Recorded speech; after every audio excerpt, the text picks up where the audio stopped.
Hello gamers! Happy Sunday! The rare early Sunday stream. Hello!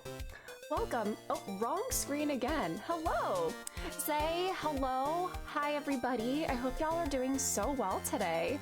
I know when I stream on Sunday, it usually is later in the day.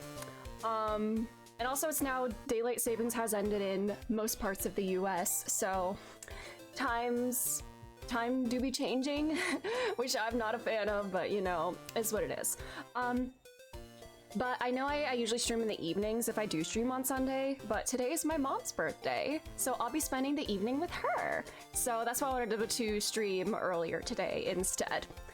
If you had a time change, I hope you're adjusting well. I am not looking forward to this. I don't feel like I got too much like extra sleep or anything. I didn't really affect me at all. Happy birthday to her. Thank you. I will tell her. Yeah, it's probably just gonna be a chill night with her, but yeah, that's why I'm live early today. But now it's gonna be like dark when I get out of my later work days. It's gonna be dark at like 4 p.m. So it's gonna be like completely like nightfall by the time I get home at like 6. And I'm not looking forward to that. I like having my sunlight when I drive home, but I'm not gonna have that anymore. And a lot of the times, the building that I work in, the area I work in, often doesn't have windows. So I don't get to even see my daylight. Like I see it like when I wake up and then on my drive in, and that's it. Then it's gone for the rest of the day. There was one day last year where I had two things that I had to do. One, I had to go in for like super early, so I had to be up at like 5 a.m. And then I had like a training later, and I think like the hour or so between those two events was like the only time that I went outside and saw the sun the entire day. It was miserable. I'm a person that needs a lot of sunlight and brightness in life. I don't know. I mean, I know I've been consumed by the darkness.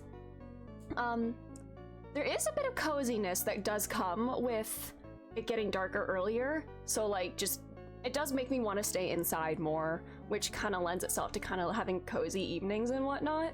So that can be kind of nice, but it also does just sap my energy. I can't deal with it. It's a rough time of year, but at least we have Christmas and stuff to look forward to, right? Halloween is over. Should I get rid of my little pumpkin guy? I like him there. I probably should, though. Keep him special for Halloween. But yes, Christmas is on the horizon. It's like a little less than 2 months away, and then it's the end of the year. I know, I love the little pumpkin guy. A little pumpkin shimmy. You're taking too long? Man, 2026 means we're closer to Deltarune Chapter 5, right? We don't know for sure if it's coming out next year, right? We don't know for sure. That seems like a lot to ask of Toby. For like 3 chapters in 2 years. Who knows? But yeah, time is passing and I am not a fan of it. I'm not a fan of time in general.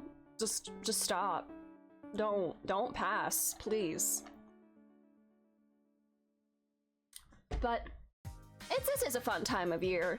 Honestly, I kind of like when things get very busy and hectic in like November and December. Something about being a part of that is like very exciting almost. I don't know. Hopefully the government shutdown ends so they can vote to release Deltarune Chapter 5. Yes, real. Man.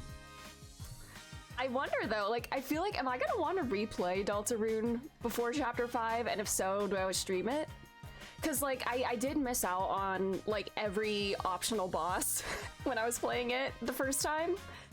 So I definitely want to do another replay and do all of those optional bosses. And I'm debating whether or not I would want to do that on stream. I think it could be fun to restream it, practice more voice acting, because that's really fun. I feel like Deltarune characters are really fun to voice. But we've got time. I don't think I'm not going to decide before we have a chapter release date or anything. But I think I've decided I will not be doing the weird route. At least not until the entire game is out. Probably not ever, to be honest. Since learning what the weird route entails, I don't think I can go through with it. I think I would just feel like an awful person. So I will just observe the weird route from a distance and be like, wow, I'm glad that I'm not doing this. I would feel like the shittiest person ever doing all of this. And anyways. But yeah. Even though Halloween has passed, we're still playing Paranormasight, because I do want to play this game. I had such a good time with this yesterday. It's bonkers already. I'm having a blast. Actually, objection, dumbass. Look at Edgy go. Have I mentioned that I miss Ace Attorney lately? Because I do. Anyways, I feel like Ace Attorney also does kind of have like a fall vibe to it, or like a November, December kind of vibe. It could also be for me because I was playing the Great Ace Attorney in November last year. I finished it in November of, no, not last year, 2 years ago. I was playing Great Ace Attorney.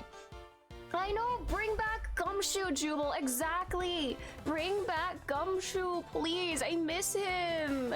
Please, let him out of the basement! Oh, hiccup.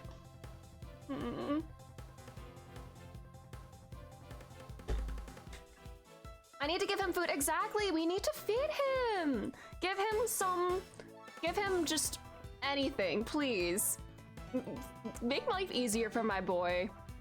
We got a tiny little hint of that at the end of Investigations 2. Edgeworth was offered him a small kindness. And you know what? I like to think that is him offering to give him a raise instead of a salary cut. I like to think that's a turning point in their relationship. And from here on out, things just keep going up. It's good. That was it. Anyways, should we do some Paranormasighting? Some cursing? But we're not doing that. I'm being good. I don't want to hurt people. I don't want to kill people. My guy did all that by himself, and I think the game is even indicating that. Anyways, let's play game. All right. So, we finished the prologue of Paranormasight yesterday. We went through all the prologue and then got to meet our new protagonists. Okay, game? I love this music. Ooh. I love the vibes of this game. It's like I am watching like an old television program or movie or something. The way I like go into the color TV, or like this is my mechanism for observing the story, but like also interacting with it. I think the way the player interaction in this game is so cool so far, using both literally the game settings and just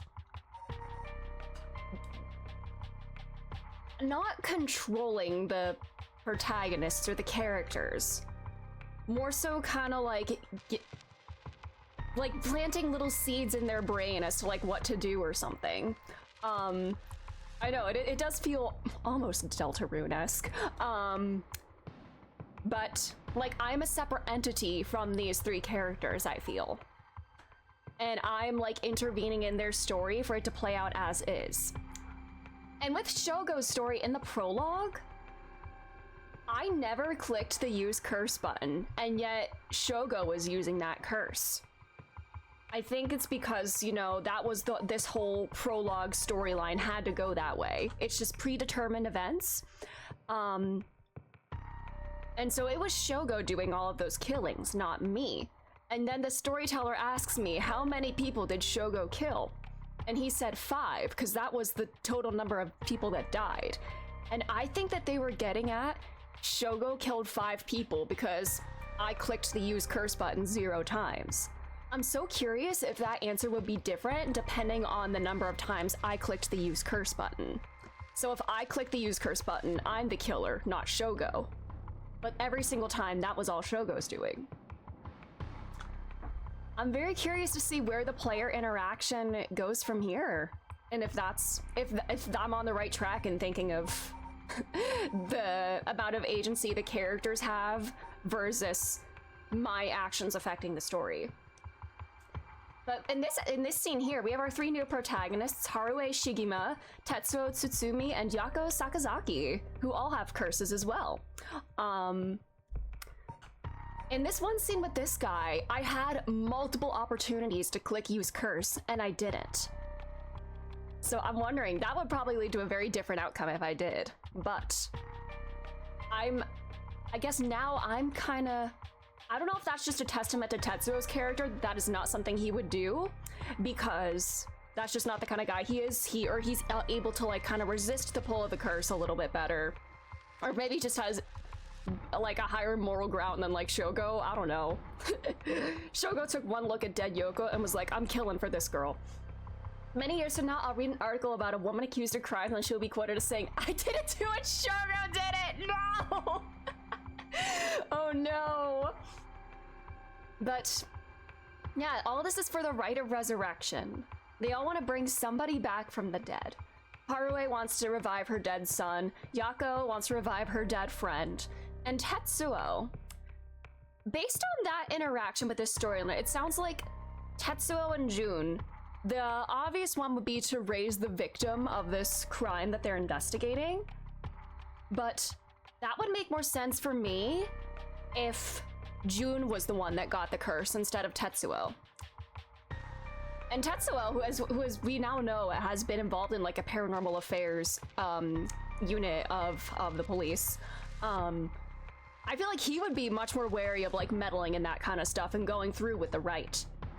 But is there somebody else that he wants to revive? Like, I don't feel like he was really that attached to this victim here. Does he have somebody else in mind that he would want to see more? I don't know. Anyways, we went through here. Apparently, her dead friend was threatening some dude and maybe involved in the kidnapping of Harue's son a year ago, but also her friend is dead. And I don't know. We'll put the pieces together. I think I'm gonna keep going through the timeline as this for now at least, and kind of just go sequentially, like at this point in time, all of these scenes at this point in time, then move on to the next point in time, and then so forth. That's where I'm gonna go. All right. With Yako Sakazaki, the information they gained from the spirit board suggests that Michio's death was not a suicide. When they continue to press the spirit board for the location of the Rite of Resurrection, a curse echo suddenly appears. Yes, Mio, a teenage girl who is also a psychic, who has been collaborating with the Office of Paranormal Affairs. Apparently it seems like she's been going around to like lots of different areas. She seems like the Sam and Dean supernatural kind of thing, you know, saving people, hunting things, the family business. So she just kind of goes from location to location dealing with these kinds of cases. But she's also only in high school, and she had a mentor that was like written in our documents or something. I think the mentor was involved in the Paranormal Affairs division as well. I might have to review some of that, but Yako, 1 week ago, this was, you know, her friend has been dead for a week.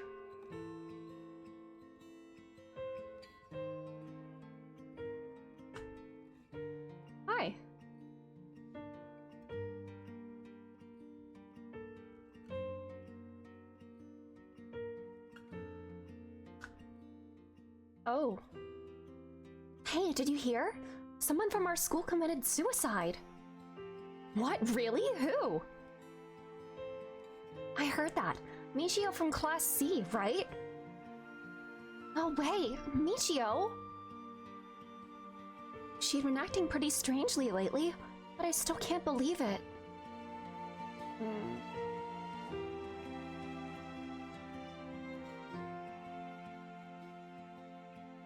You hear about suicides on the news, but for it to happen here, it's a little scary. By the way, isn't there a girl who transferred into Class C recently? Yeah, Mio. I heard about her. She's gloomy, doesn't stand out much. How recently was that? Did you know the school she was at before she transferred also had a suicide? What? For real? That seems like kind of fishy. What, do you think you're not suggesting that she's responsible? Did you hear? I heard Michio's mom remarried last year. They say her new stepdad was a total jerk. Or is a total jerk. Really? How so? Like he'd peek on her while she changes and couldn't keep his hands off her. Ew. Even heard he's an ex-con. If she resists him, he gets violent. That's so scary. No way, I couldn't take that. I'd probably think about killing myself too if I had to deal with someone like that at home. The dissonance here between this music and this like warm filter and like hearing all of these people talking about this girl who supposedly took her own life. And the people just, I know their shadows are probably because it's not like, hold on. She seemed like the stereotypical honor student in her first year, but she stopped showing up to class and her grades started dropping after her 3rd semester. So she offed herself because her grades were bad? No, shut the hell up, dude. Just thinking about practice tests makes me want to die too. All anyone cares about is test scores and grades. This guy, the teacher, who Michio is apparently threatening. Huh. Yeah, I guess like the filter is because we are like back in time. This is kind of like the flashback filter. But it does feel so dissonant with that music. I guess it's like, the music did sound a little mournful, but also like weirdly cheerful in a way. Interesting. Anyways. There might be some of you who already know, but a member of our class, Michio Shiraishi, passed away last night. Okay, calm down. I know this comes as a surprise, but please keep quiet. Okay, so you know about this, and yet that one flashback with Richter talking to him, that, and the last thing that we saw with Richter and, Harue talking, it sounded like Richter had met with this guy on the same day. But Michio had supposedly been dead for a week, and he knows about this because he was her teacher. Unless I'm, like, incorrect in assuming that conversation between this guy and Richter actually happened on that same day. But, like, something's not adding up. Yay, murder! Hi, Pearly. We're not murdering anybody today. I'm not clicking the murder button. If any murders happen, they're not my responsibility. Is anyone an Ace Attorney named Richter? I don't think so. That does sound like it would be a good Ace Attorney name.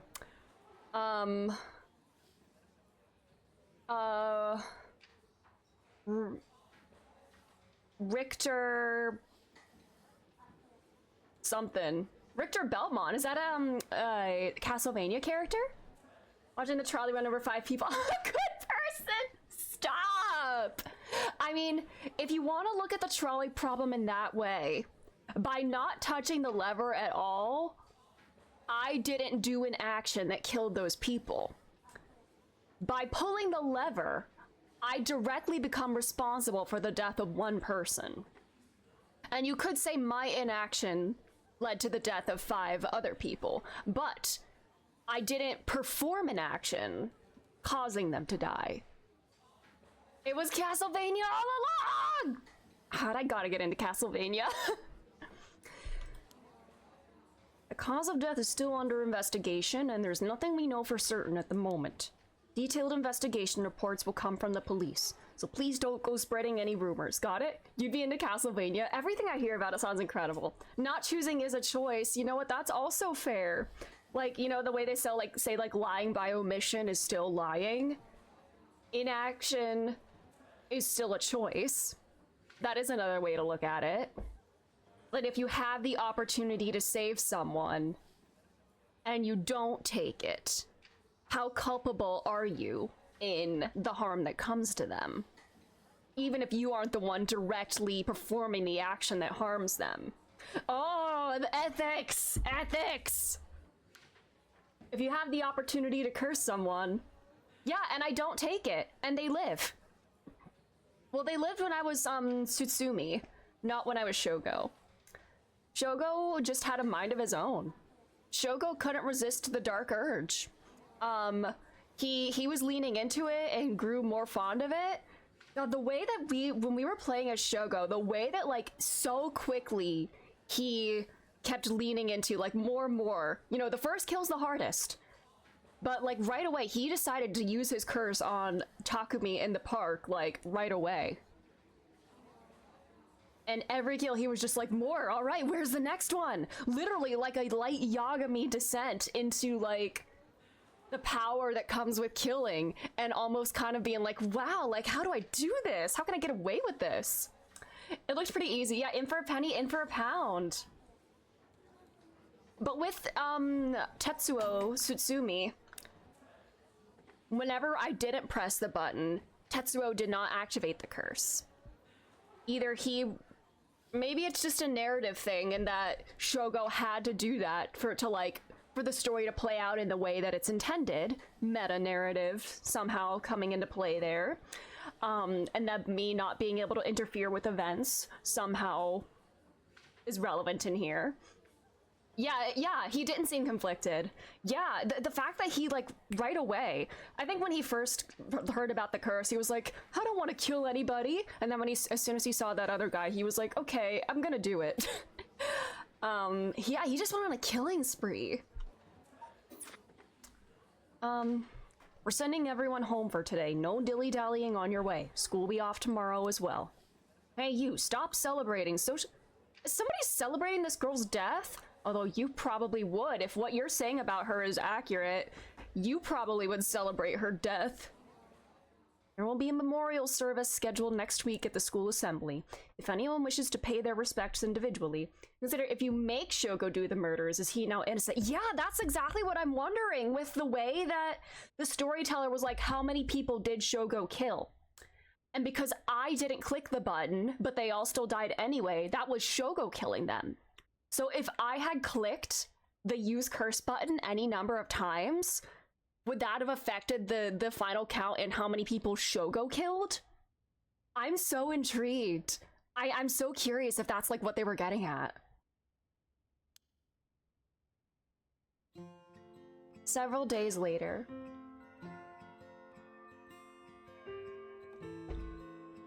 I didn't kill anyone, it was the guy pulling the lever, yeah! Yako? Sorry to bug you. It's just, you seem a little different from your usual self. Well, her best friend just died. I hope I'm not being a nosy.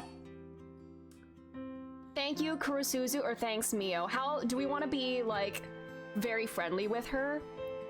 Let's be friendly with her. Let's be informal and friendly. I hope I'm not, like, overstepping, like, a boundary, but... thanks, Mio. Was I acting that strangely? Every time I read the name of the game as the Mysteries of Honjo, yes! Valid, Chris.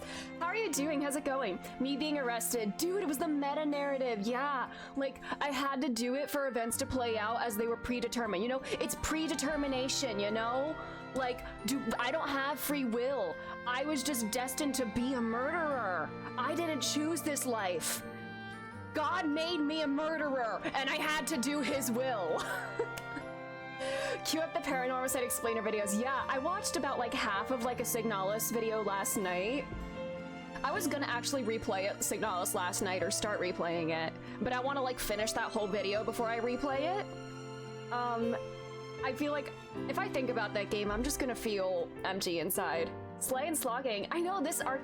I love the art style of this game. It does feel like it's so much more dynamic than like your typical visual novel. It feels very cinematic with like changing camera angles in scenes, being able to see the character that you are playing as.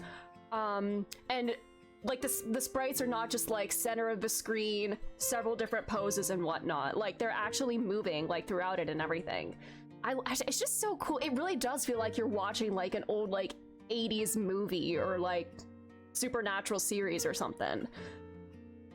If God can see the future, that means we have no free will, so how can God punish us for what God built us to do? That's a good point as well. Like, that was something we talked about in, like, my religion classes in high school.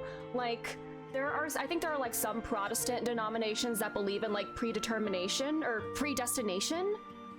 I think it might have been more, we were learning more of it in, like, a historical context, but, like, there are some, like, I think Protestant sects that believe whether you're going to heaven or hell is already determined at your birth, and like nothing you do can change that. Like the way that you're gonna live out your life, like I think it's because God knows what you're gonna do, so like your path is already set. But like, how does free will come into play there? Like Catholics don't believe in predetermination or predestination. I forget what the right word is. Like they do believe in like free will and everything, but it's such a psychologically damaging belief. Yeah, like, to think that, like, none of your actions matter. Like, everything is just already determined for you. Like, even if you are acting of your own free will, like, everything is still predetermined for you. And, like, if you're just a baby, you're born as a little baby, and it's already determined that you're going to hell. That's kind of horrifying to think about. Was I acting that strangely? Yeah, enough to make me worry. If you want to talk, I'm happy to listen. Yeah, this is perfect timing. I kind of get a baby sock stop. There's actually something I want to ask you. Yeah? Ooh, about the Spectre of the Spirit Board, the Rite of Resurrection, or Michio Shiraishi. Let's talk about Michio. Michio, she... Wonder why she had to die. Was it predetermination? She didn't leave a note or anything, but they announced that it was a suicide. That can't be right! She would never kill herself! Michio was so happy and always looked on the bright side of things. She loved coming to school. I know she was going through some hard times, but for her to kill herself? I never got a chance to speak with her. She was often absent from school, and when she did come in, she looked depressed. You're right. And that's why everyone was so willing to accept that she committed suicide. They acted like they cared, but all they did was gossip about it. Mm-hmm. They put together little pieces of information and spread rumors like it's the truth. Isn't that terrible? Yes, it is. I heard some that are really awful. In the end, the only reason they're able to say stuff like that is because they aren't personally involved. I hope that when I die, it meaningfully progresses the narrative. Mm-hmm. As long as I'm not, like, fridged, then I hope that it helps progress the character arc of somebody that loved me. It's true that she didn't get along with her new stepdad and that her grades went down. But to say things like, how sad, no wonder she killed herself, how dare they? She always told me she was okay whenever I talked with her because I was worried. Well, maybe she didn't want you to worry. She would have told me if there was something bothering her so badly she'd kill herself over it. What if she was afraid that you were, like, talk her out of it, though? I don't know. Uh-huh. About the Rite of Resurrection. Hey, Mio? You know about the Rite of Resurrection, right? Yeah. It's that thing Mr. Aishi apparently discovered and wrote an article about. That guy, is he like a colleague of yours, Mio? Local researcher. Okay. You're so right if you ask someone if they're okay and they said yes. That means there's no issues at all. Yeah, totally, Yako. So true. I doubt there's many people who don't know. He's always talking about it. Do you believe it's real? Huh? Well, it sounds a little too good to be true to me. But on the off chance that it really works, we could bring Michio back to life with it. I want to find it if there's even the slightest chance of bringing Michio back. But how will you look for it? If I can't progress the narrative, I hope to at least be environmental storytelling. Yeah, I hope it's like a Souls game where they find my corpse on the side of the road with a few belongings that they can loot, and maybe like a letter that I had written to somebody but never delivered, like on my person. I know, the bare minimum. Right, that's the thing. Oh, I can talk more about Michio. I won't let Michio's death be written off like this. Like, maybe she got caught up in something bad. Something bad? People have been talking about that body found in former Yasuda Gardens, right? Some are saying this town is cursed or something. Yes, there has been a strange feeling around things recently. Okay, so the body found in the gardens, that would be Hajime. You know that spirit board thing that everyone's been doing? When you summon a spirit and ask it whatever you want? Ah, yeah, I know it. I want to try it out. There's something I want to know. Why are you telling me this? I mean, you seem like the type to know about this stuff. Oh, I do? Oh, it's kind of a secret identity for her, like this kind of secret paranormal work that she does. Let her, they say the roads are dangerous. I don't believe it. Who is this mysterious they? I want to talk to them in person. Yeah, you look like you're really into that occult stuff. You know, you've got that kind of gloomy look. Girl, what is that supposed to mean? Huh. I don't know how I should feel about that. But you do know how to do it, right? Well, yes, I think I probably know a little more than most. Okay, please help me. You're my only hope. The thing you want to ask, is it? Yeah, I want to know the truth behind Michio's death, and where the rite of resurrection is hidden. I see. I don't know if getting the answers to those questions will be as easy as you hope. Please, the teachers and the police aren't any help, and there's only so much I can do alone. If there's even the slightest chance, then... Well... Okay, if that would make you feel better, then I'll help. Yes! Thank you, Mio! Aw, she's so cute! Okay, then tomorrow after dark. Okay. Then...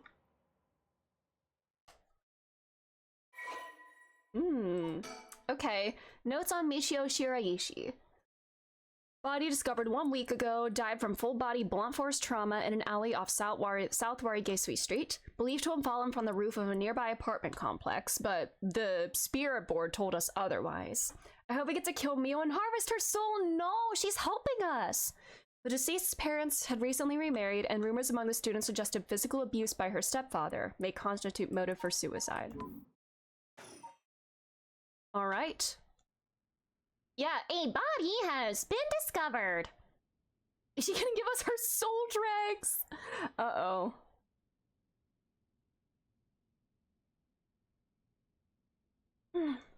Huh? Ah, are you awake, Yako? Yeah, what happened? You can't remember? Let's see. We used the spirit board, and I suddenly heard something, like this weird voice. And then I passed out? Yes, as far as I can tell, you aren't experiencing any negative effects. I think it was just a mild shock from how sudden it was. Huh. Is Michio, or not Michio, is Mio kind of like, not lying, but like, does she suspect something else happened? Was everything okay with the spirit? Yep. It was almost bad, but I got it to leave. More importantly, what is that thing you have in your hand? In my hand?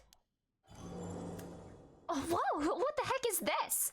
It looks so freaky. When did I get this? The Fool's Procession.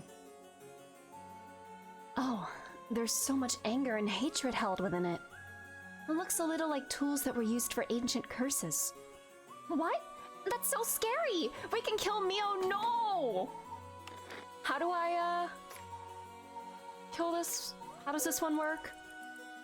Kills by fatal fall! Kills by fatal fall one who hears its music for 30 seconds without seeing the curse bearer. Fatal fall. This tells me that if I have to avoid this curse, I probably have to mute the music for the game. But also, Fatal Fall. Isn't that how Michio supposedly died? How fucked would it be if if Yako is now in possession of the curse that killed her friend?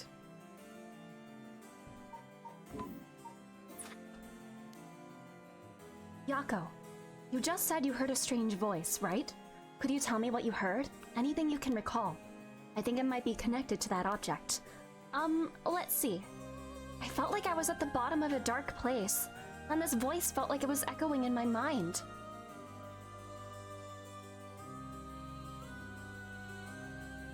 After that, it just kept shouting, "Kill them!" I see. Thank you. Yako? I think you may have exactly what you need in order to use the rite of resurrection. Mio, are you gonna tell her to go out and kill people? Are you gonna encourage this? A curse with the power to take people's lives and turn them into soul dregs. What? You mean this is a real curse? I know I said I wanted to use the rite of resurrection to bring back Michio, but why? Why me? It makes no sense. Yako, please calm down and listen. Friendship ended with Shogo. Mio is my new best friend now. Go. Do a crime. I can't stay calm. But how can I? I mean, you might be used to these kinds of things, Mio, but I'm not. I didn't even really believe in the occult, much less think the spirit board would actually work. And now after something like that, what choice do I have but to believe? And not only that, but a curse that can kill people? Well, what am I supposed to do about that? I know. It's only natural to feel that way. Anyone would feel confused. But first, you need to calm down. Take a big, deep breath. Right. Yes, just like that. In moments like this, the more troubled your heart is, the more its weaknesses are exposed. Exposed? Have you calmed down? Yeah. I'm sorry about panicking. No, it's okay. Fear is something we feel in the face of the unknown. Long ago, people would give names to phenomena they couldn't understand in order to live with them. Oh, is it her turn with the Akane Wikipedia? Here they are passing around Wikipedia pages like a blunt. But no, she's not going into detail about specific ones. It's not her Akane moment. Yoko's the Akane of this game. We already have that role. However, modern-day developments in science and culture have pushed for the rejection of things that can't be measured. And so, the paranormal has been treated like it doesn't exist. But they have been around since a long, long time ago. If you just understand, you can see that there's nothing to be afraid of. First, calming down is the most important. Accept reality for what it is. Yeah, give me that! Hey, Yako, have you heard of a type of ice that doesn't melt until it reaches 96 degrees Fahrenheit? And did you know that there's a mummy that's completely frozen in this ice? They call her All Ice or Alice. Do you get it? Do you get the wordplay, Ayako? It's so clever. Yeah, I'd say there's a little bit to be afraid of, for sure. Huh. Ice 9 kills. Hypothetically, could you drown in Ice 9 water? Like, if it's above, say, like 96 degrees and it's in liquid form, it would be very hot to tolerate, but you could still drown in it, hypothetically. Want to hear me talk about the Titanic? Amazing first chat. I love that so much. FGN Jake, welcome on in. How are you? I only really gave this stuff a shot because it was popular, but you really do have a connection with this stuff, don't you? Well, I suppose to an extent. Hey, Mio, what do I do? Where do I start? Girl, oh god. Is she already ready to start killing? Oh no! It really does seem like Tetsuo is the only one so far who has, like, rejected the notion of killing. Although he's gonna start collecting the curse stones. Yeah, his goal seems to be to collect the curse stones to keep the curse users from killing each other. But, like, I fear that as he collects more of them, the urge to kill is gonna get harder to resist. You're good? Glad to hear that. I'm doing well. Even if you were submerged in ingesting Ice 9 in liquid form would probably kill you dead. Yeah. Like, does it have the same molecular makeup as, like, normal water? Is it? Well, H2O melts at 32 degrees Fahrenheit, or it melts at 0 degrees Celsius, boils at 100 degrees Celsius. So if Ice 9 has a different melting and boiling point, wouldn't that mean it has a different molecular makeup? Maybe it's like H3O or something, I don't know. Like, how like carbon monoxide is deadly, carbon dioxide is something that we can inhale like on a daily basis. So like maybe like that one extra atom makes the difference. Am I cursed? Am I going to die? Maybe not in this timeline. I mean, Shogo killed you when you barely spoke like 2 sentences to him. But, you know what, I'm assuming this is the timeline where Yoko doesn't die and Shogo dies in the park the next day. So, Shogo's just doomed no matter what. It's okay. I'll take care of the curse. That's why I'm here in the first place. What? Trust me. I'll take care of things. It'll be all right. Thanks. I was the one who dragged you along to do the spirit board. Shogo kind of deserves death. I mean, he was an interesting case. Bro literally turned into a murderer for this girl that he knew for barely a month. It's fine. You're desperate to find a way to try and help your friend. But spirit boards are dangerous. You have to take them seriously. Mio said, give me the magic murder weapon. Yeah, honestly, she's great. So I'm glad you invited me. Alright. Let's review everything we learned so far and think of how to move forward. Okay. About the curse. What is this curse? Am I cursed? Well, I've only looked into it a little, but I wouldn't quite say you're cursed. It's more like you've gained the ability to use the power of a curse. So there shouldn't be any kind of negative paranormal effect on you. The power to use a curse? Do you mean this curse stone? Yes. If the curse stone is used under certain conditions, a curse will be placed on someone, taking their life and turning it into soul dregs. Soul dregs are said to be required to enact the rite of resurrection. Normally, a curse is a spell that would only be usable by onmyoji of considerable talent. I believe that curse stone makes it so that even normal people can use them. So someone like me with no knowledge could curse someone? Yes, but it's still nothing to take lightly. You could end up having it redirected right at you. To tell you the truth, something unusual did happen while we were using the spirit board. It happened right around midnight. This whole area seems to be under the effect of the Feast of Shadows. The Feast of Shadows, hello? Abaddon, hello, how are you? How's it going? The Feast of Shadows? Yes, it's a type of spell that temporarily boosts the potency of the supernatural. A spell? Then who cast it? It also has the effect of making the powers of certain curse echoes manifest more easily. Judging by its strength, I'd say it probably covers about a 3 to 4 kilometer radius. 3 to 4 kilometers? That's big enough to cover all of Sumida City! Yeah, no, we're not gonna murder our friend. I think our friend might be encouraging us to murder, possibly. I don't know if she would encourage us to murder, but I don't think she's gonna, like, stop us. Right now, she's just kind of informing us. Yes, Sorry, I feel like I'm about to sneeze. Alright.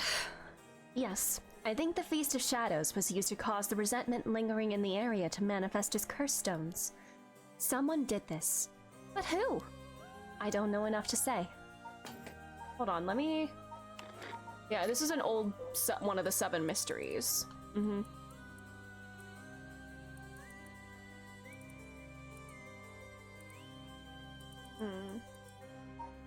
Okay.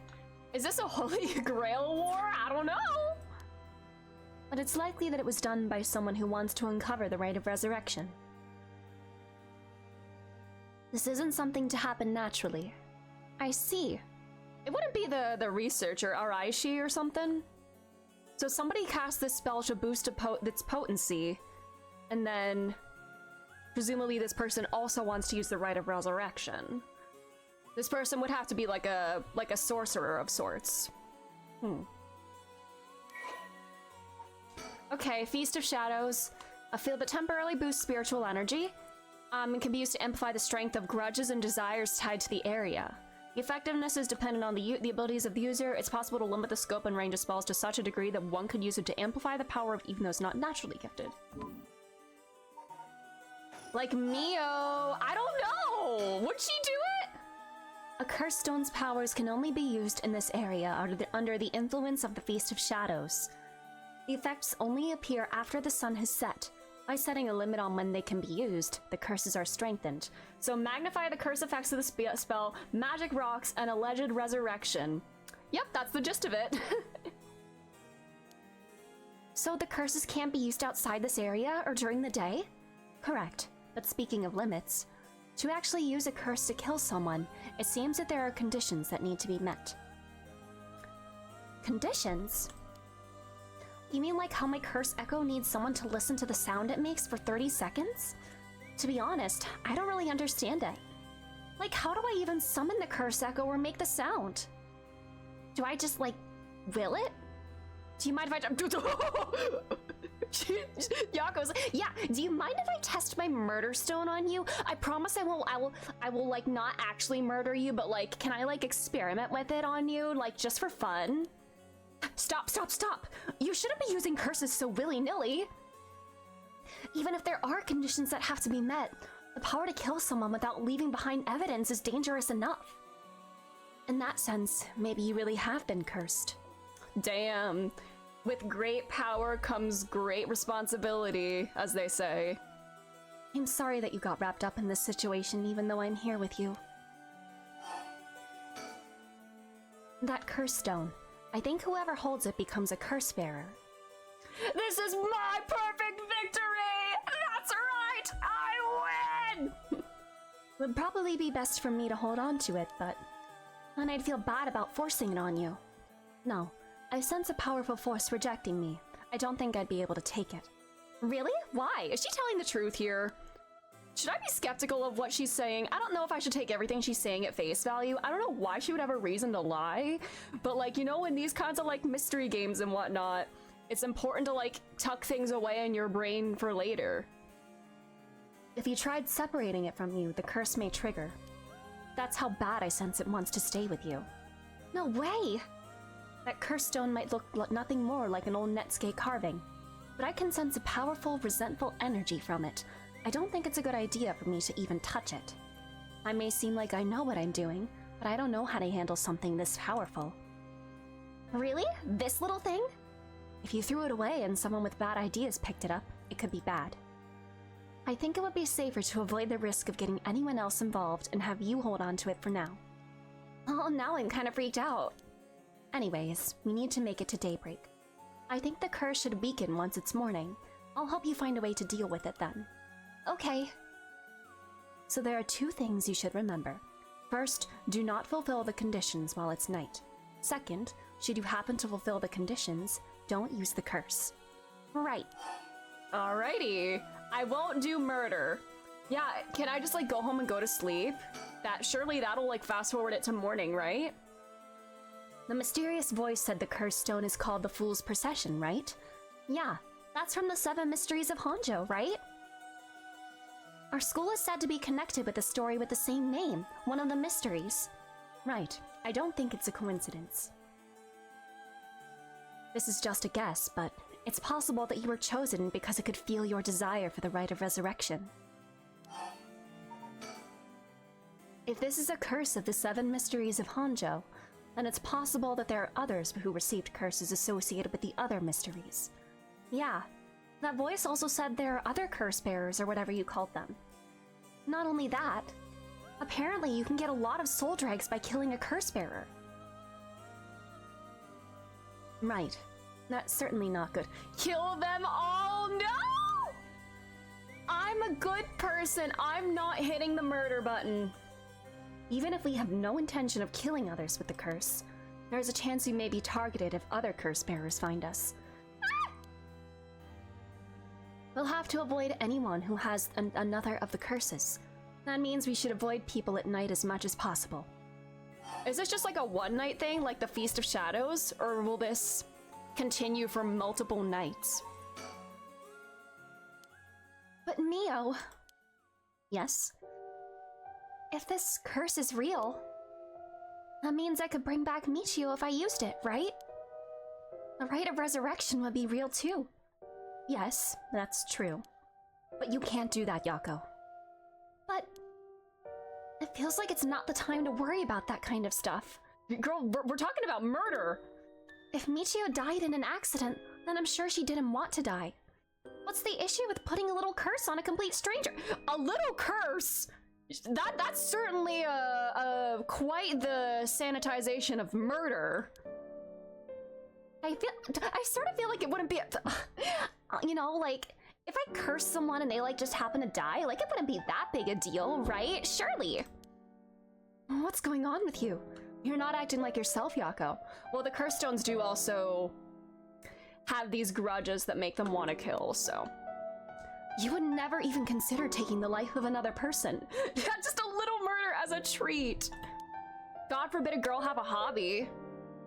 Is it the curse's influence on you? Maybe the curse echo's grudge is rubbing off on you? Will you show me for a second? Girl, you just said not to give it to you. You just said not to give the stone to you, and now you want it. We should destigmatize murder. Hmm? Is there something inside it? No, stop! Yako? Oh, I'm sorry. But it's like... I just suddenly really didn't want you to touch it. I understand. I'm sorry. But you need to give up on the rite of resurrection. What? Because that's the real curse. Using resurrection as a lure, it tempts curse bearers into using their curses. Mm-hmm. You have to resist it. Don't let yourself be deceived by some curse. Okay, so she says do the resist dirge playthrough. But Michio could... I think for tonight we should get you home to rest. I'll walk you. The curse's influence should subside in the morning. Okay. I'm sorry, but I'm telling you that you need to give up on the rite. It's beyond us. Even a single curse stone alone is too much to handle. Bringing back the dead isn't something so simple.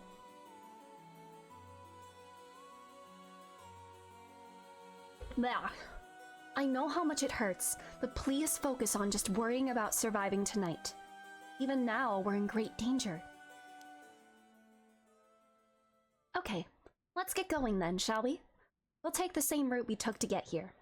Right. Well, we'll be fine, right? There's no one else at school, is there? I think so. The night shift janitor shouldn't be patrolling this late at night either. Hello? Mio? Ah! Mio? Huh? What? Why'd the lights go out? Uh-oh, is the floating lantern, curse bearer here? Mio? Are you okay? Mio? Hello? Mio? She's not here. What's happening? Mio? Where are you?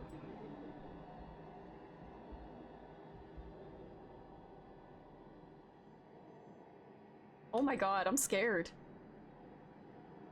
Hello? Huh? Oh, no. What was that? Get me out of here. Mio, where are you? Yako, I'm here. Over here, can you see me? Huh? Where? I can't see anything. What curse was that? There you are, Mio. This way, over here. Be careful. Your field of vision is being limited. It's, which one was that? The beckoning light? I assume that's the one that we, killed as Shogo. Or that Shogo killed, we didn't kill, Shogo killed. Uh-oh. Right.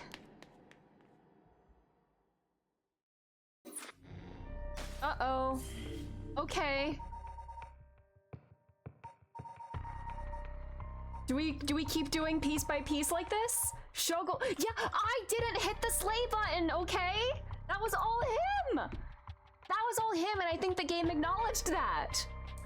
We did not murder anybody, but I think somebody's trying to murder us.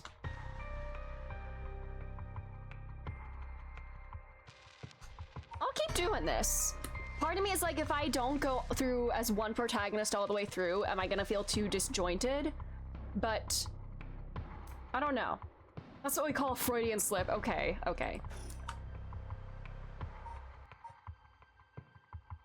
I'm torn. Do I want to just see one plot through all the way through? Or do I want to keep jumping?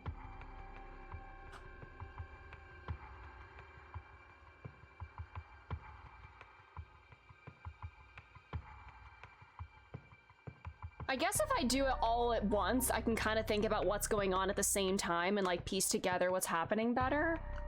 Maybe it'll help me remember events more. I don't know. You should go back to Shogo? Okay. Which part though? I'll just keep doing as I have been doing. Alright, despite having obtained the curse of the haunting clappers, Haruhi Shigima is determined to use the rite of resurrection by stealing the remaining curse stones. So that's her plan, yeah. Richter is going to find the other curse bearers, and she was like, you know, like, if we just have them kill each other first, and then we take their curse stones, then I can do this guilt-free. But, like, Haruhi was immediately willing to kill people for her son.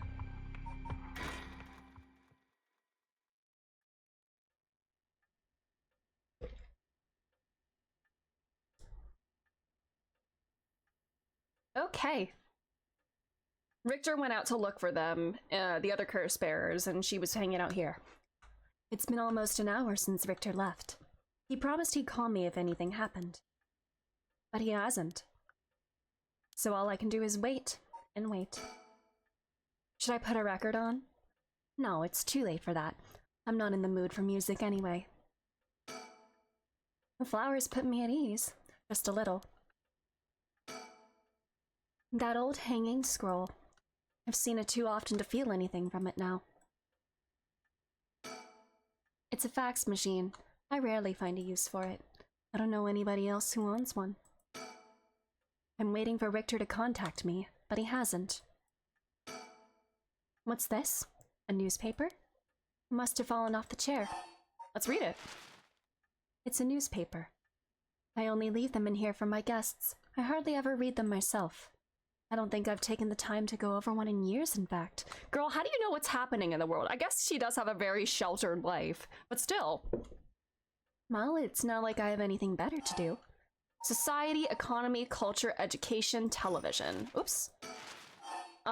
Society. It looks like the city's biggest problem right now is pollution.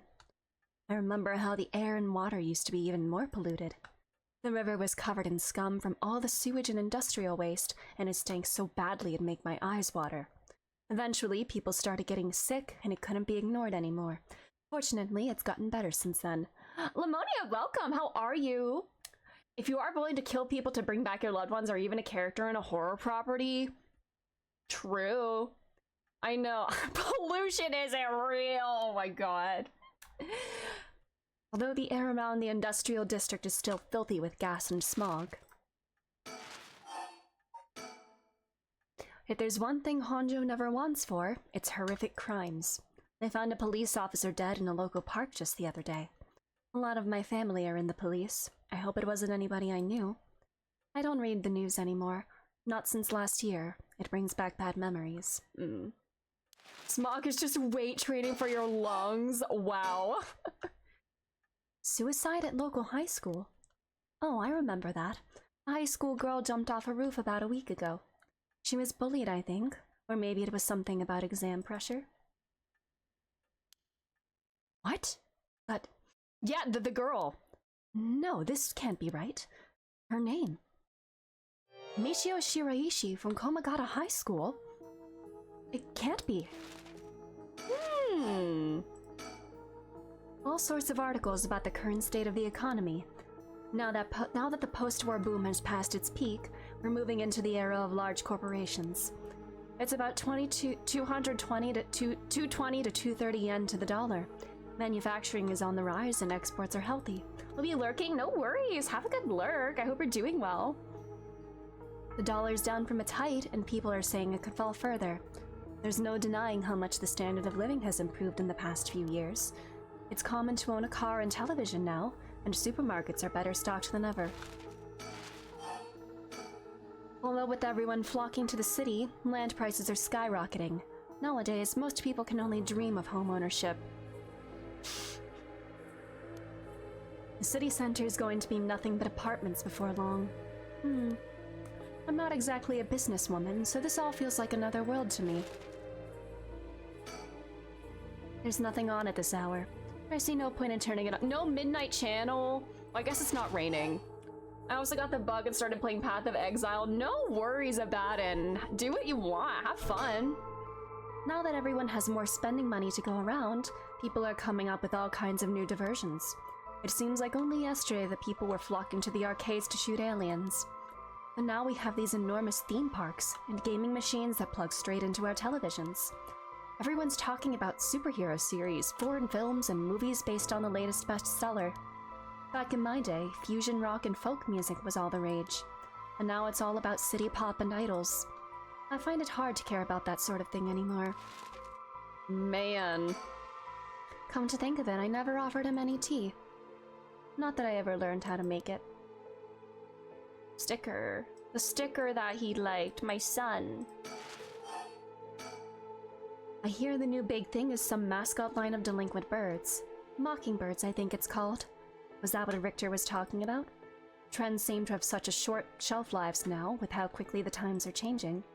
I think I'm just too old to keep up anymore. It's young people who are leading the way with their modern worldviews.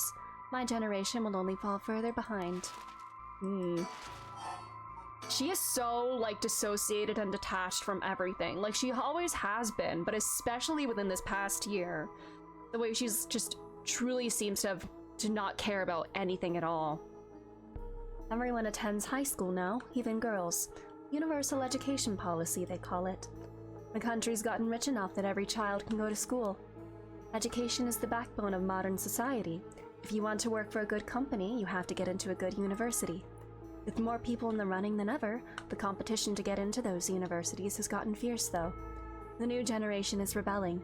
Schoolyard violence and delinquency are on the rise. But my boy was too sensible to get mixed up in any of that. Aww. I don't want to read anymore. It'll only remind me of him. Well, we're gonna read more. We gotta go through all this stuff. I don't really watch much television. It feels as if all the information in the world gets passed through that little black box. But Father stopped them from reporting on the kidnapping back when it happened. I was glad about that. Less fuss. Now the comedy boom is over, all the comedians are flocking to other genres. The occult seems really popular at the moment. Look at all these paranormal specials. I might even be a character in one of them.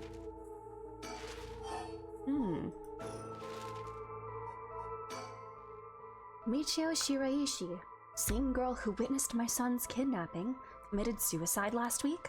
What that means? Mr. Janoshi was terrified of someone who already died. Yeah, this. Unless she was brought back with the right of resurrection already. Hold up. Weird, like, hypothetical. Like, but Jonochi would have terrified of someone who already died. Could she have already brought back with the ritual? Did someone already do the ritual? But also, no, these curses just appeared now because somebody cast the Feast of Shadows spell, right? Huh. Is that what he meant by a curse? I can work this out on my own. Maybe Richter will know. Why won't he call? Oh, I haven't left it off the hook, have I? I'm waiting for Richter to contact me, but he hasn't. I made sure the receiver is on the hook. It'll ring as soon as he calls. Ah! That must be him. Let's answer. Hello, Shigema residence. Am I gonna die? Oh, 2 a.m. Wow. Ooh. On the bridge. So was that Richter? We don't get to hear what they said. Victor called me out to meet him, and we came here to Komagata Bridge. Victor, there's something I need to tell you. Funny, I was just thinking the same thing. Standing around is the last thing I want to be doing right now. This is my only chance to bring back my son. I can't afford to fritter it away. Ooh. We're on Komagata Bridge, over the Sumida River. There's a highway on one side and a freeway on the other, but they're both deserted this late at night. Komagata Bridge. Mm-hmm. I love the scenery here. The Sumida River. The water is filthy and horrid, but at night, when it's still, it looks almost peaceful. Can I ask you something, ma'am? Is the Sumida River what you Honjo folks picture when you think of home? I couldn't say. All I can tell you is that I can hardly stand the sight of it. Yeah. Yeah. This was where they found him after he went missing. All alone, floating in that horrible water. All I can think is how scared he must have been, how cold he must have been. What did he ever do to deserve something so awful? I've come here every day since then. And I prayed to the river to give him back. To give me back my son. Day after day after day. You know, in olden times, people believed rivers marked where our world met the next. So the act of crossing flowing water had a huge amount of spiritual significance. Back when Edo was founded, the people of Chuo saw the Sumida River the same way. They associated the far side of the river with the afterlife. That same place would later become Honjo. All their fear and revulsion accumulated there and took root. But then the Ryogoku Bridge sprang up after the Great Fire of Meireki, and just like that, Honjo was part of the city too. And as it turned from farmland into a town, the people surrounded it with man-made rivers and crisscrossed it with canals and waterways. Weren't those to prevent flooding? That's what I was told. They were, but that's not all they were for. Their other purpose was to contain all the corruption that had built up on the far shore, and stop it leaking through to our side of the Great Divide. Damn. Officially, they were a physical barrier, but unofficially, they were a spiritual one too. So, if I have this right, are you saying that Honjo is a place where the real world meets the afterlife? Exactly. That's why the rite of resurrection is here, rather than anywhere else. I'm sure of it. And it's probably why the 7 mysteries and their curses have survived to the modern day. And I guess that would make this spot we're standing now, right over the water, the border between life and death. If there ever was a place where bringing back the dead might be possible, I reckon it's here. It's funny that you mentioned praying to the river. That might have done more than you think. Is that supposed to make me feel better? Just thinking aloud, ma'am. Well, it's a nice thought. Alright, Sumida River. Ooh, that's a really pretty shot. I love the colors.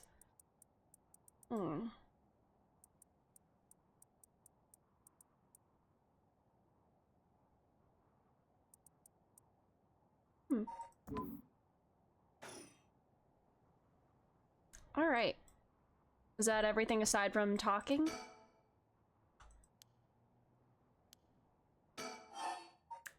You go first. Please, go ahead. Alright then.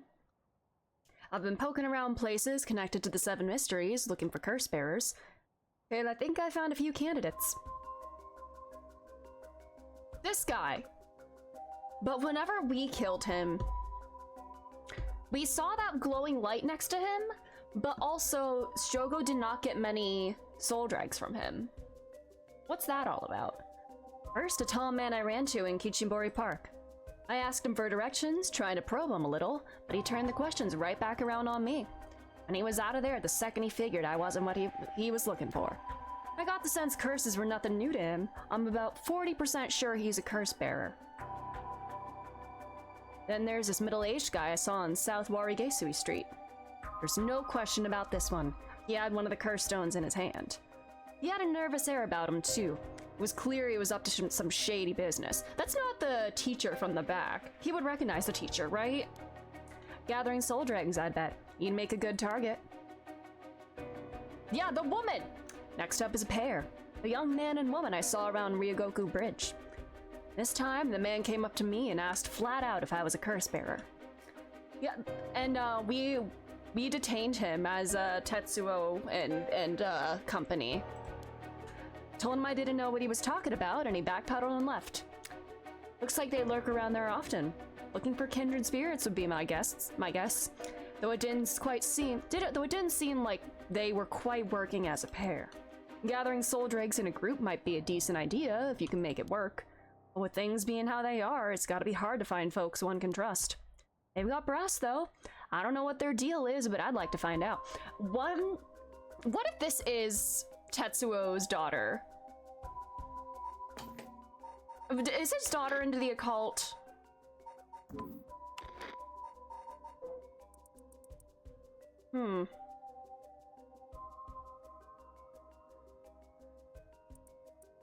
I don't know. We don't know who that woman is. But, I don't know. Last is 2 detectives I've seen sniffing around. The police are involved? Not necessarily. A body turned up in a local park a few days ago, so they might just be looking into that. Still, the park's got ties to one of the 7 mysteries. Might be it was a curse that did the guy in. And if they're sending in detectives from the head office, then something's gotta be up. How do you know where they're from? Let's just say that when you're in this business, there are some faces you get to know. You went to school with that other guy, didn't you? Weren't you in the academy together? Something like that? Anyway, that's everyone who's caught my eye. You found all of them in so little time. I really did hire the best. It's all in the name, man. Richter Kai P.I. Hey, it rhymes, hey! No, wait. Make that Richter Kai Investigator Extraordinaire. Okay, diva. My, an investigator extraordinaire. Is that why you can dress like that without drawing attention to yourself? You bet. An investigator extraordinaire can blend in like a chameleon in any outfit. Well, that aside, the middle-aged man and the young couple sound the most promising. Am I right? Whichever we pick, it's still too early to make a move. It seems like the curse bearers are less involved with each other than we thought. Plus, there's still others we don't know about. I say we hang fire and see how things play out. Once more bodies start showing up, that'll get the pot nice and hot. And once it's boiling, our chance will come. Ooh. There's something I need to tell you. What's up? Well, that girl, Michio Shiraishi. The one who was with Shuichi on the day of the kidnapping? That's her.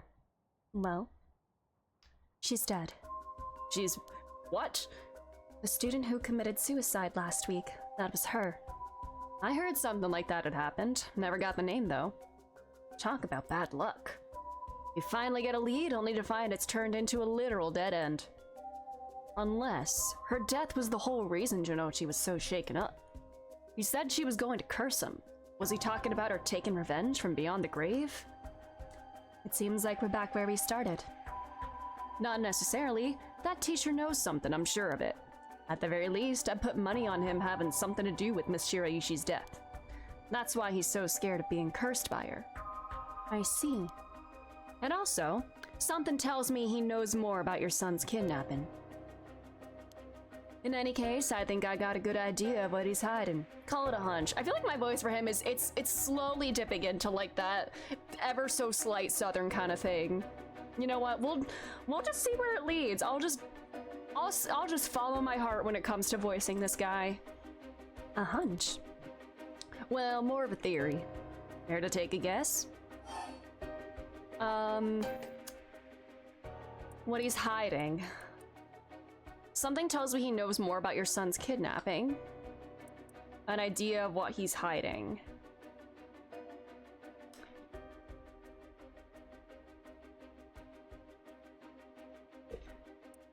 Was he connected to Michio in that somehow? I can't say for certain, but...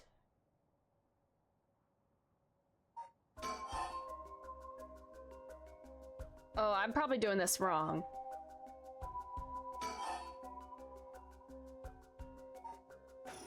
Okay. Michio Shiraishi silenced Mr. Jonochi with a curse?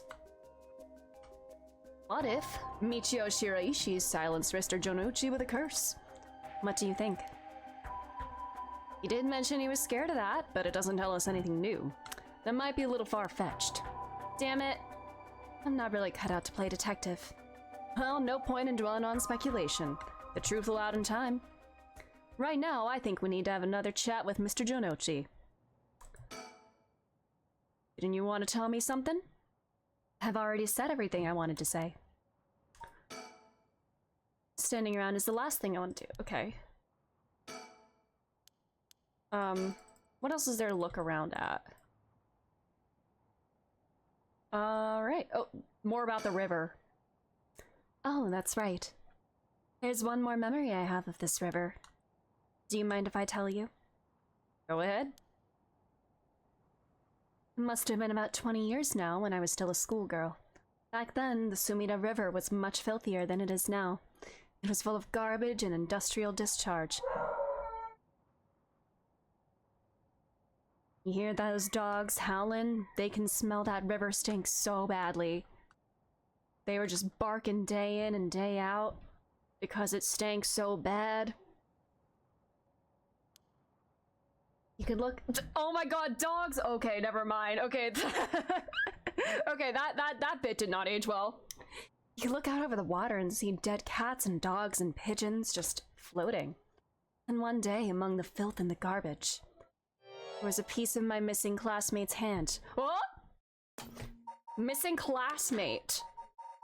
So you were classmates with, the victim of the, what case was that?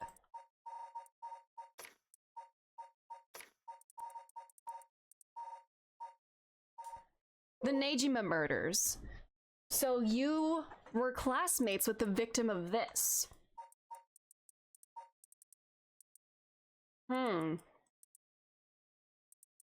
Okay.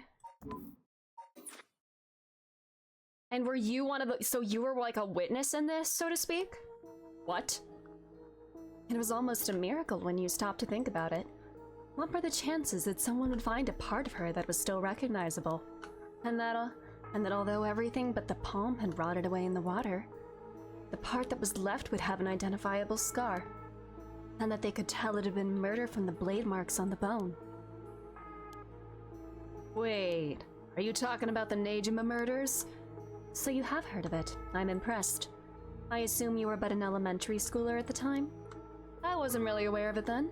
I only heard about it after the fact. Okay, I do like the order that I'm going through the scenes now, because I'm getting information, like piece by piece, that I wouldn't have otherwise.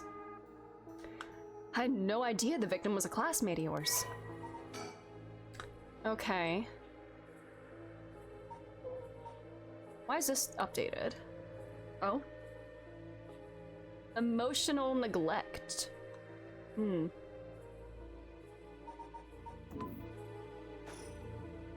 To be honest, it was all a bit of a blur. Wave of chaos just parting around me. Something like that. Said the rest of her body must have sunk to the bottom of the river. They combed the riverbed, but they only ever found pieces. Everything else must have rotted and flowed out to sea. Afterwards, I heard that all the divers who had been looking for her fell ill. A sorry story for everyone involved, huh? It's funny.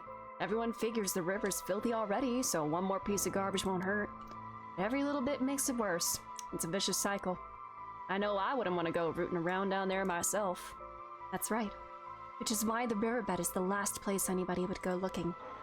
Or so was the killer's thinking, I suppose. The times were changing quickly back then. Things were confusing. Everyone seemed to be in a hurry. Young people were moving to Tokyo in droves. Some even ran away from home to make it in the big city. And they made easy targets for bad people. A lot of them ended up disappearing without a trace. You see, back then, if you chopped a body up into tiny pieces and threw it in the river, it would rot quickly and discreetly and sink to the bottom, never to be seen again. That's fucked. Are you saying what I think you're saying? How many? They arrested him shortly after. Fumichika Nejima, the man who killed my classmate and cut her into pieces. He was so methodical about it, it couldn't have been his first crime.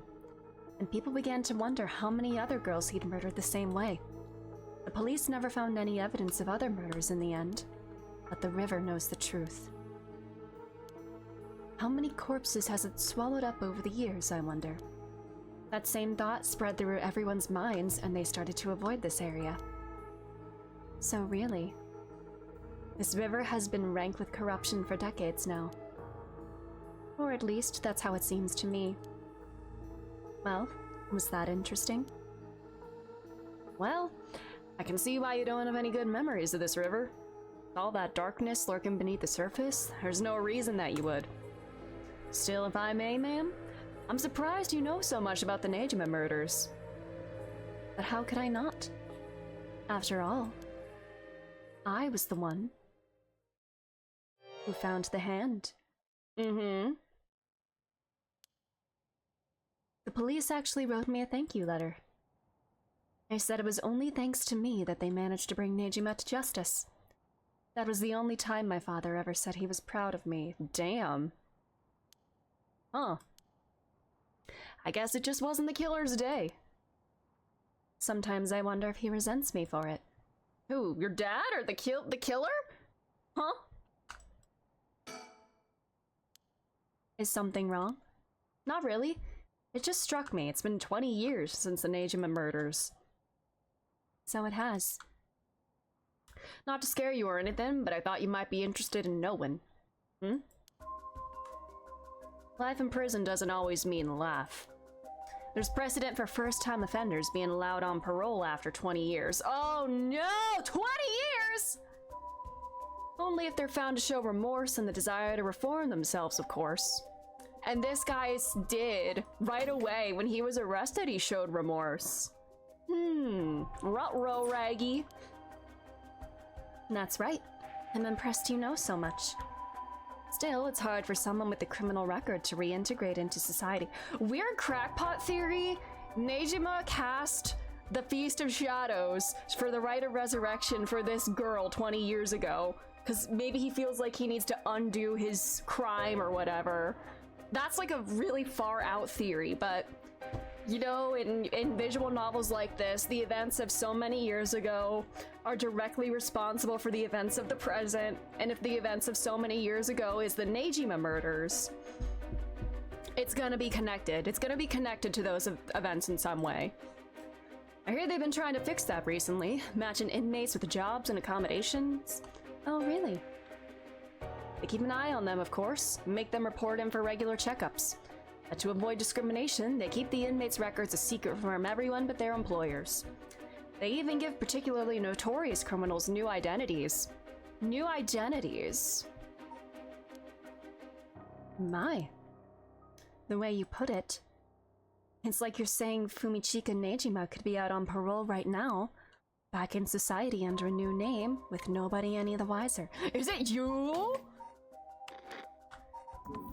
Do we know who it could be? It's Shoko!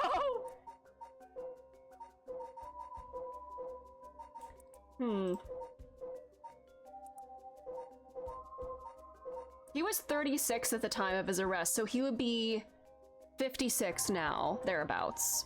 What if he's the storyteller? What if he's the storyteller? I don't know.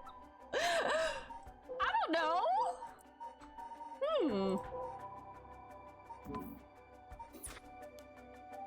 It's possible. As it happens, a little birdie told me about a big name-making parole a few months back. I don't know if that was Nejima, but our discussion just now did bring it to mind. I see. Who could it be, like, age-wise? I mean, this guy, I don't know him, but, like, he's been working for a while. He's not been out of prison or anything. We don't know about anybody who's been, like, out of prison or anything. Unless it's this guy. don't know. How unsettling. Now that you mention it, I just remembered something too. Oh, her eyes. Her eyes look very different. She normally has like her eyes look so tired all the time. I love like her design. Her eyes look so tired, the eye bags and everything. It really gives an air of like ennui, hopelessness, like, well, hopelessness isn't the right word. I guess truly just apathy. Apathy is the word I'm thinking of. And how plain like her dress is too. I was passing Komagata High School a little while ago when I saw someone. Ah! A janitor, I think. And I could have sworn he reminded me of Fumichika Nejima. That's not Shogo, is it? No. That's not Shogo. What kind of pants did Shogo wear? I'm literally just looking at the hair. But Shogo didn't have a cigarette, did he? No. Oh. He looked a little different after 20 years. Much thinner than I remembered, too. I told myself I was just seeing things. But perhaps... Can I see his face? Perhaps it was him after all. Me when I slip in the puddle in the bathroom. Oh, wee! Yes. So, what next? The big question now is what the rest of the curse bearers are up to. Luckily, the Sumida River is a good distance from any of the 7 mysteries. It's unlikely the other curse bearers will come all the way here. I think I finally have a moment to think.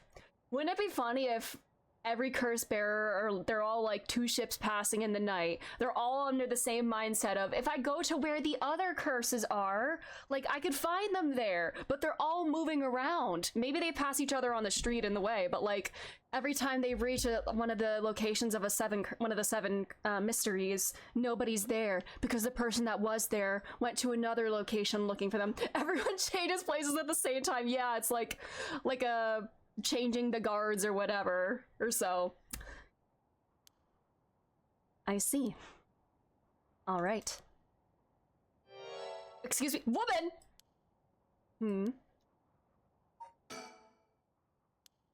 It's that woman, her. Yeah, what's her deal? Are you the daughter of Tetsuo? Where did she come from? It's like she appeared out of nowhere. I didn't mean to startle you. I'm terribly sorry if I've gotten the wrong people, but would you happen to be curse bearers? Uh-oh. Curse bearers? What's that then? It means someone who's gathering souls for the rite of resurrection. You have heard of the rite of resurrection, haven't you? Everybody's talking about it. Color me intrigued. Care to tell me more, miss? What was your name again? Oh, silly me. I'm Ayame Tono. University student. Okay. She certainly had no reservations telling us about the rite of resurrection. It'll be worth keeping an eye on her. She could be trouble. She says her name's Ayame. I guess she's around 20. She must be brave walking around alone this late. Or maybe there's more to it. There's more to the rite of resurrection than meets the eye, you see. So the best way to collect soul dregs is to kill other curse bearers. And that's about the size of it. I hope it wasn't too much to follow. Girl, why are you telling us this? What's your game? No, I think I got the gist. Funny old world we live in, huh? So are you saying you're one of these here curse bearers? No. Well, not quite. It's complicated. I'm not, but Yutaro is. It really is a holy grail war. Ah! Is she trying to stop Yutaro from killing people? Yutaro, is that your boyfriend? Oh, heavens no, just a friend. His full name is Yutaro Namagaki. Well, I suppose you could say partners in crime. Funny way of putting it. So where is this Yutaro right now? Well, about that, he's not actually a curse bearer anymore. He's more like a former curse bearer. Former? How so? I don't really know the details myself, but apparently he lost his curse stone. Typical, right? He makes such a show of being a top student, only to flunk where it counts. This is so interesting, because like we were able to get a hold as Tetsuo. we were able to get a hold of his curse stone without like any real issue. But with Yako's curse stone, I don't know if it was just Mio's heightened spiritual powers or if she was... I'm gonna just assume she was telling the truth until proven otherwise. Maybe it was her spiritual powers that made the stone kind of reject her. Why did Yako's curse stone want to cling to her, but Yutaro's didn't? Yeah, the crime being attempted homicide. Literally, in the same way that, like, me and Shogo were partners in crime, right? But, like, I didn't actually do anything, just like Ayame didn't do anything.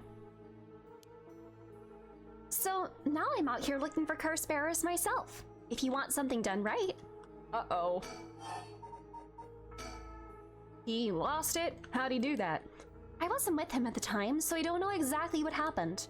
All I know is that he came back saying he didn't have it anymore. Although, well, it's strange that you'd probe into that of all things. I'm just the curious sort, that's all. Sorry if it's a touchy subject. I just thought if you want something, if you want something done right, what do you mean by that, ma'am? Oh, I don't mind. I don't particularly care about keeping it a secret. You're a strange sort. Yutaro can be a little irrational sometimes, so I have to keep a level head on my shoulders. So anyway, mind if I ask why you thought I was a curse bearer? Oh, that. I'm terribly sorry. I was so rude. I saw the two of you out late at night, and I suppose I made assumptions. Gotcha. Sorry if he gave you the wrong idea. Out of interest, what was your plan if we did turn out to be curse bearers? Great question! And the answer is, I was going to ask you very nicely for your curse stones. And you thought we'd have given them to you just like that? Well, maybe not, but you know what they say. You never know until you ask. And what if they decided to retaliate and kill you for asking? You must really love your boyfriend if you're willing to try something that risky. Oh goodness, no, we're just friends. My life doesn't revolve around him, you know. Anyway, you aren't curse bearers, so I'm just bothering you, aren't I? Please ignore me. I'm so quirky, just ignore me. So what are you trying to do with this rite of resurrection? Well, Yutaro has his own plan all laid out. I don't know if I can get behind it, though. It seems, how do I put it, self-centered? I mean, if you got a chance to resurrect the dead, it would be a waste not to use it on someone that really matters, right? So I was planning to steal his curse stone at the last second and use it for myself. Damn, girl! Well, until he lost it anyway. She's goated? So now you're gonna try to continue this plan with, she's better than Mio, yeah! Oh, but don't tell Yutaro I was going to do that, okay? I don't think he'd be happy to hear it. Of course, keeping secrets is my business. My, aren't you dashing? Oh my god. Haruo did her, like, side-eye glance at her at that. Alright. I see an ad is going right now. I'm gonna take this ad break to run to the bathroom. Actually, no. I can go wait till the next ad break. Sounds like you really have your heart set on this ride. What were you hoping to use it on? Do you promise you won't laugh? Cross my heart. Well then, let me tell you my master plan. Prepare to be amazed. I'm an art student, you see. Woodblock prints are my specialty. Ukiyo-e in particular. Ukiyo-e, huh? You must be a cultured lady. Really? Do you think so? Everybody says it's a strange interest for a girl to have. Oh my god. You know, people often think of ukiyo-e as some inaccessible high-class art form, but that's actually totally untrue. Back in the Edo period, it was the art for the masses, amusement for the common people. So when you think about it, we feel exactly the same thrills from every brushstroke as they did back then. Isn't that fascinating? Huh. Yeah, I guess. And as far as I'm concerned, the undisputed king of ukiyo-e is the one and only Hokusai. Have you heard of him? Oh my god, are you raising like a dead man to be your art master? Sure I have. He's famous. Didn't he live somewhere around here back in the Edo period? Oh my god, you want to like raise this long dead man to teach you how to to train you in this art? And that's right. You're just as knowledgeable as you look. Oh, he did this art. Oh. His 36 views of Mount Fuji are so iconic. They're the only works of his most people know. But Hokusai was so much more than just mountains and waves. That's only the teeny tiny tip of a veritable iceberg of work. I've gotta admit, I only really know him from those landscapes myself. Oh, don't worry about it. Anyone can learn. When Hokusai died at the age of 90, he left behind over 30,000 drawings. That's multiple drawings a day for 80 years. Amazing, right? I'm gonna bring Vincent Van Gogh back from the dead. Imagine how he'll react. Why are there giant speeding metal carts everywhere? That actually makes me think of that one Doctor Who episode. Thinking of bringing him back to the present. That makes me think of that one Doctor Who episode where that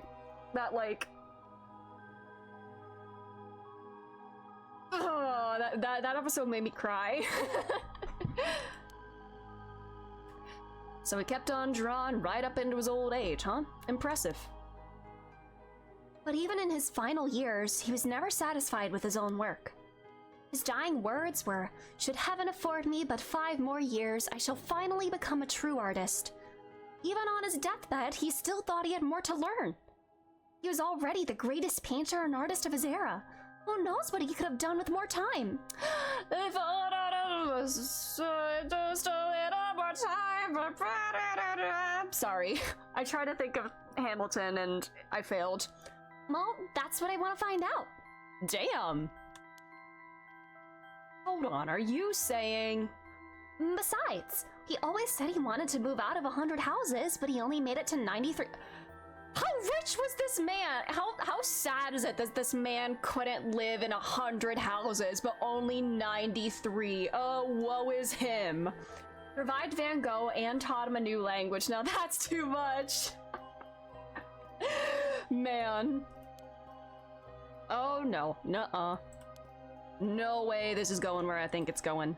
Imagine the masterpieces he could create with modern techniques. I feel all dizzy just thinking about it. Oh, girl.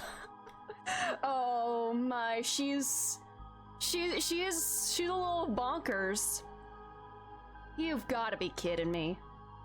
So if I understand correctly, you want to use the rite of resurrection to... That's right! I want to bring Hokusai back to life! Well, that's certainly a novel idea. Please, just a little more time, afraid of mortality, bros out their deathbed, be like, yeah. I mean, I, did this, I lived, this way that I don't even know what to say. I'm gonna say, tech bros that try to do whatever they can to achieve immortality, just making themselves miserable, only to have to die anyway. Oh my god. Her eyes. Oh, is Haruhi, judging her for using it for, on something so... it's not, impersonal to IMA. This isn't somebody that she knew personally and is grieving. Is she gonna judge her for this? Mm-hmm.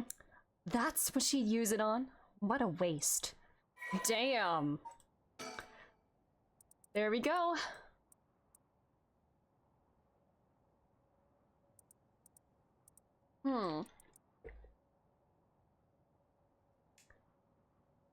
Alright. I swear, bro, just 5 more years and I'll be fulfilled for real. Trust me, bro. Oh gosh, is that the time? I should be going. I need to get my hands on a curse bearer before daybreak. Sorry for flagging you down out of the blue like that. Best of luck. Wow. They're both like, wow, she's not stupid, I guess, but huh, wow. Clever but calculating. She's making the best of the recent boom in the popularity of female university students incited by their appearance on TV moments. Okay. IMA has figured out that older men will fall for her if she acts a little bit stupid. Okay, so it seems like this is a genuine wish to resurrect this, but she's definitely acting ditzier than she is. Agreed to date him because his family seemed rich. She does not think much of him as a human being and is beginning to grow bored of their relationship. She's actually kind of based. I actually kind of love her. Well, there goes trouble. If we're going after curse stones, we should keep an eye on her, too, if we can. Why do you say that?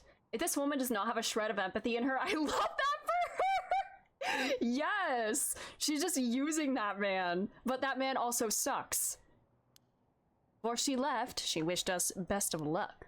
She's got at least an inkling that we're curse bearers. My. There's a good chance of clash sooner or later. We're after the same thing, after all.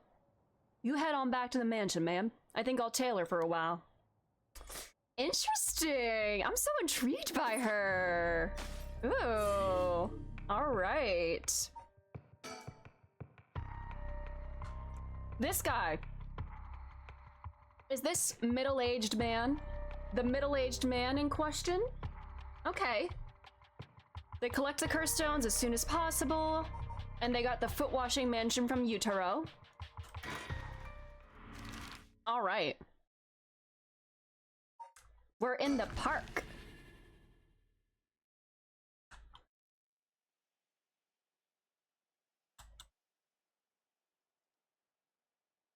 Like, check it out. I'm in the park like carpet. Excuse me, sorry to bother you, but we have some questions for you.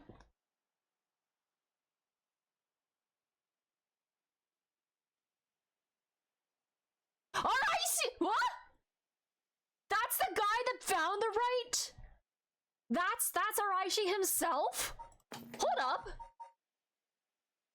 So that's the guy who published that story on the Rite of Resurrection, and Richter suspects that he's a curse bearer himself. Interesting. I hate that I can't hear I'm in the blank without immediately going to the carpet. Honestly, same. What? Are you at the police? I haven't done anything. Don't worry, this isn't an interrogation or anything. We just want to talk.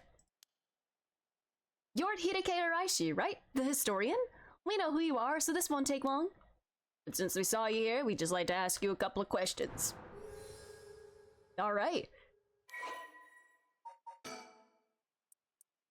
Historian who works part-time.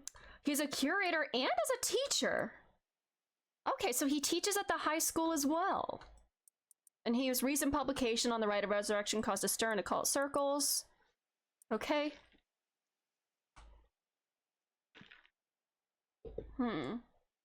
He's conceited and just teaches to make ends meet. Lately he's concerned that articles he contributed for purely monetary reasons have earned him a reputation as a researcher of the occult, but the surge of interest in this topic and resulting volume of article requests he was receiving are undeniably tempting. So he's not like an occult guy. People are just making that assumption because of this one article that he wrote. Story of the Unknown, an introduction to Bando history. How did I write about a secret murder cult guy pass the background checks to be a teacher? Well, I guess he was a teacher there even before then, and this is a very recent publication. And it doesn't seem like that's his main interest. Well, let's get it over with. I'm a busy man. Why am I... This is so interesting to me as well. When I'm playing as Tetsuo, from his POV, I still see him. When I played as Shogo, Yako, or Haruwe, I was like in first-person POV with them. But with Tetsuo, I see him. Hideki Araishi. He says he's a local historian, but supposedly he knows more about the Rite of Resurrection than anybody. The fact that he's here at this time of night, it's plenty possible he's a curse bearer. I don't know what's that all about. Questioning people like this can put unnecessary stress on them depending on their position. This guy's pretty sharp. I'll have to play it safe and only push him when I see an opening. Boss, let's ask Hideki some questions. Okay. Appearances, it's hard to imagine this small, bookish, well-spoken man being very dangerous. But in this day and age, you never know. I should be careful. Now, Mr. Araishi, what were you doing here at this time of night?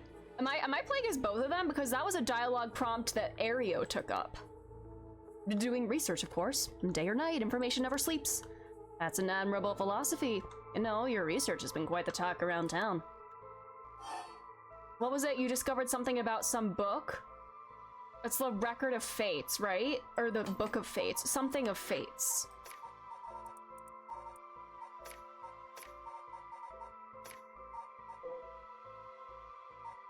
The Record of Fates, yes, that's what I thought it was. Right, you found some kind of ritual in the Record of Fates.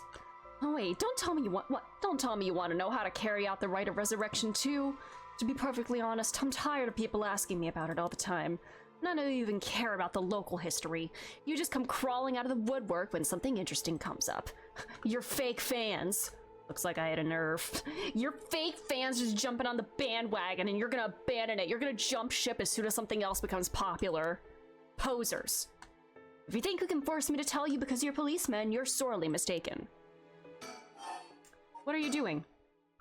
Was the research you were doing just now also related to the Rite of Resurrection? Oh, yes, that's right. Yeah, Aereo is taking up these dialogue prompts. I don't know if I'm reading too much into it because there is a meta element to this game, but this route in particular, I see both of them. I'm not in first person Tetsuo view. And then when I pick those dialogue prompts, Aereo is the one asking them. Does that mean something? Well, yes, that's right.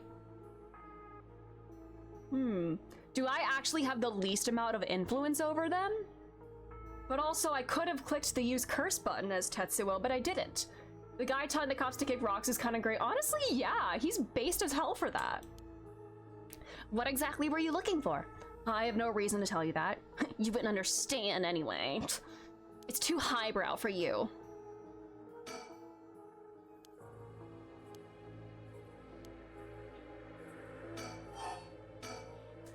What was the research?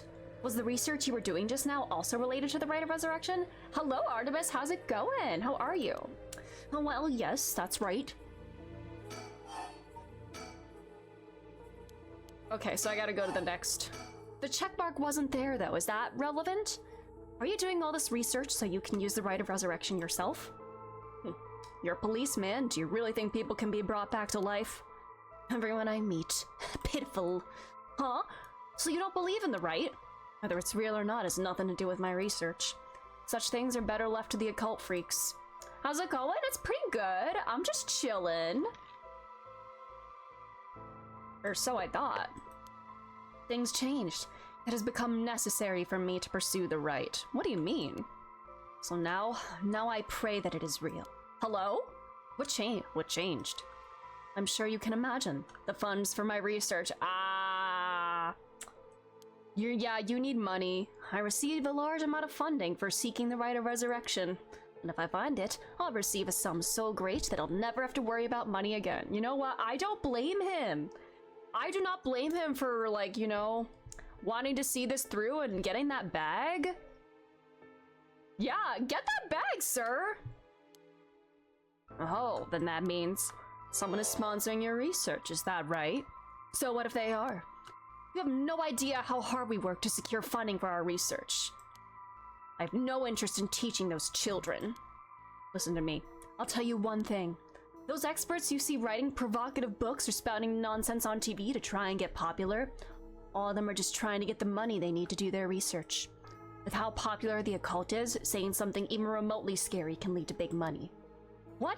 But I bought your book! Are you a fraud? No, Aereo's world is like crashing down around him. You're a fraud! They're all frauds! No!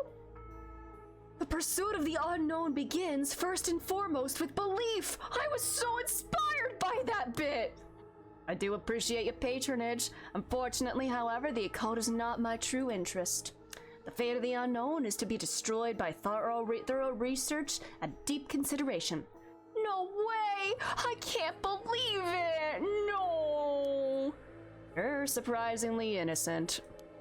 Oh, June. About his research. And what kind of research do you want to be doing? I'm sure it wouldn't interest you, but to put it simply, the focus of my research is how historical accounts transform into folklore over the years as they are passed down from generation to generation. What does that mean? Due to human bias, the account of any event is inevitably changed by the person communicating it. This is not necessarily done with ill intentions. Tanaka music? What do you mean? Like, what Tanaka? Like Gundam Tanaka? It happens when someone tries to fill in the gaps in a story that lacks detail. It's like a game of telephone. Or when something's left out or abridged because of the story's length. Or when a story twists and shifts as it's spread through oral tradition. Oh, oh! I see. Bada-bada, bada-bada, bada-bada-bow, bada-bow, bada-bow. I see. For Arashi scamming with the book. I see. I see. Even when two stories are told about the same event, differences in culture or environment affect how it's told, changing its content. Silly little things can turn into terribly mysterious legends.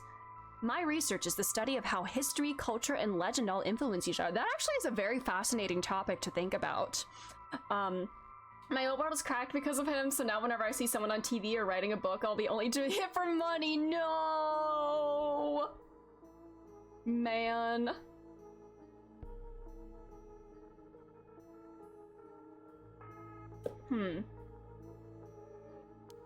Oh, I see. Take the 7 mysteries of Honjo, for example. Why are some of the mysteries seemingly about nothing particularly interesting? You'd think stories wouldn't last a decade, wouldn't let alone hundreds of years. So why? Perhaps putting it in a way that piques your interest? Yeah, that's why most people do things capitalism constrains the kinds of art that will be created, exactly. Yeah, unfortunately we do live in a capitalist society where the world revolves around money, so I can't even blame them a lot of the time. I'll admit I am curious. So it's like very hard to like be faithful to like your values and whatnot. Trying to balance like your values versus like selling out. I guess it also depends on like selling out. It might be kind of harsh in a lot of contexts, but I don't know. You have to do what is gonna sell, but like you also want to stay true to your vision and everything. Like, yeah. I think a lot about like the Owl House when I think about that. Like, I know like Dana Terrace. I still need to watch Knights of Guinevere, by the way. I still need to watch that, the pilot for that. But I know she had to fight a lot of like censors and such on Disney and just had to like tone down the show to make it like suitable for Disney, and yet they still ended up axing it early because they didn't think it like suited their audience or whatever. And yeah, I wonder like what her original vision would be. Like, I think she originally wanted the show to be a little bit like grittier, I guess. Like a proper like YA show. And I would still consider it like young adult, but like also kind of like preteen oriented. But I'm very curious about her original vision. Even if you dig into your heart and try to create the art you see there, the virtue of living in a capitalist society will alter your art to be accepted by that culture. Yeah. And it sucks that you would like need to do that to get by, to like make it profitable. And it sucks that people like, they always say to like do what you love, you know, do what you love and you'll never work a day in your life. Like, that's just straight up bullshit. And by nature of turning something you love into work, I feel like you very easily start to love it less. Like, it no longer becomes something that you do for enrichment, but it becomes a job. And that's so easy to happen with like creative pursuits. Yeah, do what you love and you will learn to resent it. When it becomes an obligation rather than something that you choose to do for fun, that's when that resentment starts to happen. One of my favorite shows ended their partnership with Disney. Hell yeah, fuck Disney. All my homies hate Disney. What show was that? So that's what you've been researching all this time. Makes sense. You can't just stop when it gets boring and you have burnout. Yeah, exactly. You don't have the opportunity to stop because you need to do that to survive. My roommates are Disney adults. It's so painful. Oh no. Oh no. Yeah, imagine if you didn't stop playing Genshin but had to play for 3 more years. Yeah, like imagine being like an official Hoyo content creator and having to play in spite of all of that burnout. Like, I would hate that game. Like, more than I do. But yeah, It's so easy, and that's why I really love being a variety streamer now. Because I was mainly playing Genshin and Honkai Impact when I started streaming. And then I started dipping my toes into variety content little by little. And then with Persona 5, that was when I like, it might also just be the fact that Persona 5 consumed my brain so much, and I love that game so much. But I really had like a big backlog of games I wanted to get through, and like mixing it up just keeps it more interesting. Oh, it's Doctor Who! Hell yeah! Love that, love that.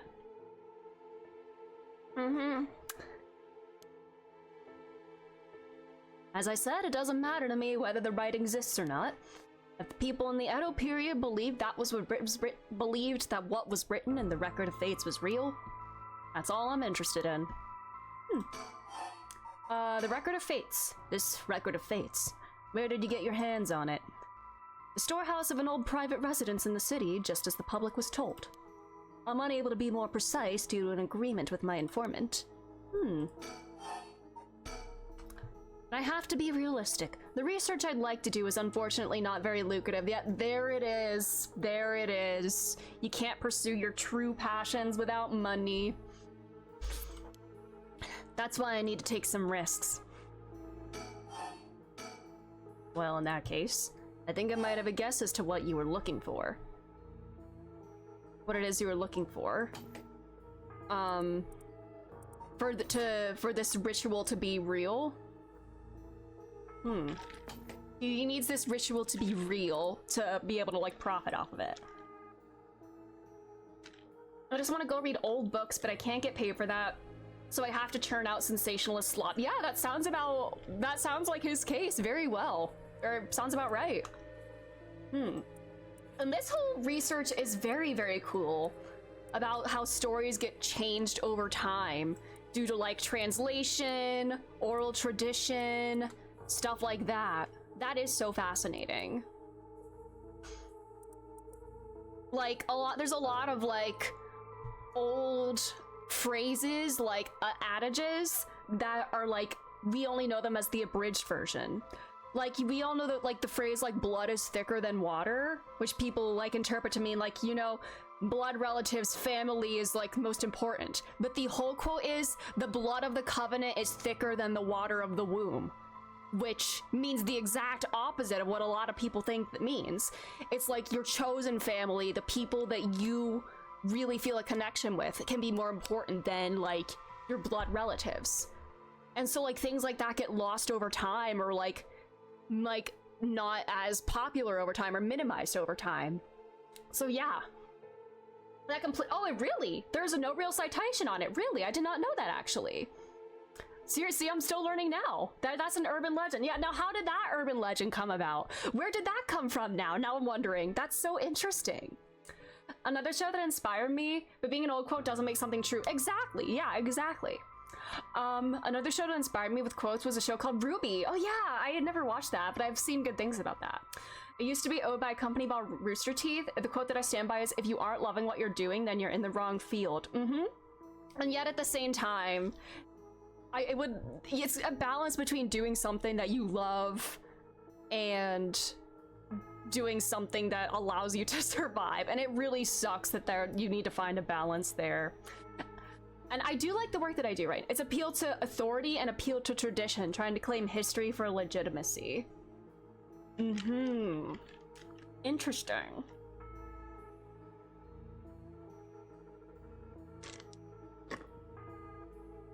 Is that also the case now? I'm also thinking, like, you know, jack of all trades, master of none, better than a master of one, or something like that. Is that like that actual full quote? Because people usually take that quote. Yeah, chosen family being important is correct. You just don't gotta lie about the origin of its history. Yeah, that makes sense. Totally valid. Yeah. Yeah, I guess people just want to be smart by saying like, actually, this is like my source. This is what I know. But like, I guess hearsay. When I love when people will like say something, people in like comment sections or whatever.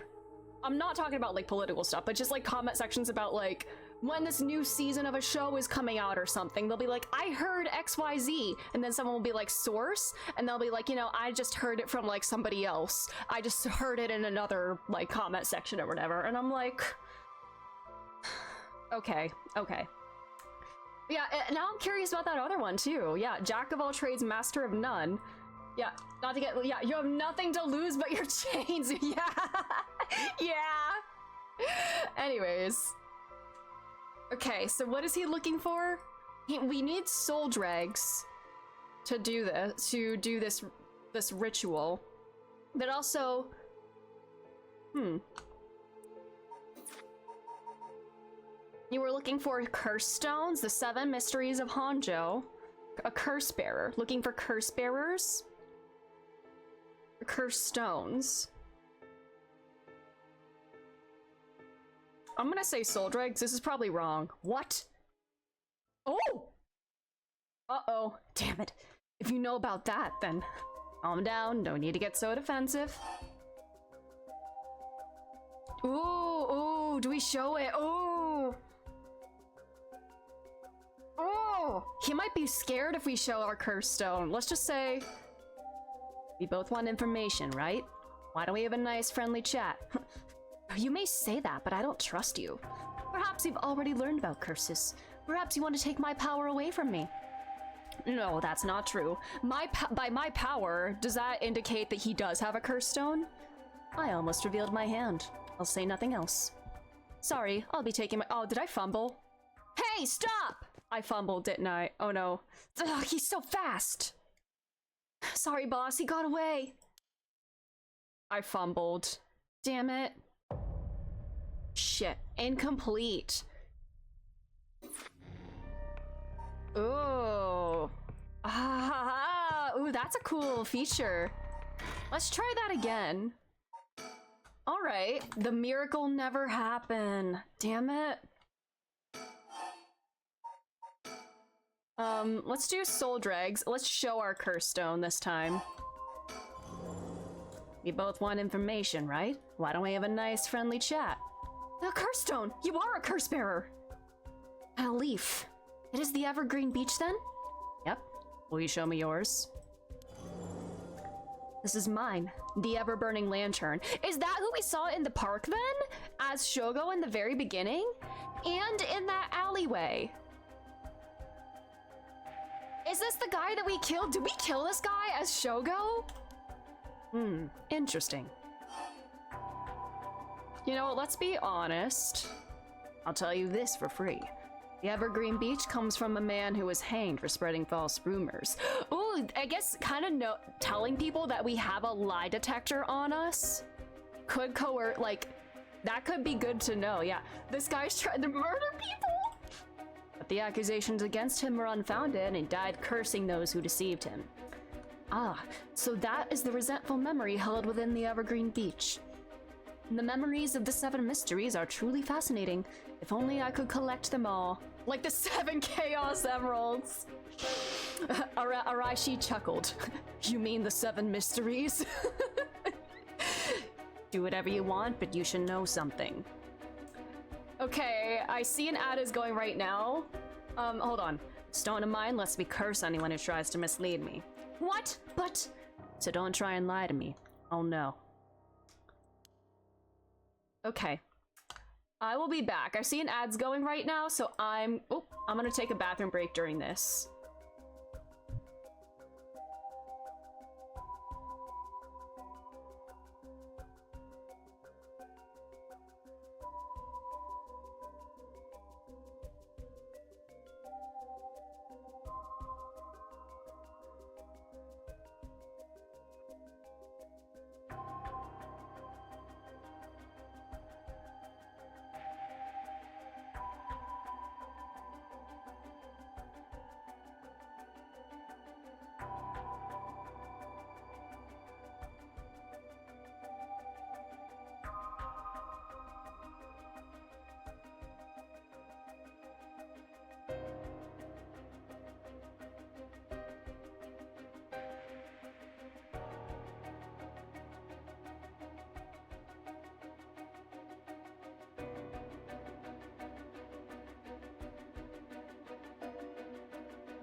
Hi, I'm back. Sorry about that. Your straw for your Capri Sun broke? No! That's the worst thing ever, no! You would curse a citizen, and you call yourself an officer of the law. I mean, what did you expect? That all depends on you. I don't want to use it if I don't have to. What is it you want? Curse stones are dangerous. I'd like to confiscate yours. Excuse me? My right! First, let me ask you one thing. You haven't used that curse, have you? Oh, fuck, he's killed somebody.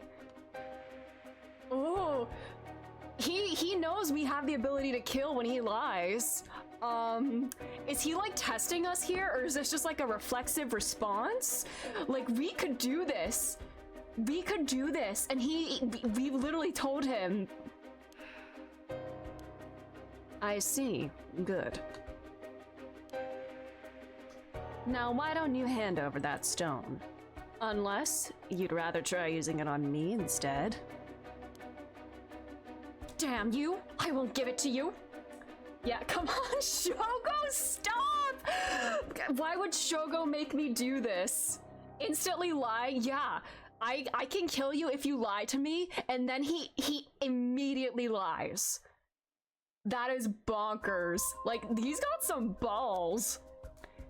If I were to say that, what would happen? Would it be a crime? The police are aware of how dangerous the stones are. I could arrest you under Article 1, Section 2 of the Minor Offenses Act. Or you hand it over and all you lose is your secret ability. Think of what would happen to all your research if you were arrested.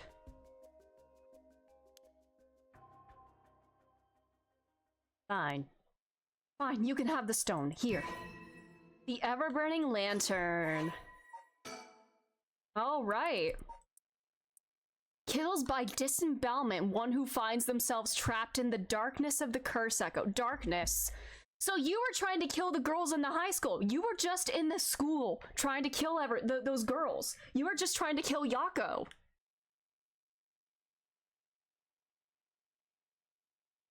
You were just trying to kill Yako. Alright, the resentful memory. Honjo is filled with and that means we killed this guy as Shogo as well. And Honjo was filled with samurai residences. The spies of the shogunate lived amongst the townspeople to keep an eye on things. The Soba cart on South Warigesui served as one of their outposts. They would communicate to each other in code by turning the lantern on or off. Tonight at 4 a.m. meant that someone would be having the last soba of their life and that their belly would be sliced open the next night. Damn. An unfortunate incident occurred in which a man attacked a woman in a bout of fury. He regretted it deeply, even declining to invoke the right to defend his honor. But the deed was done. Still, he could not accept it. His rage at having been used by his daimyo boiled over, turning into a grudge he would never forget. Nearby, he saw a lantern quietly glowing in the night, and when the 6th bell rang, the man cut his own stomach open.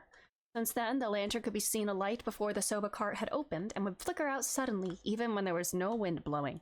As this unsettling phenomenon continued, the rumors surrounding it grew, and soon all were convinced that it was the man who cut open his stomach visiting from the beyond.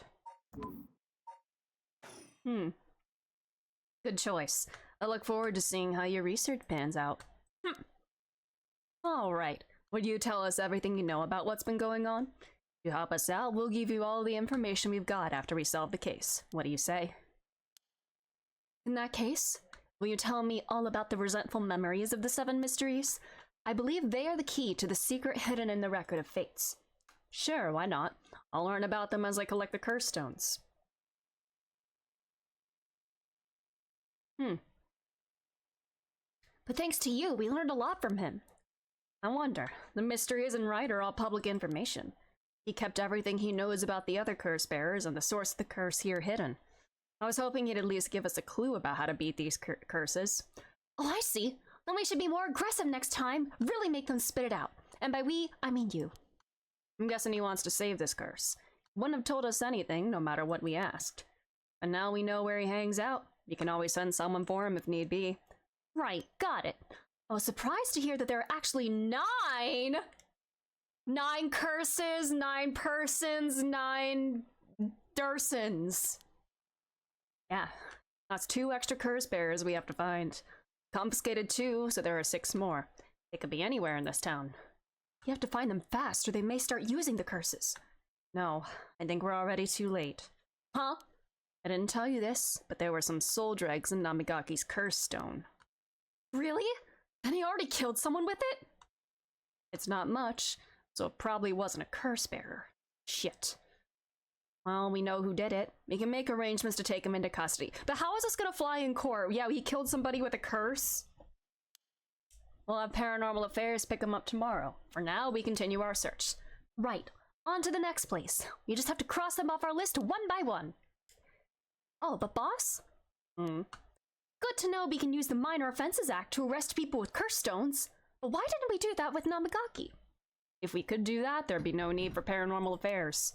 What grounds would a normal detective have to put him under arrest? Oh, right. Yeah, I suppose that's true. Ooh, alright. Well, there we go. So, here, in the darkness, the effects of other curse echoes are appearing in the darkness, so... Is this happening simultaneously? Probably, I don't know. Never heard the word dregs, I think of Secret Boss and the white word from Silk Song. I'm trying to think. So, but that was his darkness here. So he was just at the school, trying to kill Yako. Hey,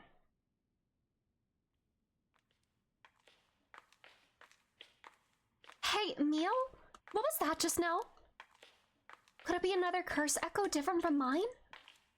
I think so, yes. We may have been discovered by another curse bearer. Oh. What's wrong? Shh. Someone's there, in that classroom. What? Something moved inside. Well, check it out stealthily. It might be the curse bearer who used that curse echo just now. If we can see who it is, it might help us decide what to do later. That's true. Okay, be careful.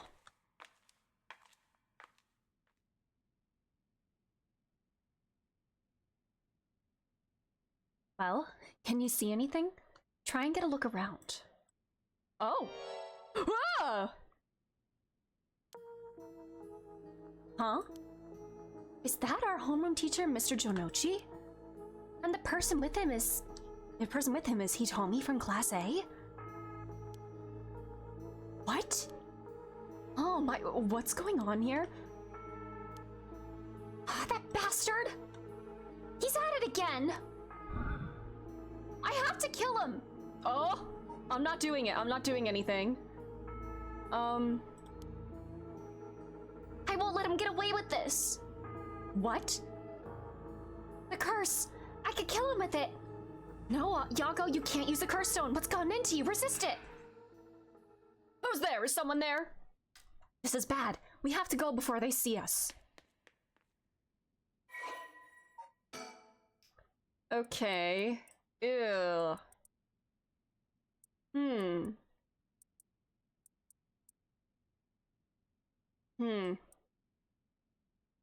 He looks down on his students.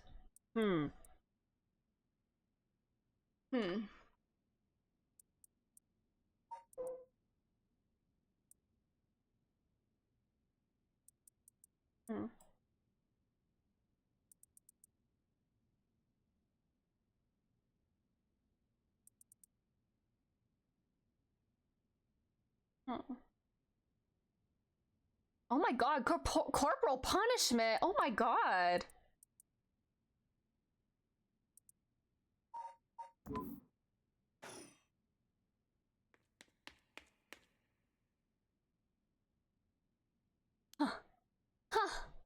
It seems like they're not coming after us. Let's hope he didn't see our faces. But Yako, what came over you all of a sudden? Sorry. Thanks for stopping me. It's like this uncontrollable rage suddenly welled up inside me. I wonder what's gotten into me. I can barely even remember what happened. I'm really sorry. I do think it's partly the curse's influence on you, but we certainly saw something shocking. My heart's still pounding. I'm a little surprised, you know, he told me from Class A. You know, maybe the world would be better with this guy gone. I don't know. But she said, hold on. Oh, go back, go back. He's at it again. Is he, like, gross to, like, the students here? Is it gonna guy in a wheelchair out of camera mind controlling him? I hate that I was kind of getting that thought with the Tetsuo route, since it was not from his POV. I was literally thinking of that. I was like, is this gonna be ZTD all over again? Are the players' motives complex here? She tends to stand out a lot. Gotcha. Well, she certainly does dress like a delinquent, though she barely shows up to school. A theory. A game theory? No way! But could Mr. Jonochi or Hitomi really be a— Ah! Ah! I don't know, but we should be careful just in case. She's right behind you! Yako. When I give the signal, run. Go straight from the entrance. Don't look back, no matter what. Huh? Why? Did something happen? Something happened, didn't it? What about you, Mio? I'll be fine. We'll meet up outside the school gates. Mia was very calm right now. If I'm not there in 10 minutes, go straight home, okay? Okay, go! Right! Okay, go Mio! Don't look back, don't look back, don't look back! Go Mio, go Mio! Was that... Which curse was that? That was the same one in the dark room, so that would be Araishi. Unless this is at the same time as they're meeting in the park with he's meeting in the park with the other guys. So, like, this is the, like, 1 a.m., right? So that would be the same time Araishi is in the park. So maybe he was at the school, but then left. These are solid. Is it cool if you pause to explain everything what's happened? The Shogo made me do it. That's the summary. How are you doing? I have to get outside. Let's see. To get to the gates, I go by the gym and... Oh no. Who's gonna be here? Ah!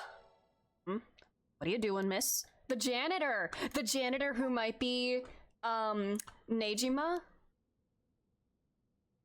Shouldn't be here this late. Don't you know what time it is? Oh, Mr. Ashimiya! Well, if it isn't little Yako. Anyway, students aren't supposed to be around playing outside at night. Okay. The janitor. He began working as his replacement about 6 months ago. Okay.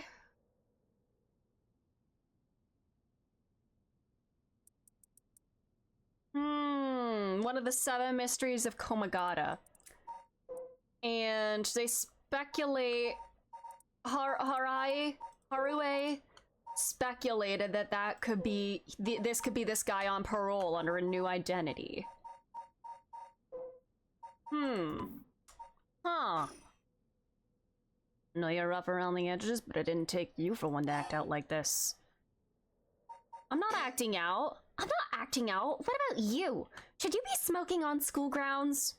Because that feels like the in-character response for Yako. She's pretty bold. Well, it ain't lit, so it's alright. It's an accessory. It's a metaphor, you see? Don't go changing the subject. There's no letting my guard down with you. So why are you here so late? Well, the truth is, I forgot something in my classroom, so...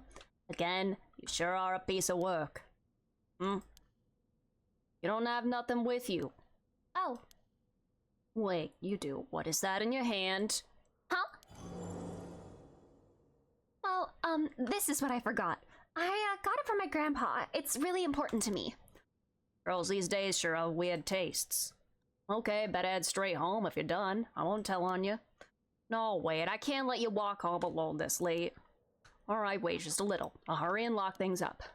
But...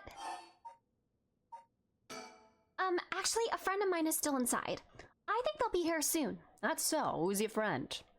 My classmate Mio Kurosuzu. Uh-oh. Ah, that transfer student. Breaking school rules already, huh? Didn't take her for the type. No, I was the one who dragged her here. Well, whatever. I'll go take a look. It'll be safer if you go home together. Oh, right.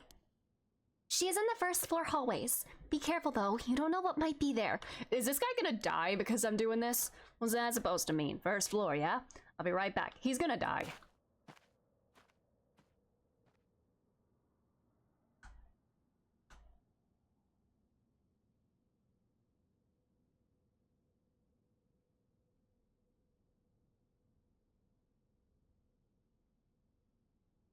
He's dead. They're both dead. No, Mia wouldn't die like this.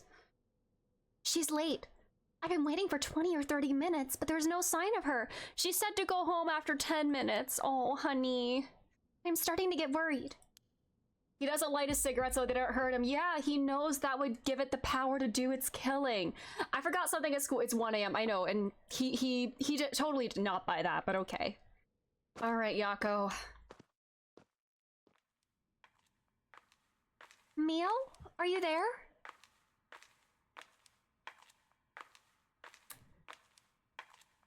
Raggy. Janitor is dead. Huh? Oh, shit. No!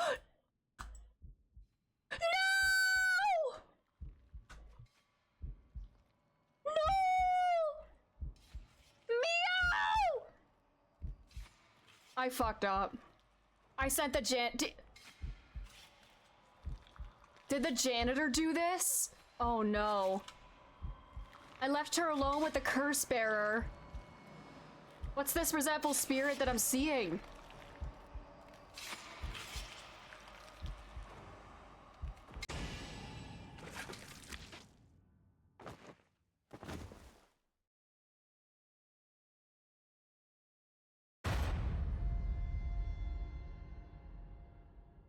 Uh-oh.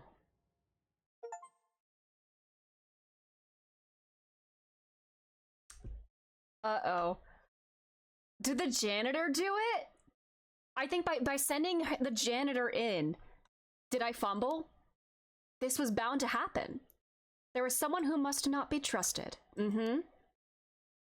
You may choose to withhold important information from that person. Yes.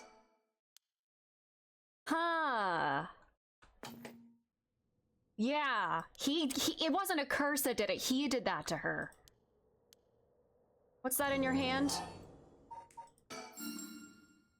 All right, Mr. Shinoshi was actually looking for you inside the main building. Was that?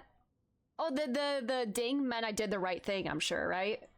Honesty is not the best policy with her, I suppose. But for Tetsuo, it did. Like, the more I reveal about my curses, the more people are willing to cooperate. Yeah, perhaps more than a regular guy who wouldn't murder people. Exactly. Is he here right now? What's he thinking? I don't know. He was in class 3B on the second floor just a bit ago. Well, I suppose that means I can't be locking up yet. Second floor, you said?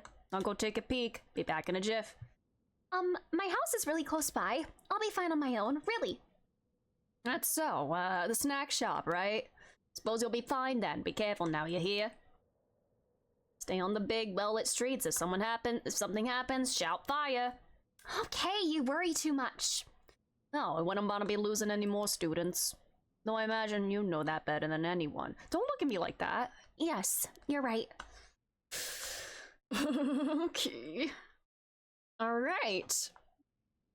Now who's gonna end up dead?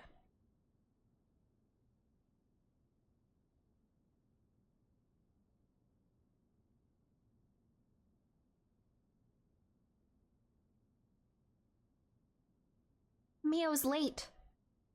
I've been waiting for 20 or 30 minutes, but there's no sign of her. Huh? There's someone coming down the road. Mio? This guy, yeah, he had the dark curse, right? That's... Oh no, a teacher. It's Mr. Hiraishi. Uh-oh. He looks on edge. I wonder what he's doing. Wait, he's the one who discovered the rite of resurrection. It wouldn't be strange for him to be involved with the curses. I wonder if he has a curse stone. What do I do? But it's way past the 10 minutes Mio said she'd be here by. I managed to escape. I can't let that go to waste. I need to get out of here before anyone sees me. If this is after... This would be after he lost his curse stone, right? Yako's home.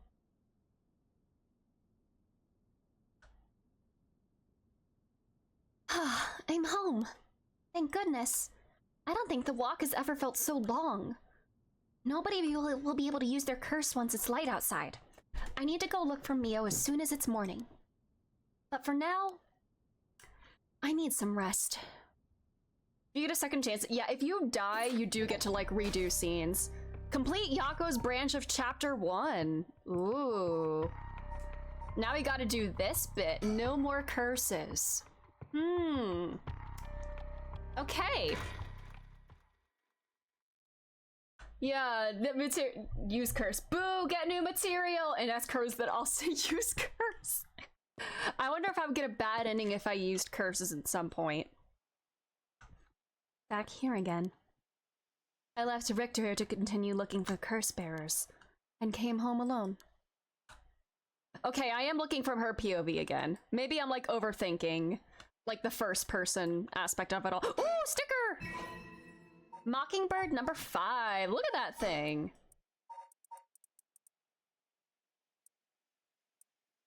The Ostracizer. The old Shigema mansion. We rebuilt it here after the Great Honjo earthquake. It's always stayed the same all these years. Even the war didn't touch it. I never liked it growing up. I always wanted to live somewhere more modern.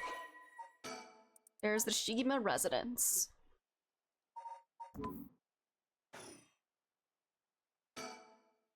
I can hear the wind rustling in the trees.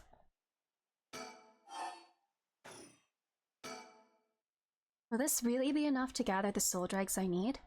What if nobody uses any more curses? I'll lose my chance to bring him back. Oh,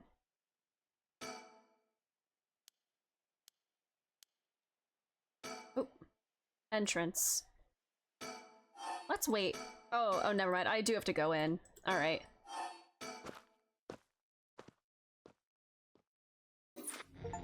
All right, well, we did Harue's branch. Okay, so you do have to play piece by piece. A threatening phone call. After persuading Araishi, the curse bearer of the ever-burning lantern, to give up a stone, Tatsumi and Ario have obtained 3 curse stones in total. Alrighty. 4 a.m.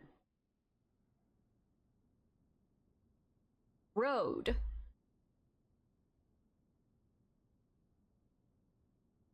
I curse your bloodline and your cow! No! Kai Caliber, how are you? Well, at this, we'll have visited every place connected to the 7 mysteries. This is the last spot, huh? We've got nothing to show for it? Even though every last location looked suspect from top to bottom. Existing? Hey, that's enough. That's enough. Maybe we came at the wrong time. There might not have been any curse bearers around. Sounds like we'll need to do another round before morning comes then. Or maybe someone's been observing our movements. Why is he looking at me? Why is he looking at me, the player? Why is he looking directly at the camera? What? No way! It's just a thought. Either way, we should check out this last place. Let's hope we finally get a lead. Is he aware of the player's presence? Hey, back to Kinshibori Park. Oh, is this where they find Shogo? Have you considered the cops are the last people that need horrible ways to kill people? Yeah. Oh no! Wasn't his body found in a river on the TV though? Uh-oh. Whoa, whoa, whoa. What the hell is this? Is he dead? Damn it, we were too late. Was this a curse too? Hang on, I'm going to call this in. I'll leave it to you. I'm gonna take a look around.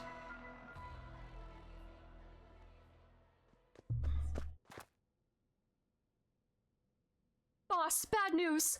What is it? Another mysterious death was reported in the area just now. The medical unit and forensics team are on their way, but it'll be a while before they arrive. Ugh, this is bad news. So they got someone else. You think this is the work of a curse bearer? It's suspicious deaths popping up one after the other. We have to assume it is. Shit. Guess we'll be stuck waiting around for a while. I can't even interact with this guy. I can only... Huh? Boss? That phone is ringing. Oh no, June's gonna die if I turn my back on him. I checked the surroundings earlier. There were no signs of a curse bear or any other curse echoes around. What if Jude is a curse user this whole time? Ringing of the phone is the only sound cutting through the quiet park. Uh-oh, one of us is gonna die. Can I trust you, my partner? Let's split up! Surely that's smart. The phone is ringing. It sure is. Are you going to pick it up? You want me to pick it up. Why would I? Why wouldn't you? It's super suspicious. You're gonna kill me if I turn my back. Oh. You're gonna kill me. You have a curse stone, don't you? I didn't even know these could receive calls. Are you gonna kill me when I turn my back?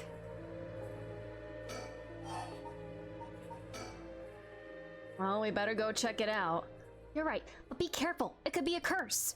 Hey, I said we. You expect me to go alone? We're not splitting the party. You're the one who's tough against this stuff. Don't worry, boss. You can do it. Go on now. You're gonna kill me. Damn it. You're gonna kill me. I don't trust anybody. Hello? Kinshibori Park phone booth. Are you fucking with me, Tsutsumi? Or were you just too scared to answer the phone? Who is this? Wahaha! I finally got him! The real deal! Detective Tetsuo Tsutsumi himself! Oh wait, that's Chief Inspector Tsutsumi now, isn't it? Come a long way since we last met.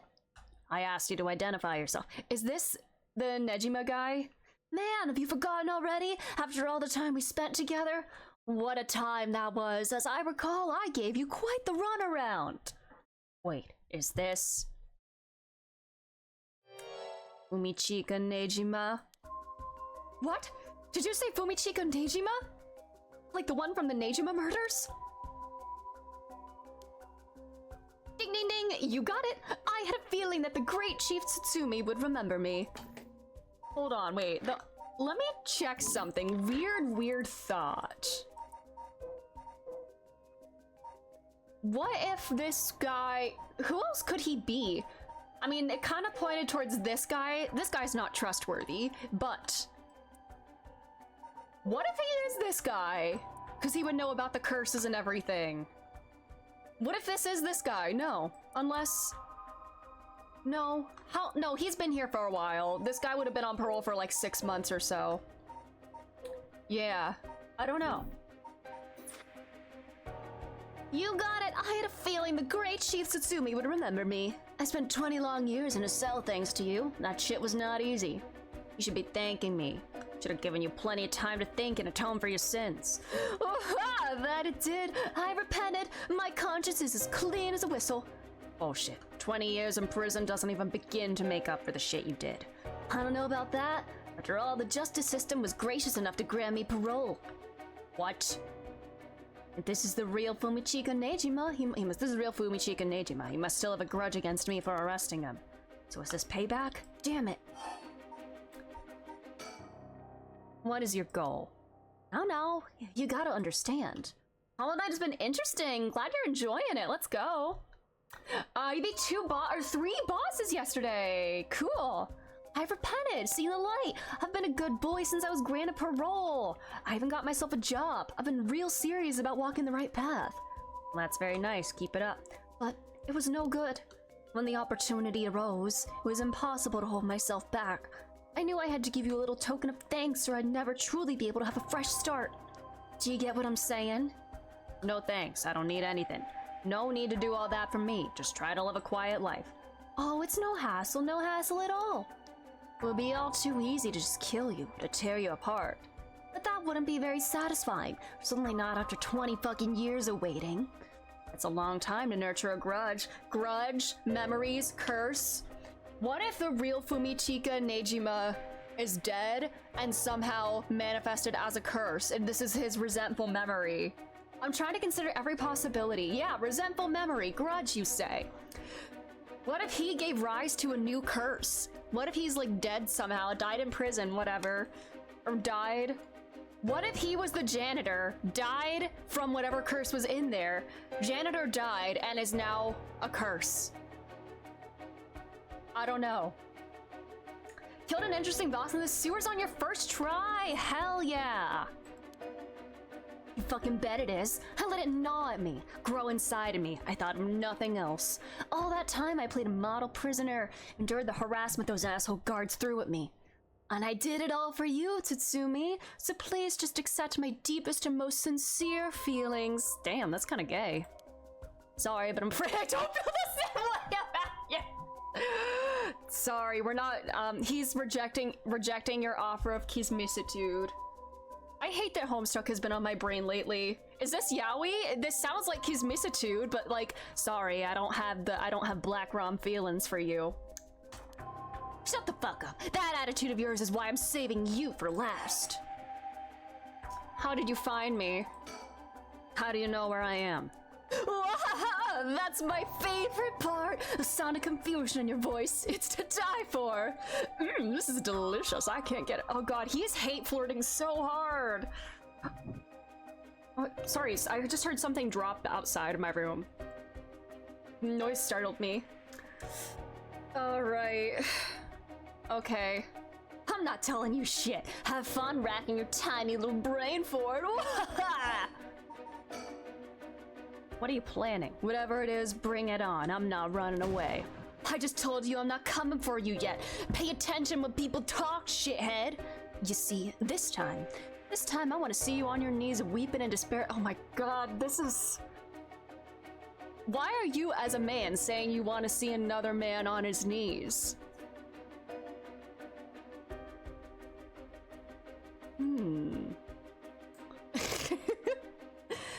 Oh no, I'm so sorry, dear Nejima. Please forgive me. I won't do it again. Shut the fuck up. This is exactly why I've always hated you so fucking much. Oh my god. This is so kismisitude coded. Oh my god. Was worth a shot. Did you really think that would sate me, asshole? You must be crazy. Well, then we're both crazy. We got so much in common. We should be friends. Enjoy cracking your jokes while you still can. I'm gonna kill everyone you care about, one by one, till there's no one left. Sorry to disappoint, but I'm a lone wolf. I don't have anyone like that in my life. But... Hey, he can hear all of this! How loud is Tetsuo speaking if he can hear all that from over here? Oh wait, are you just trying to protect me? You are like the son I never had, Ariel. There's not a single person you care about. He's screaming into the receiver for sure. Hell yeah. I wonder what your sweet daughter would think if she were to hear that. Is his daughter the art girl? Because we know his daughter's like college age, and I'm trying to think of who it could be. Is it her? Oh no. Don't you fucking dare. I'm warning you. Oh, very nice. This is more like it. She's living all on her own, isn't she? Attending university and all. Such a good girl. It has to be her. Oh my. Don't tell me that she just happens to live in Honjo? What? She does? He didn't know that. Oh, forget it. This isn't funny, asshole. I'm gonna find you and make you pay. I love it. Keep going. I want to hear you lose your mind. It's music to my ears. Oh my god. Bro, right in front of my coworker over there? Ha, fuck you. I guess I could give you a little hint. Go on. Well, you see, I have the one-sided read. Ooh, curse. Right in front of my salad. Really hate flirting with me? Right in front of my salad. Tatsumi, you have the evergreen beach, no? Nejima, you're a curse bearer. You're using the power of the curse.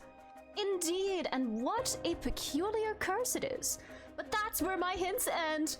Isn't the site of the one-sided read the first place we went? It was the first place we went, wasn't it?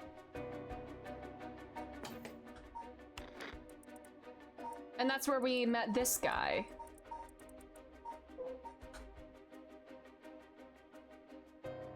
Mm-hmm.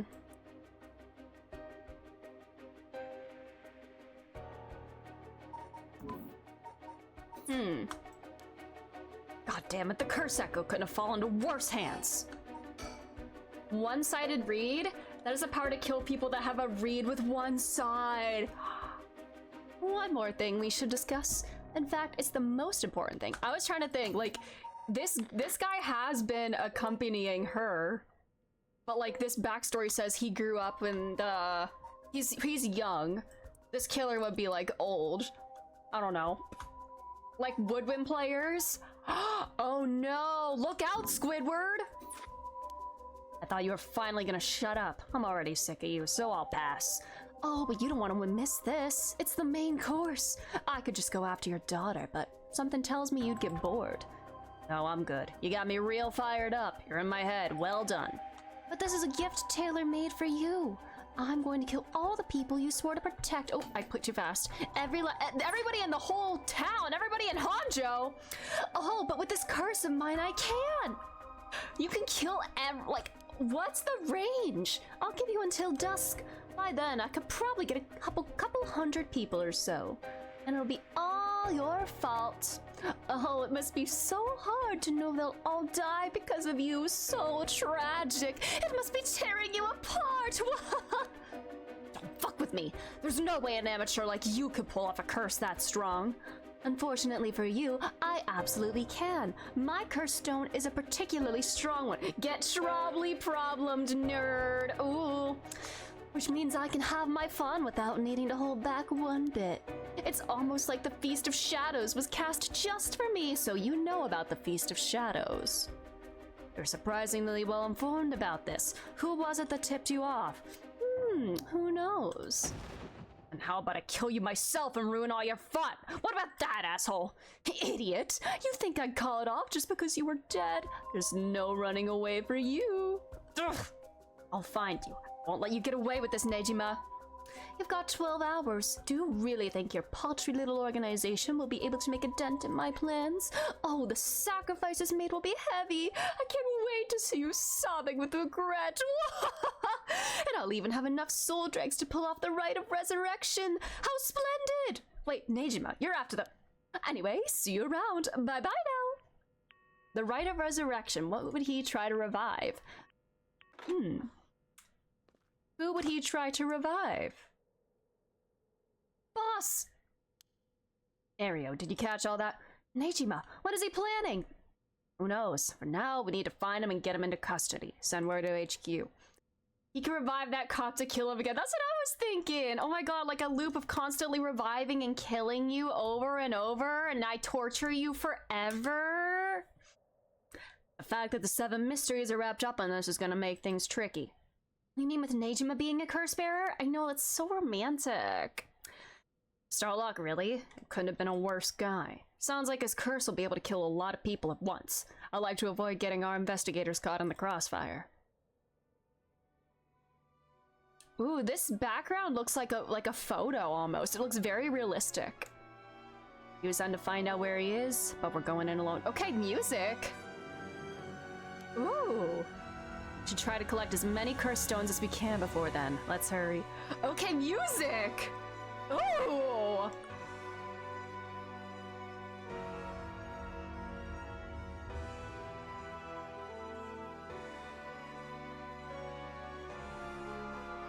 Oh, I love this music. I guess this is the end of chapter 1.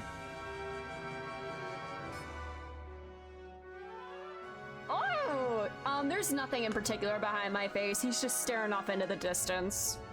Nothing. Aye, aye, boss! Capers! Later. It was reported that a total of 3 suspicious deaths were discovered that night. Nejima's threats, along with the curses, were kept secret from the general public. However, the Honjo serial killings still made international headlines following the death of police officer Hajime Yoshimi. So it's already called the Honjo serial killings.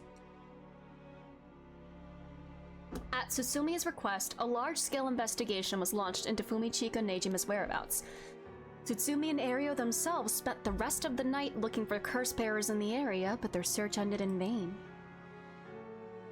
And with that, the curtain closed on that cursed night. 12 hours to sunset. Ooh, juicy.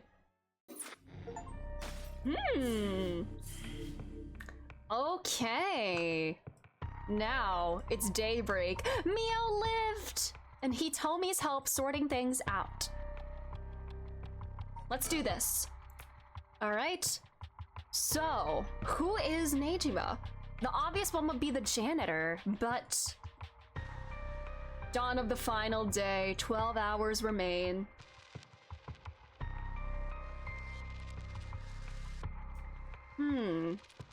So we gotta get all the curse stones.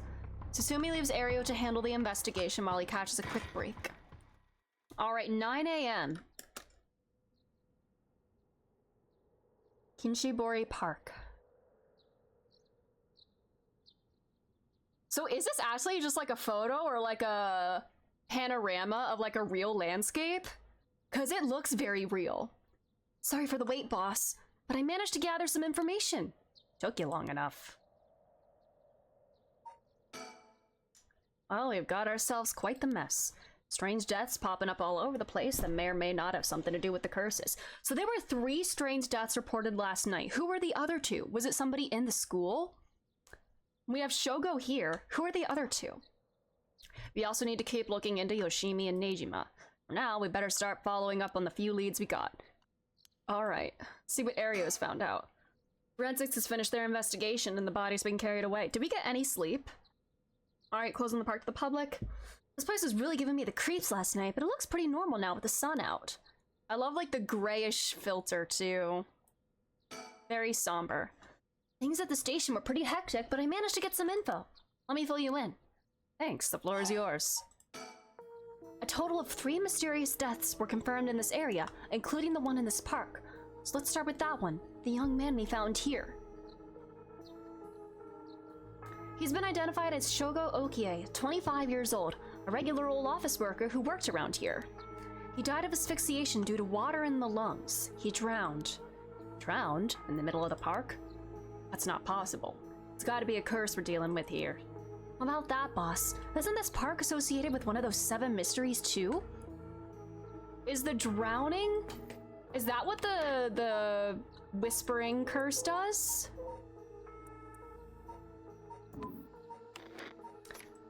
Is that the specific kind of death that happens? Yeah, drowning. Drowning. So he was killed by his own curse? The Whispering Canal. It does seem like there'd be a link between canal and death by drowning, don't you think? Sharp thinking, Ario. You're starting to get the hang of this. So let's assume they're related. What's next? Before that, the body of a woman was found behind a residential complex in Kamizawa. The victim has been identified as Tawako Hayashi, 29 years old. She was an office worker who lived on her own in the area. As for the cause of death, well, yes. The entirety of her body was crushed by some kind of strong external force. No murder weapon was discovered in the area. Considering the way she was found, we're looking for something large, flat, and heavy that could have crushed her in one fell swoop. Are you saying curse? Oops.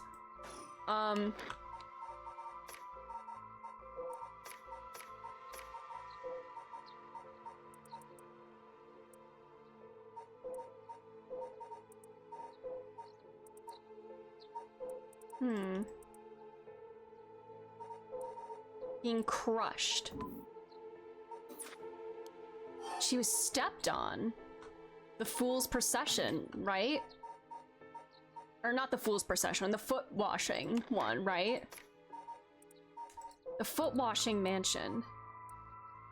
But we have that curse stone.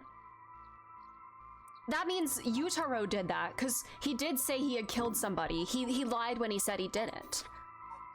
The foot washing mansion. So Yutaro would have killed him. Or this woman, killed her. Blew up washing they foot in the mansion, me! Crushing is the foot washing mansion's modus operandi. The place the body was discovered is also known to be related to the 7 mysteries. And is this Namigaki's doing? Shit, I knew he'd used it. Judging by the amount of soul dregs, the victim was just a regular person, not a curse bearer. Guess we should report this to Paranormal Affairs. Got it. And as for the third victim...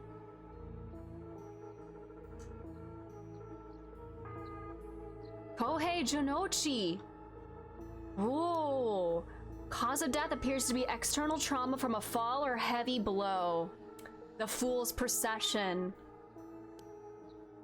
Since he was found in the middle of the courtyard, he couldn't have fallen from the gymnasium or the main building.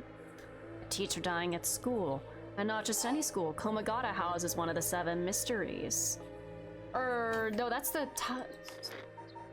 Taiko, right? No, yeah, there was a Fool's Procession, yeah, because that's what, But we didn't use that curse. Unless... Right, it's where the Fool's Procession is supposed to be. It's too big of a coincidence. We can't rule out the possibility that this death was also the work of a curse. But I didn't use that curse as Yako. I see. Either way, it seems all 3 victims can be tied to the 7 mysteries. There's probably a curse bearer at the center of it all, pulling the strings. What if the one side of Reed's power is the ability to activate a curse, another curse, like remotely? And that's what happened. I don't know. But you got a point. All these strange deaths do point in one direction. That's right, and Hajime's case wasn't all that different either. He also died of mysterious causes in a place connected to the 7 mysteries. Problem is that the timing doesn't match up. He died before the curses were activated. Oop. Had he been hit by a different curse? One that didn't have anything to do with the 7 mysteries? That's a thought. But... That were the case, to be dealing with a powerful practitioner, one who could pull off a curse like that without using a curse stone. There aren't many people in this day and age who could do something like that. Sorcerer?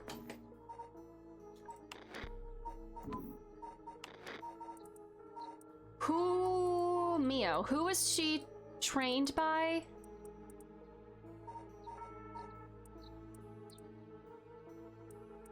What was the name of the guy she was training under?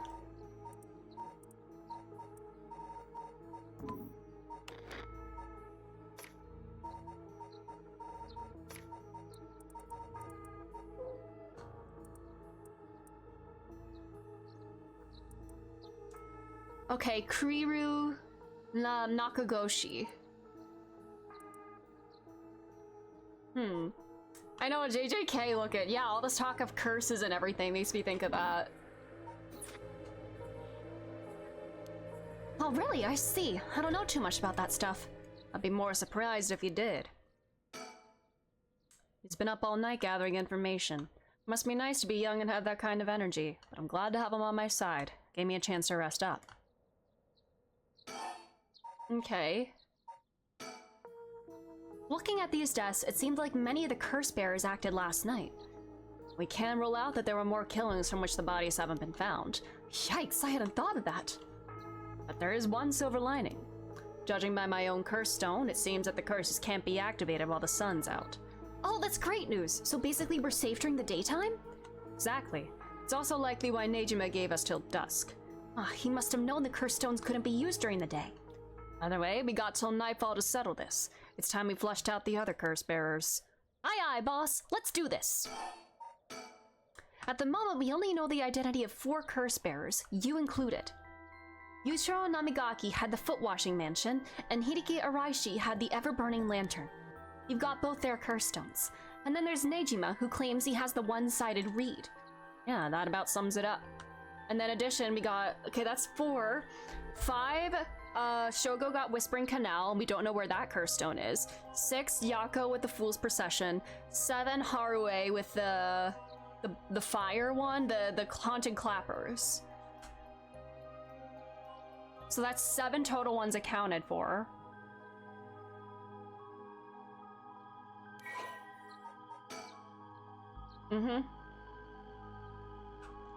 Okay, yes, here we go. So this is who we all know has it, us as the player. This was Shogo, but we don't know where that went. Okay. Alright. Better figure out who the remaining 5 are quick. How should we go about looking for them? There's no point in searching blindly without a lead. Let's focus on other things for now. Tracking down Nejima may lead us to the other curse bearers too. Either way, he should be our top priority. He could do some real damage if we don't get him. I also want to look a little more into Yoshimi. I've got a feeling there's some connection there. Aye, boss. Sounds like you got our work cut out for us. I asked around Sumina's Community Safety Bureau, where Yoshimi was stationed. Seems like he was investigating the apparent suicide of a girl named Michio Shiraishi. Ah, yeah, I heard about that. He was trying to determine whether it was really a suicide, looking into the height of the building, the force of the impact, her wounds, all that. He must have suspected some kind of foul play, because he ordered a full investigation. But it had already been deemed a suicide, and his superiors told him not to go stirring things up. Huh, what was the evidence? Well, according to the report I found on his desk last night, the body was found at the foot of a building, a ways away from the road. There was no evidence of vehicular collision, so it was ruled a suicide, but he thought there was more to it? Yes, a truck or other flat-faced vehicle traveling at high speeds could have inflicted similar damage. In other words, sometimes a traffic accident can look an awful lot like a fall. And that's what Yako and Mio had figured, and it was an accident, but not a fall. So there's a chance it wasn't a suicide. What a terrible way to go. There were no brake marks on the road, meaning it would have been a hit and run. The vehicle would have hit her without slowing down at all. This is turning into quite the grisly case. Would that be one of the other curses? But like, again, last night is when they were activated. I don't know. But the vehicle couldn't have come out from a collision like that unscathed. Exactly. So I asked the Traffic Bureau to keep an eye out for any vehicles with frontal damage. But I haven't heard back from them yet. I don't think they're looking very hard. So we've got no proof. Damn. That said, if it was a traffic accident rather than a suicide, it's possible that someone silenced Yoshimi because he was on the verge of discovering the truth. That's true. You think the driver is the one who did him in? Not quite. Yoshimi had already talked to forensics in the Traffic Bureau, right? His death wouldn't have covered things up. You're right on that. Even if the suicide was a cover-up for a hit-and-run, it doesn't seem like enough reason to kill a cop. Oh, that's right! Unrelated, but I got something else too. I managed to get a hold of Michio Shiraishi's address. Yoshimi went there a bunch over the course of his investigation. Might be a good idea for us to drop by too. Good thinking. Hopefully that'll give us some more leads. Alright, let's move on to the next topic. Cool. Remember the girl Yoshimi met with on the day he died? One Hitomi Okuda?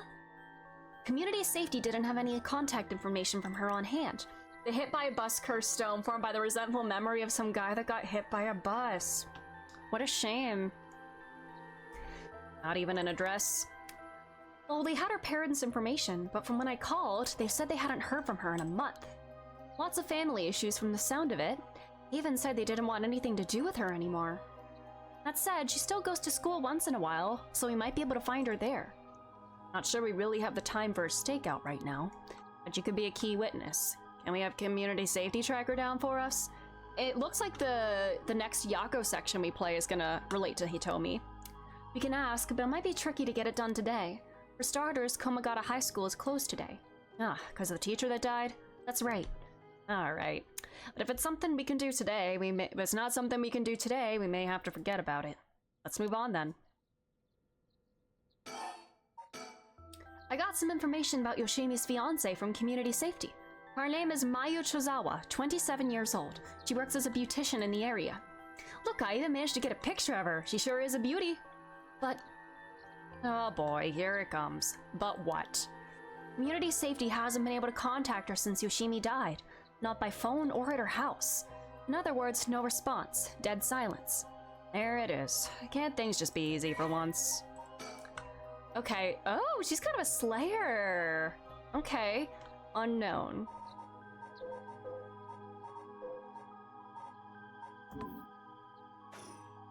It's definitely starting to look suspect.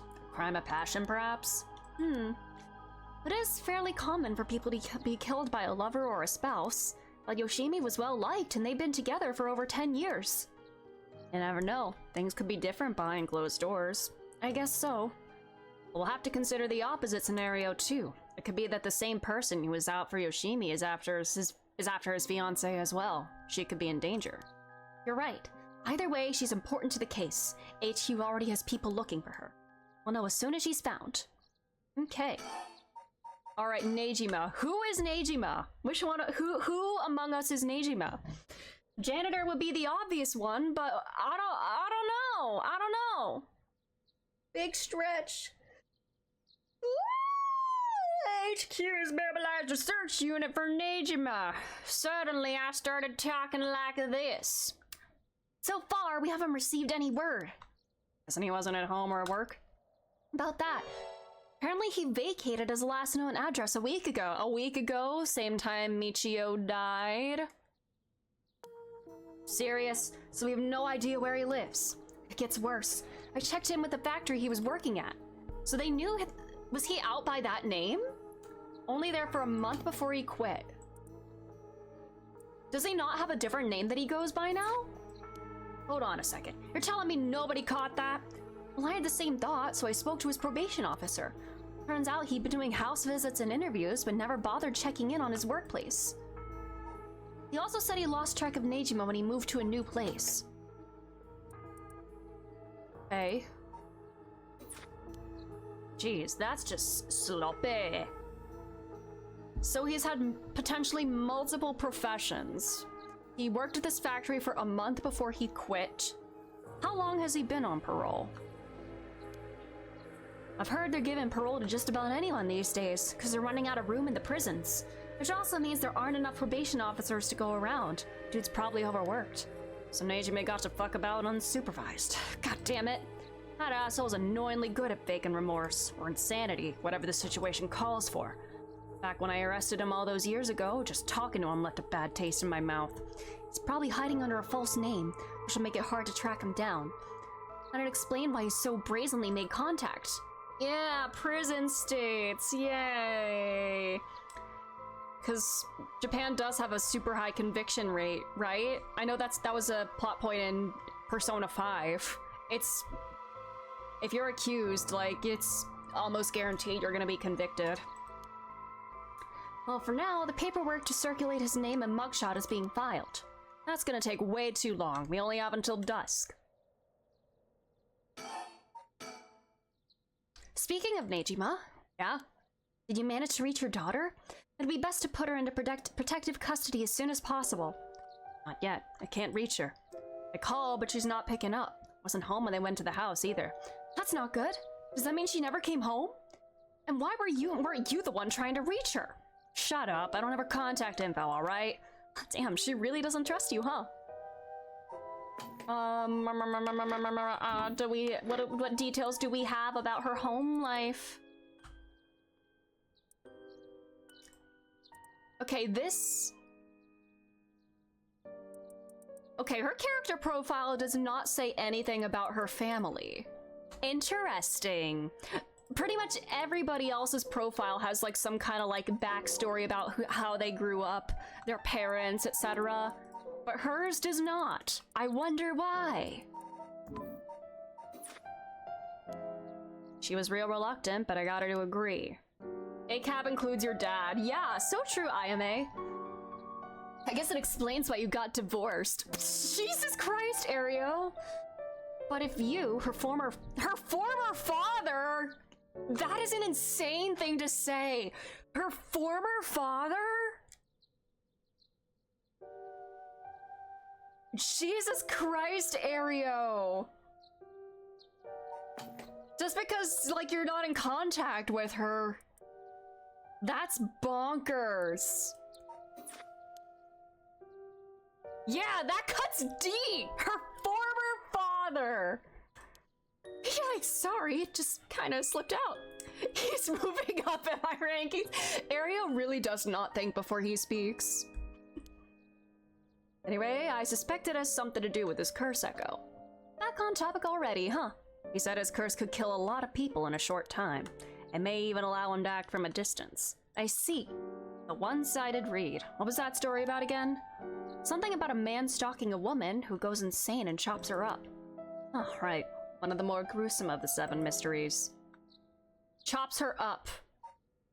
Like, like the girl that he chopped up 20 years ago. Did he use that curse in the past? Is that what actually was...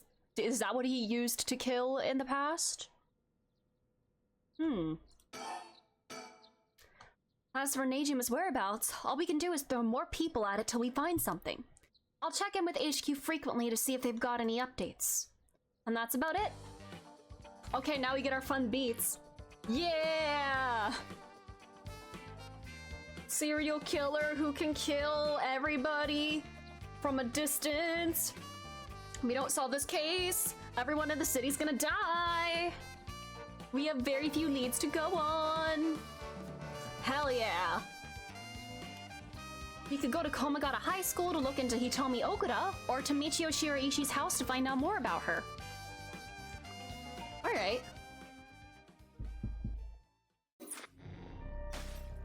Ooh. Okay.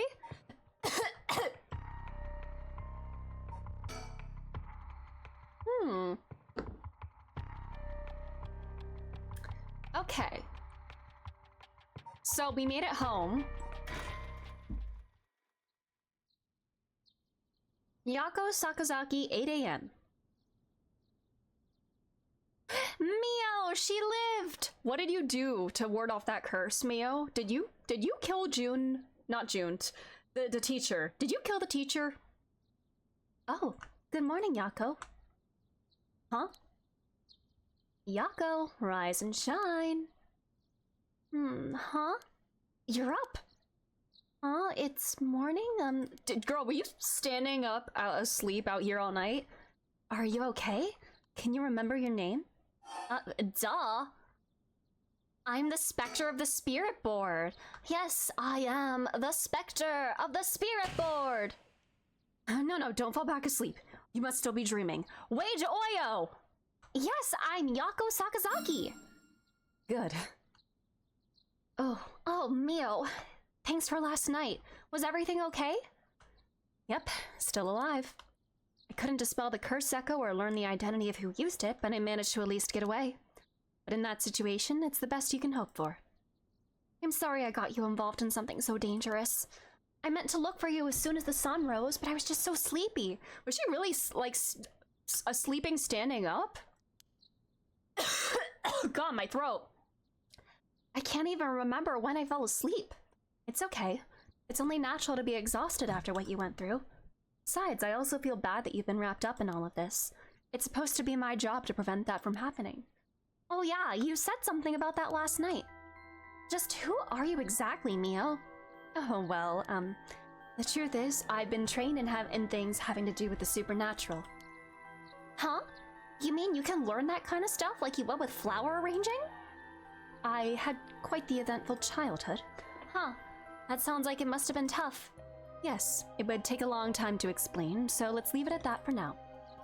As fate would have it, I've ended up as the apprentice, or maybe more like the assistant, to a notable paranormal expert. Schools have always had more paranormal disturbances because young people tend to be more susceptible to these things. I'm sent to schools that may experience something paranormal and put a stop to it before it happens. Wow, that's amazing! So it's like a part-time job you do while also being a student? Well, I do help to maintain public order, but it's all part of my training, so I don't get any money. Yay! Unpaid child labor! Yeah, she's getting paid in exposure and experience. Oh, you've got it rough then. That really is amazing. You were so cool when you faced off against the evil spirit. I never know if I should be happy when you compliment me like that. But anyways, that's why it's up to me to resolve any paranormal issues at the school. Just think about how good her resume will be. Yeah, it's so many, like, things to list there. And I'm going to look into the cause of all this. Oh my god, why is my nose itchy? But for now, let's head to school. Yeah, do they not know about their teacher? Oh, do you have your curse stone? Now that it's daytime and its power is diminished, I should be able to hold on to it. Want to give it a try? Right, I do have it, but... Yako? Is it really so wrong? Trying to bring Michio back, I mean. Girl, we're talking about murder. Getting paid in vibes and yaps. I can't approve of it. The rite may seem like a dream come true, but if it involves taking the lives of other people, then... Yeah, true. I want to make sure this whole ritual ends without anyone getting hurt. That's what I believe, and what I'll put before anything else. No, she's not encouraging the murder. She's doing the exact opposite. I'm sorry, but is it okay if I hold on to it? Yako. I promise I won't use the curse no matter what, but maybe there's some other way. I just have this feeling that I shouldn't give up on the possibility just yet. That said, I'll help you, even if it's to stop the curses. For the Michio that still exists within me, I'll settle things so that we can move forward. Okay, but if you ever feel in danger, you can give me the curse stone at any point. Right! Thank you, Mio. I'm wondering if she accidentally activated the curse. No. The teacher died in the parking lot. Because the way that the teacher died, it seemed like the Fool's Procession. That's where she lives.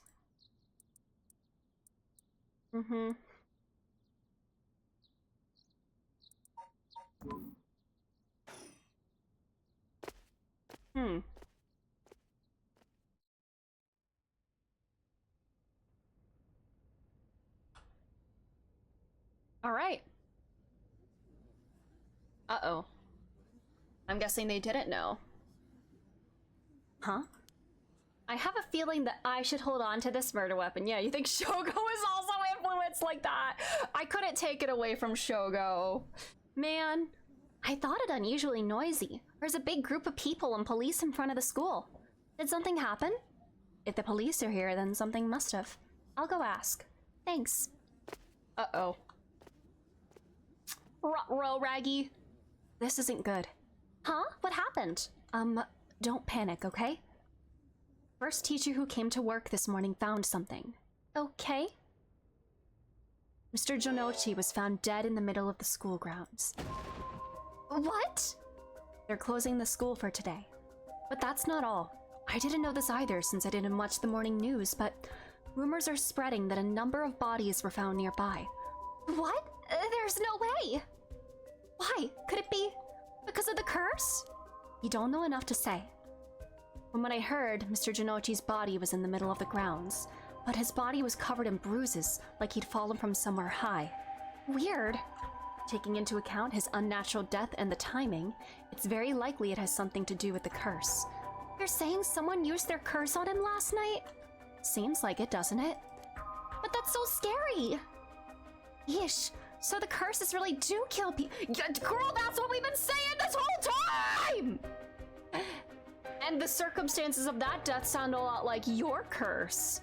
And someone used it! Shh, keep your voice down, okay? What would happen if another curse bearer heard you? The hit by a bus curse stone is dangerous indeed.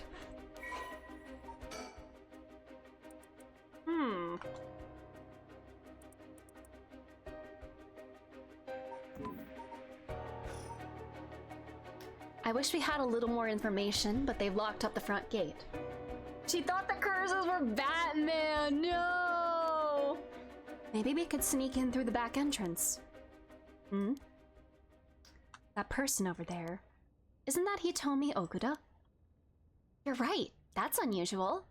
Oh, but she was at the school last night too. What? She probably didn't go home at all. She must know something about Mr. Jonochi. Let's see what she has to say. Oh, Mio, wait for me! Uh-oh. Batman doesn't kill. He's just like Kiryu. Huh. So you're telling me the two of you are the ones at the school last— Oh, okay. What voice do I give her? So you're telling me the two of you were the ones at the school last night? No sense hiding it then. Plus, I owe you one, Mio. I'll tell you everything I know. Thank you. She owes you? Oh, yeah. Right after I transferred here, there was a bit of trouble. Just like Kiryu is not a strong defense. Well, Kiryu doesn't kill. Yeah, he does, like, shoot people non-lethally. He physically cannot kill. It's like, if Kiryu used a cursed stone, could he reap the benefits without killing? Because I don't think he physically can. Even if he does something that would normally be lethal, the person doesn't die. He physically cannot die. Inversely, that always makes me think of Phoenix Wright, who is like the inverse of Kiryu, where he physically cannot be killed. If someone were to use a curse on Phoenix Wright, could they collect his soul dregs without killing him? Because Phoenix Wright is immortal. He physically cannot be killed. What would happen if he was cursed? She gave me those, what was it? Oh, exorcisms. Huh, so that's what it was.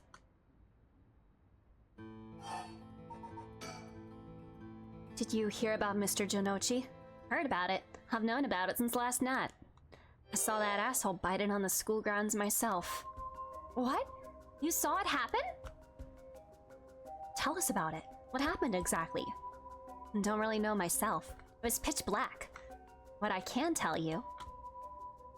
Phoenix Wright like the attorney? Yeah, exactly. Like a phoenix! He was almost on, probably around 3. He started freaking out all of a sudden, ran out to the ground like something was chasing him, then screamed. Somebody help me! Forgive me, Michio! Or something like that while he was running around. Michio? He mentioned Michio? Is there anyone else out on the grounds? It was too dark to see from where I was. But for just a second, I think I saw a girl in a school uniform with her hair in braids. Oh? I didn't go out to make sure, so it could have been for nothing for all I know. What if it's Michio's lingering memories or resentful memories that caused this to happen? And then I heard him begging for his life, like, I was wrong and I'll do anything. Then all of a sudden, his arms and legs snapped, even though he was just standing there. His arms and legs broke without anything being done to him? He fell over and quit moving, so I thought I better get out of there. And then he croaked. That's all I saw. I see. But from what you've told us, it almost sounds like Michio's ghost chased down Mr. Janochi and killed him. Well, if I know anything about that, I'm just telling you what I heard him say.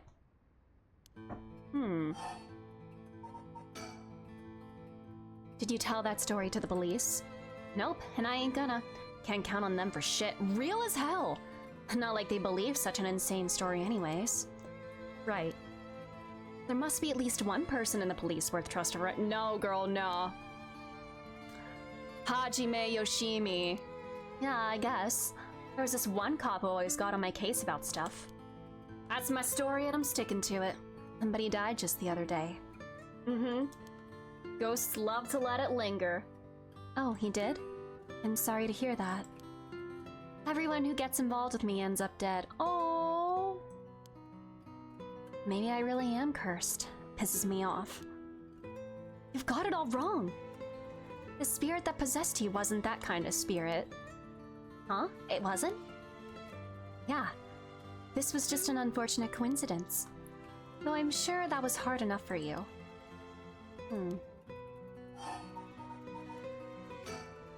That's all I know about that asshole's death. Hey, Mio, I've been thinking something. The way she described it reminded me of something. The way Mr. Janochi died, it sounds a lot like how Michio died. Of course, I didn't see it myself, but... the state Michio's body was in, it was like she had fallen from high up. Could they have been killed by the same curse? I don't think so. The curses of the 7 mysteries hadn't manifested when she died. And if we can trust what the spirit board said, then Michio died in an accident. Oh, right.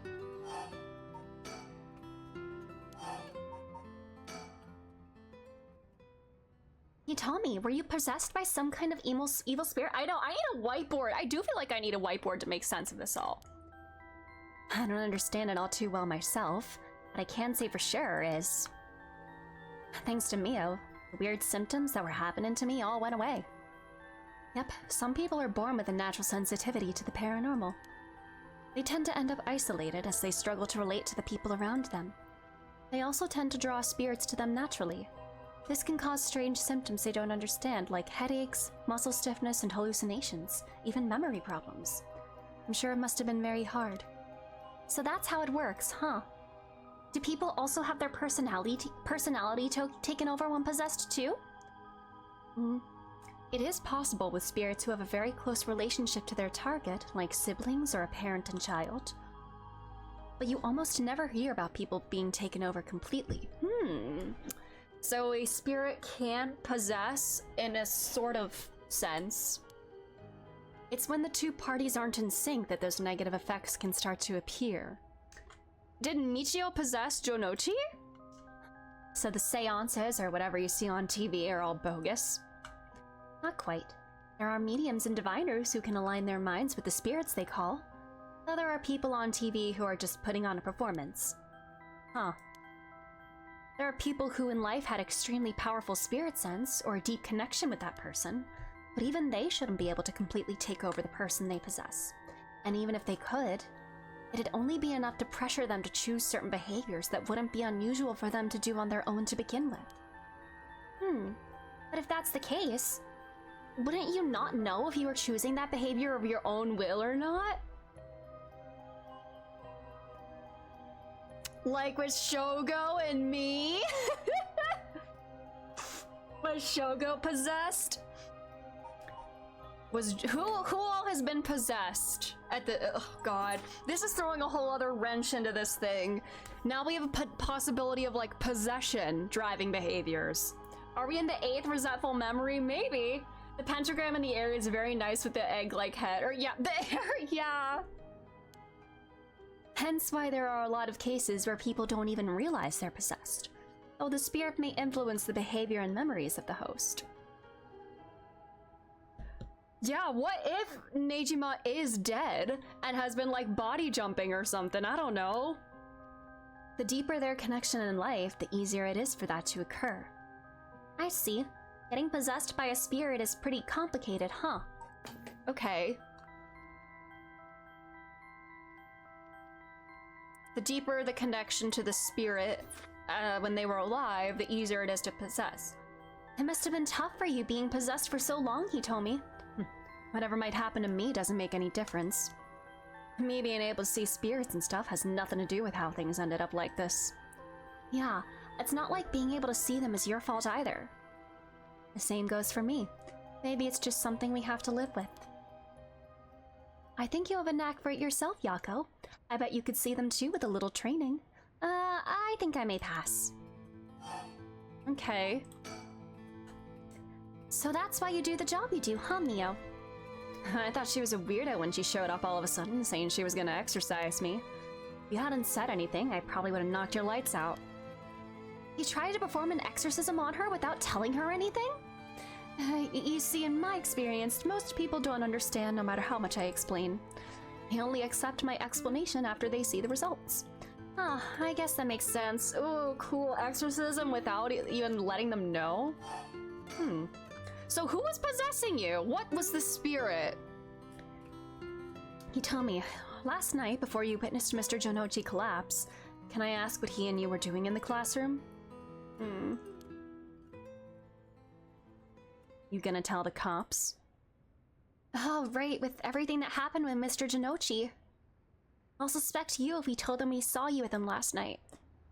Anytime something happens with someone like me, all those shitty adults start jumping to conclusions. I understand. I won't tell them. You wouldn't have been able to kill him anyway. If you say so, then I don't mind telling you about it.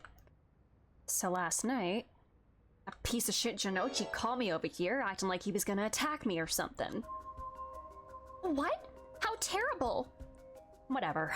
I'm glad he's dead. He had it coming.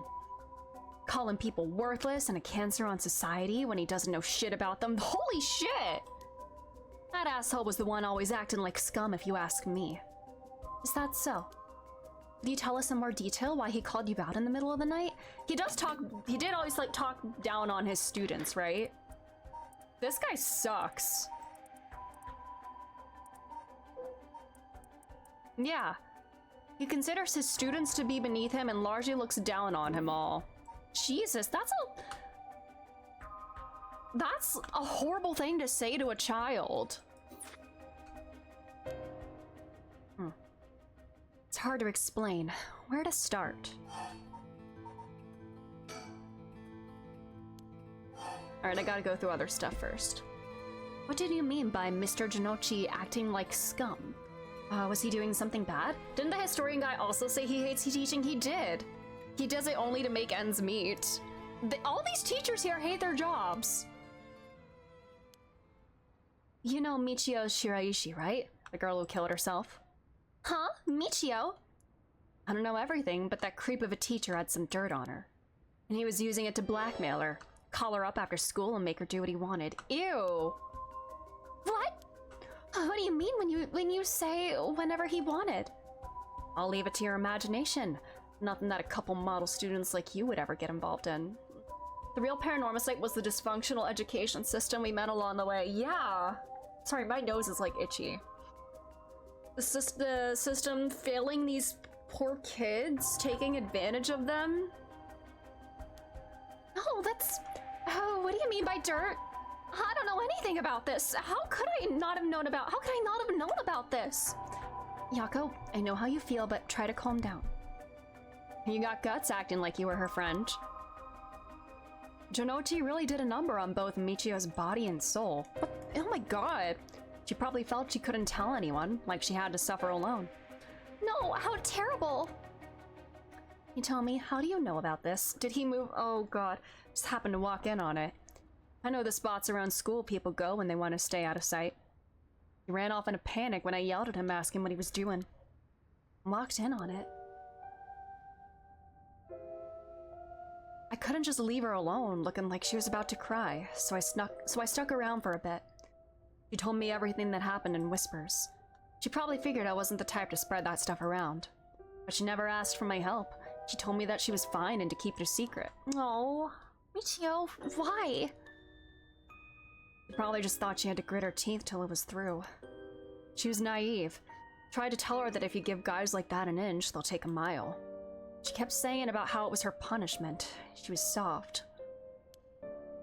What do you mean by that? Punishment? For something to do with the kidnapping? Yeah, maybe we should have just killed that guy last night. Maybe we should have. Or Janochi didn't change. He kept on doing what he was doing. I don't understand either of them, but that's as much as I was involved. And then she killed herself. Nothing I can do about it now. You told me if you knew about it, then why didn't you? You trying to say it's my fault? She told me not to say anything. She told me she was fine. So what the hell more responsibility do I have other than what I already did? Yako, there's no point in blaming Hitomi. Michio, why? Oh. Did you hear what this dirt was? Nope, never heard what it was. From the sound of it, he'd been blackmailing her since about a year ago. The kidnapping. For that long? The dick probably caught her doing something she shouldn't have been. She looked well behaved, but there's more to a person than meets the eye, you know. There must be some reason. Oh, got nothing to do with me. So last night, how did it start? Ah, right. Remember that nosy cop I mentioned who was always on my case? He died at the former Yasuda Gardens a couple days ago. Yoshimi was his name. He was a part of the juvenile division. He didn't look like a cop at all. Real rough guy, but good at looking out for folks, so he was the only one I could talk to. Huh, so there was someone like that with the police. Too bad he ended up dying. Oh, another thing. One time he suddenly introduced his fiancée to me. It was hilarious seeing a big guy like that act like a shy little kid all of a sudden. She told me that she was like me when she was my age, and that she was on my side. It must have been a terrible loss for her, too. Yeah, I do feel a little bad for her when I think about how sad she must be. And I saw him at the gardens the night he died. Yeah, we did hear this in the very first scene with the Tetsuo and company. Whenever I would get worked up over something, Yoshimi always took me straight to that park. And he'd listen to whatever it was I was pissed off about. That day, he called me over like usual, but something seemed off about him, like he was worried about something. Worried about something? Yeah, he asked me for a favor too. That was pretty unusual. A favor? What kind of favor? He handed me a weird talisman and asked me to hold on to it for him. A talisman? Yeah, just a normal good luck charm. I figured if that's it, then sure, I'll take it. I have it with me now. But that wasn't all. Then he told me that he wanted me to look for a talisman Michio Shiraishi had that looked like this one. Huh? Michio? What does she have to do with any of this? Yoshimi had been meeting up and talking with her. While they were together, he noticed that she had a special talisman or something. But apparently Michio always avoided the subject. Was that part of the blackmail or something? A talisman that Michio had. But where did he get that one from? He knew that I knew her, so that's why he asked me, he said. Could there have been something that Michio couldn't tell even the police about? I know things at home were a little complicated. What I heard, Michio was keeping her mouth shut about what Jonochi was doing to her. Hard to talk with the cops when someone's got dirt on you. They didn't squeal on anything about Michio either. Michio, what is it that had such a strong grip on you? Involvement in the kidnapping of that kid? So basically, Yoshimi didn't just have his eye on Michio, but her talisman too. But after she died, he didn't know where it ended up. So since I knew her from school, he wanted me to look into it for him. Is there something special about the two talismans? I wonder why he gave it to you. Well, if I know. When I looked at inside, there was just a weird, kind of grimy scrap of wood. A curse stone? So you've seen inside it? But from the way he was acting, it seemed important to him somehow. But to be honest, what he was asking is such a pain in the ass, I figure he had to be serious about it. Oh, and since he died right after that? Yeah. He even said to me, if anything happens to me, take those two talismans. Get them to a guy named Nakagoshi at the police department. The paranormal guy! Knowing what I know now, he probably felt that something was gonna happen to him. That's your master! Nakagoshi? Do you know him, Mio? No, I've just heard the name, I think. You really is a Nakagoshi? No, that's... You do know him. That's the guy that trained you, right?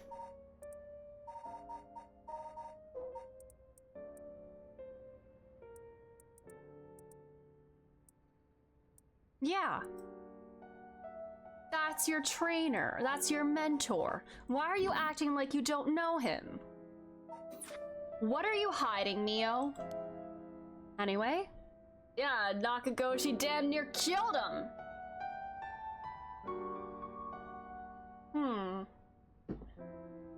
Anyway, it didn't feel right just ignoring a dead guy's last request.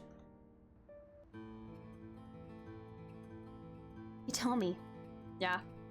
A talisman. Would you mind if I had a look at it? Sorry, but I don't trust you all that much yet. It's important to me. Oh, okay.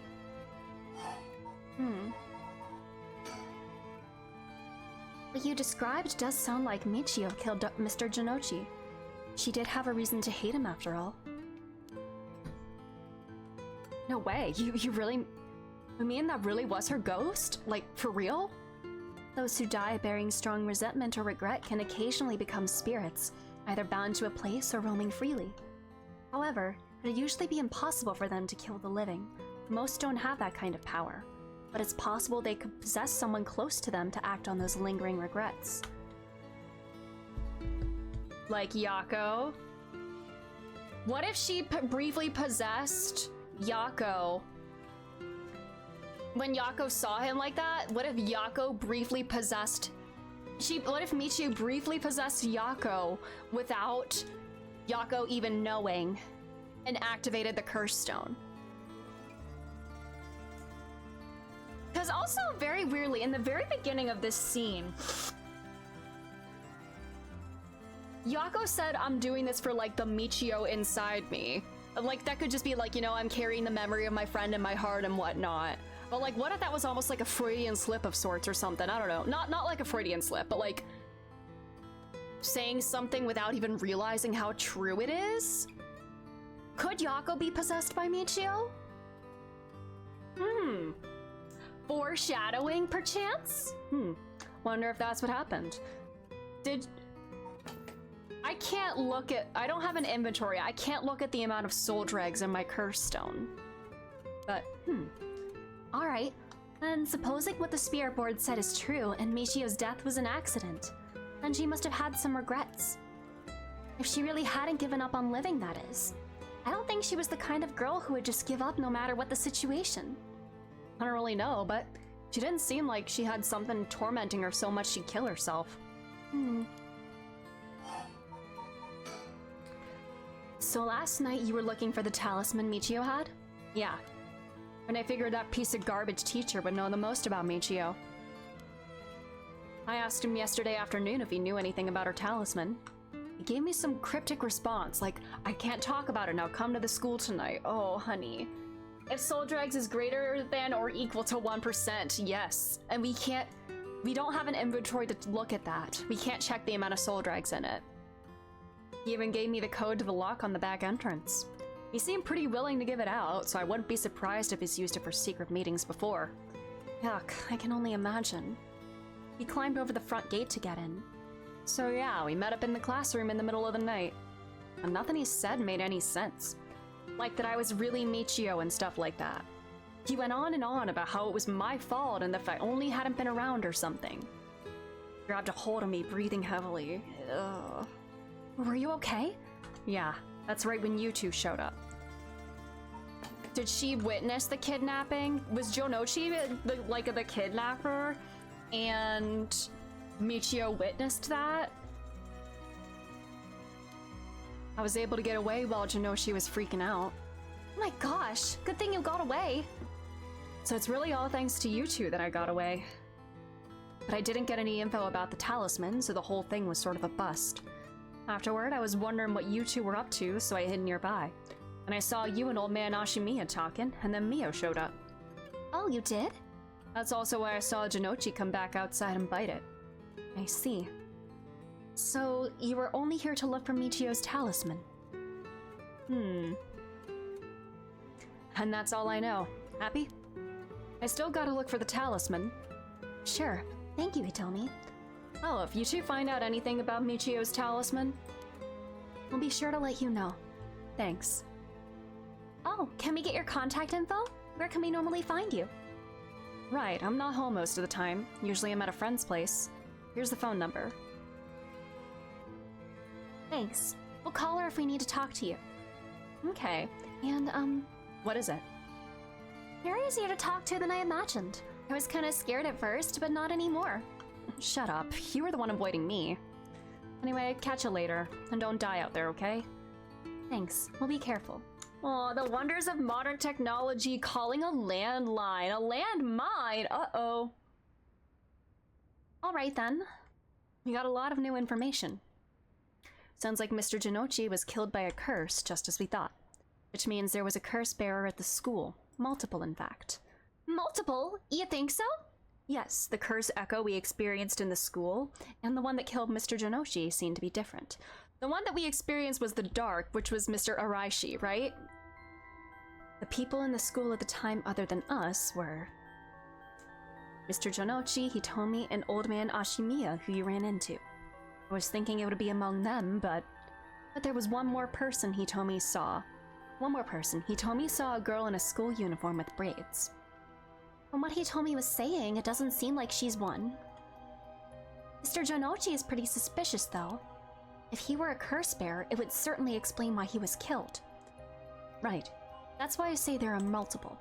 Oh, right! The person who killed Mr. Jonochi would have to be one, too. But it's so weird. Oh my god, did Michio... Are you being possessed right now, Yako? Are you possessed right now? Which means it must be either the mysterious girl or old man Ashimiya? Yeah, we should certainly be careful of them. That said, the mysterious girl and the fact that Mr. Jonochi thought it was Michio that was attacking him has me wondering. Of course, I doubt Michio herself was actually there, but... Oh, I just remembered. I also saw Mr. Araichi outside the main gate last night. Yeah, Yako, if you're possessed, blink twice. Hello? Oh my God, sorry, I don't know why my nose is so itchy. Girl in braids? No.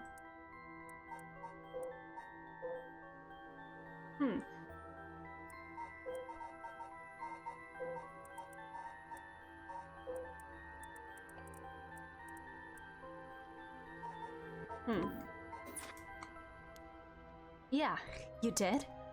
It's likely he's involved with the curses, given that he's the one doing research on the rite of resurrection. So we'll have to be careful of Old Man Ashimiya and Mr. Araishi. I want to believe that not all curse bearers will be hostile, but... As for what to do now, I'd like to find who is responsible for the Feast of Shadows that set this off and how they did it. I don't think we'll be able to end this without stopping it at its source.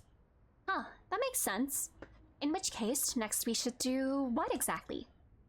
We'll need to talk with Mr. Araishi. He definitely knows something. It should be safer during the day, so I think we should try to look for him. Got it.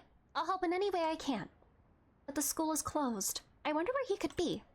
Let's try heading someplace someone may know where he is. Where to go, then? Ooh.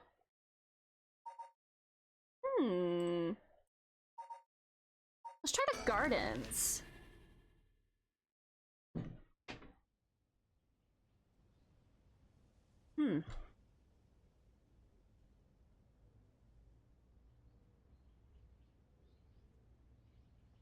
Anybody here?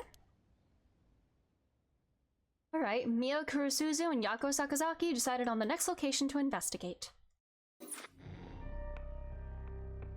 There's more there. Do I want to go to a different location? The bridge.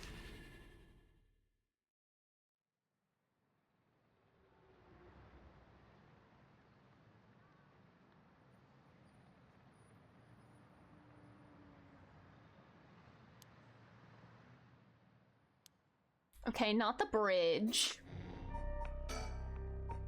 Unless I need to come back to this later. Let's just try every location if we can. Oh my god, a bridge?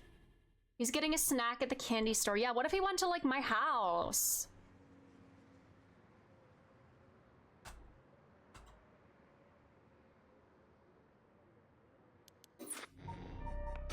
Maybe I can't finish this one right now.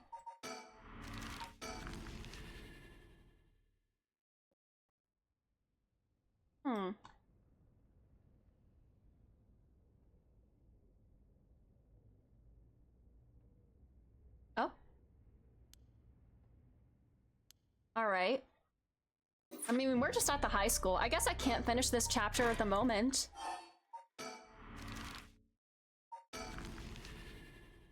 We were just at the high school, so... I just want to make sure we're covering all our bases before we move on. Yeah, okay. I can't actually finish that chapter right now. Okay. Before we do the next section, I'm gonna take another quick bathroom break. I'll be back momentarily. I think I can run an ad, so I will do that. And yeah, I'll be back.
Alright, I'm back.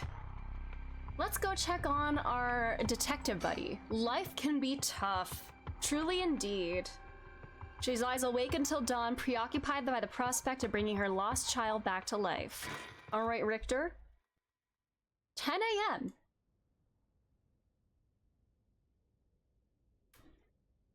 Okay, while Yako and Tsutsumi are going through those scenes. Good morning, ma'am. How are you feeling? I'm fine. I hope we can make good progress today. How's your curse stone looking? I haven't felt anything from it since sunrise. Interesting. It's possible that its powers can only be unleashed at night then. That aside, why are you so late this morning? These are unfortunately some things that can't be investigated while the world slumbers. But I did get some research done in one limited time I had. Very well. Let's talk. You may be surrounded by curses and death, but it matters little. My only concern is whether I can see my child again. Aww. We got this sad guitar kind of thing a lot, and violin. No one's in the mansion at the moment. The door has been locked shut. Housekeeper has already left after cleaning and preparing food. Town is beginning to wake up once more. The clamor of society can be heard from beyond the garden gates. Like any day, a cloud of pollution drifts out from the industrial area. This is the old mansion where I was born and raised. He's looking a bit tired. He must have been up all night investigating. By the way, there's something I wanted to talk to you about. And what's that? My current plan is to steal a curse stone that's already absorbed soul dregs, but I'm wondering if it would suffice not to steal, but instead negotiate with the curse bearer and have them use the right for our purposes. Oh? I mean, I suppose that would accomplish the same, but do you think it's possible? So long as we offer compensation, it may prove much easier than you'd expect. So basically hiring an assassin, so to speak. Oh my god! Compensation. Cash for instance. That wouldn't be off the table for a family as rich as the Shigemas, would it? Of course. Why, any amount would be fine if it'd get the job done. I won't let monetary matters lead me to regrets the way it did back with the ransom. Hey, with that option on the table, let's figure out our strategy. Hiring an assassin! Do you have a curse bearer with whom we can negotiate in mind? Not yet. Surprisingly, it seems the other curse bearers haven't been that proactive about collecting soul dregs. Did you see the news this morning? No, I haven't. Overnight, 3 mysterious deaths were reported in this area. They've yet to announce the identities of the bodies found, but they've been nicknamed the Honjo serial killings. It's garnered quite some attention on the streets. Oh my. Only 3. Damn, only 3! Insane thing to say. That's what I thought. Even if the victims were curse bearers, just 1 or 2 wouldn't be enough soul dregs. And for what those curse stones are capable of, a mere 3 victims seems a little on the low side. True.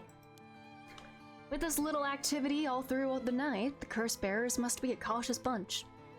What's holding them back? Are we not all after the power of resurrection? There may be still some undiscovered victims, but it doesn't seem like anyone has gathered enough soul dregs yet. We might have to step up some bait to spur them into action. And then we offer them the deal. Alrighty. I wonder if this situation could be what the mastermind who kicked it all off intended. Ooh! Now that's an interesting theory. You think there's someone behind this all? You mentioned hearing an agonized voice telling you to kill when you first obtained the curse stone. That doesn't sound like a coincidence to me. Someone agitated the curses in this area on purpose, and they're likely after the right of resurrection as well. So you're thinking this person is not one of the curse bearers? Got a sharp mind, man. So getting us to do their dirty work for them. Though it might seem obvious for the mastermind to become a curse bearer and collect soul dregs if they were after the right, this would be very risky since as a curse bearer, they themselves would become a target. So it'd actually be more convenient for them if the curse bearers moved less aggressively. That's right. But despite that, they've been inciting the curse bearers to commit murders. Why? They've been inciting the curse. So is he speculating that like the person who like brought this all into being is the one giving the kill order, like the kill them all kind of command, and it's not the resentful memories themselves that are driving them for these urges to kill? Let's consider this. What if the mastermind isn't trying to collect soul dregs themselves? You mean their intention was also to steal the souls while the other curse bearers compete with each other from the start? Sitting back and observing from the sidelines is the safer course of action. Which is why I figured it'd be best for us to attempt the same strategy. So how should we do it?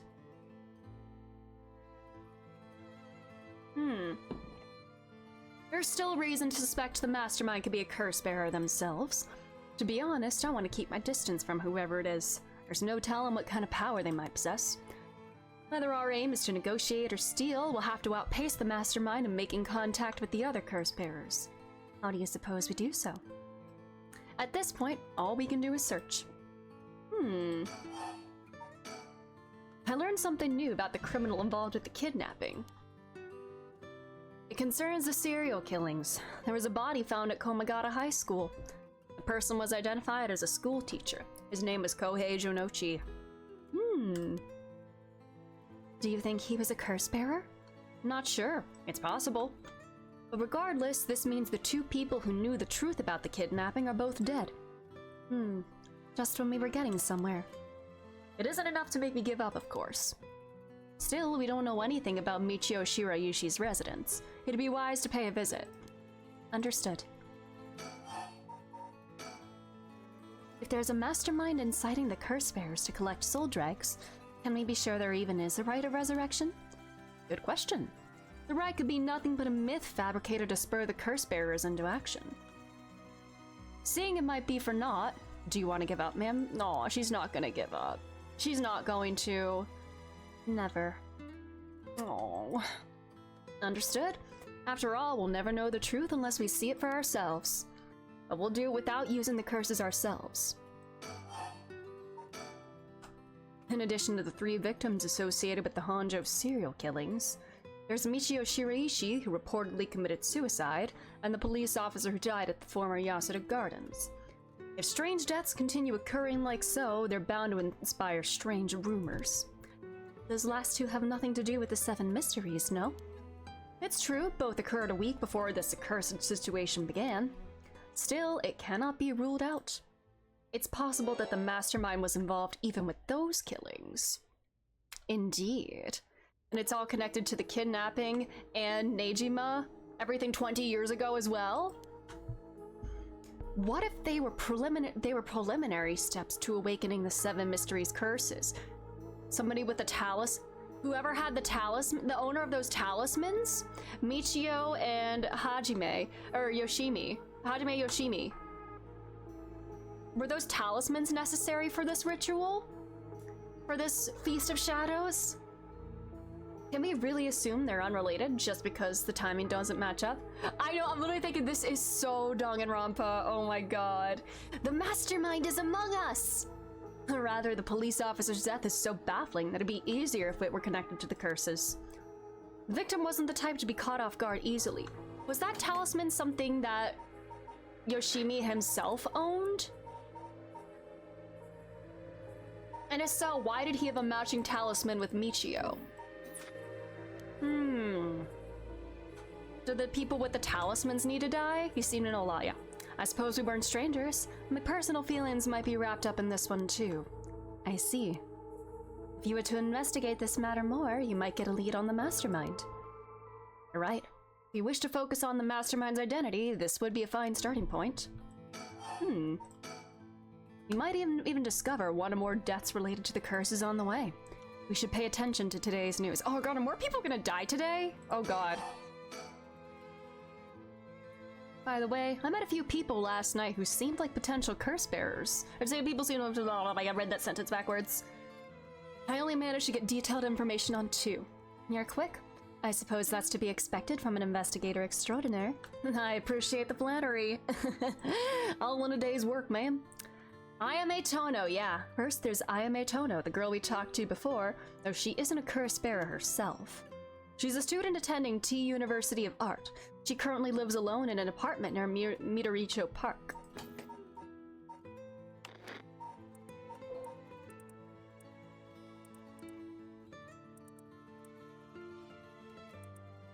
Does his biography specifically say his daughter lives alone? Like, that's definitely his daughter, right? You even determined her address. You're not one to be underestimated, Mr. Investigator Extraordinaire. I call it every single university with ukiyo-e inserting the curriculum pretending to be her parents. Jesus. And they're like, damn, he has a parrot? She has a parrot? She has a dad who, like, listens? Went around to check on her place on the way here. It doesn't seem like she returned home last night. Damn, a little identity fraud. Like, you know, all in a day's work for, it's so important for the investigation. I'm worried she might have run into some trouble. Didn't you attempt to follow her last night? I'm embarrassed to say, but I couldn't. She shook me. I mean, I would be too. She's smart. If a strange man was tailing me, I'd do whatever I could to get them off my back too. I couldn't keep track of her. And here I thought you were an investigator extraordinaire. Damn, she loves bringing up that title. I'd like to learn more about her, but it would take some time. She is planning to steal the curse stones just like us. It's best we act carefully around her. Alright, and who's this other one? The tall man who is dressed in black, Takumi. I met him near Kinshijo.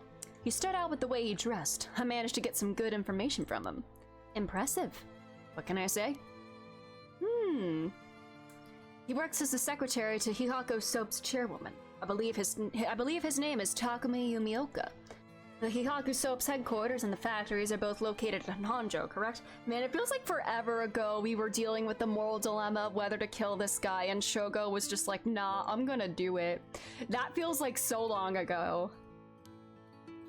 Yes, they've been in here for a while, but it's only in the past 10 years that the company has shown significant growth. Since Shogo, do you think Shogo went to heaven this time since he didn't kill anybody before dying? Or did he have some other, like, awful sins on his soul? I remember seeing the chairwoman on the news a few years back. She seems to be very shrewd. With the increase in sales, I assumed she'd want her factories running at full capacity. But with the harsh restrictions against industrial waste, a lot of the factories with older equipment had to be shut down. That's right. Even 10 years ago, there were many complaints about chemical plants dumping waste into the river. Most companies back then were more concerned with making a profit than protect. Just back then, you mean? Like, that's still today, probably even more so.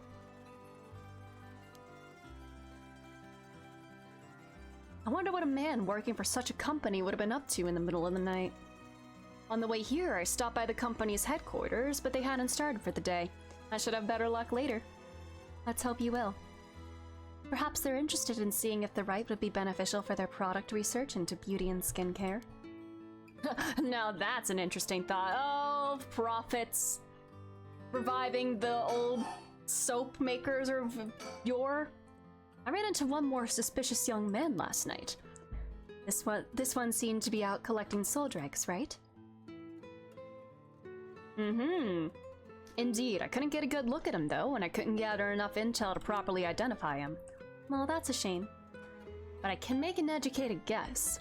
Oh? You know that researcher who discovered the ancient text on the Rite of Resurrection? The one that lives near here? His name is Hideki Araishi, and the man I met was very similar in stature. Oh my, even he is involved? How awfully suspect. Considering his background, couldn't he be the one who initiated the whole affair? I think it's possible, yes. Which is why I decided to refrain from making contact with him for the time being. Safety first. Understandable. Of course, I want to learn more, but this isn't the right time to focus on him. I prefer to ascertain who else is a curse bearer.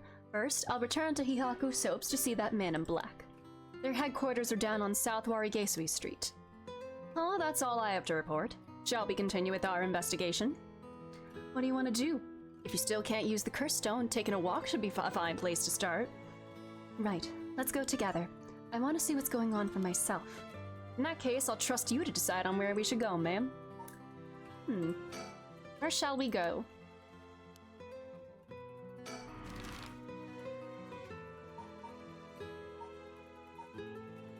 Let's put her at the high school and see what's there.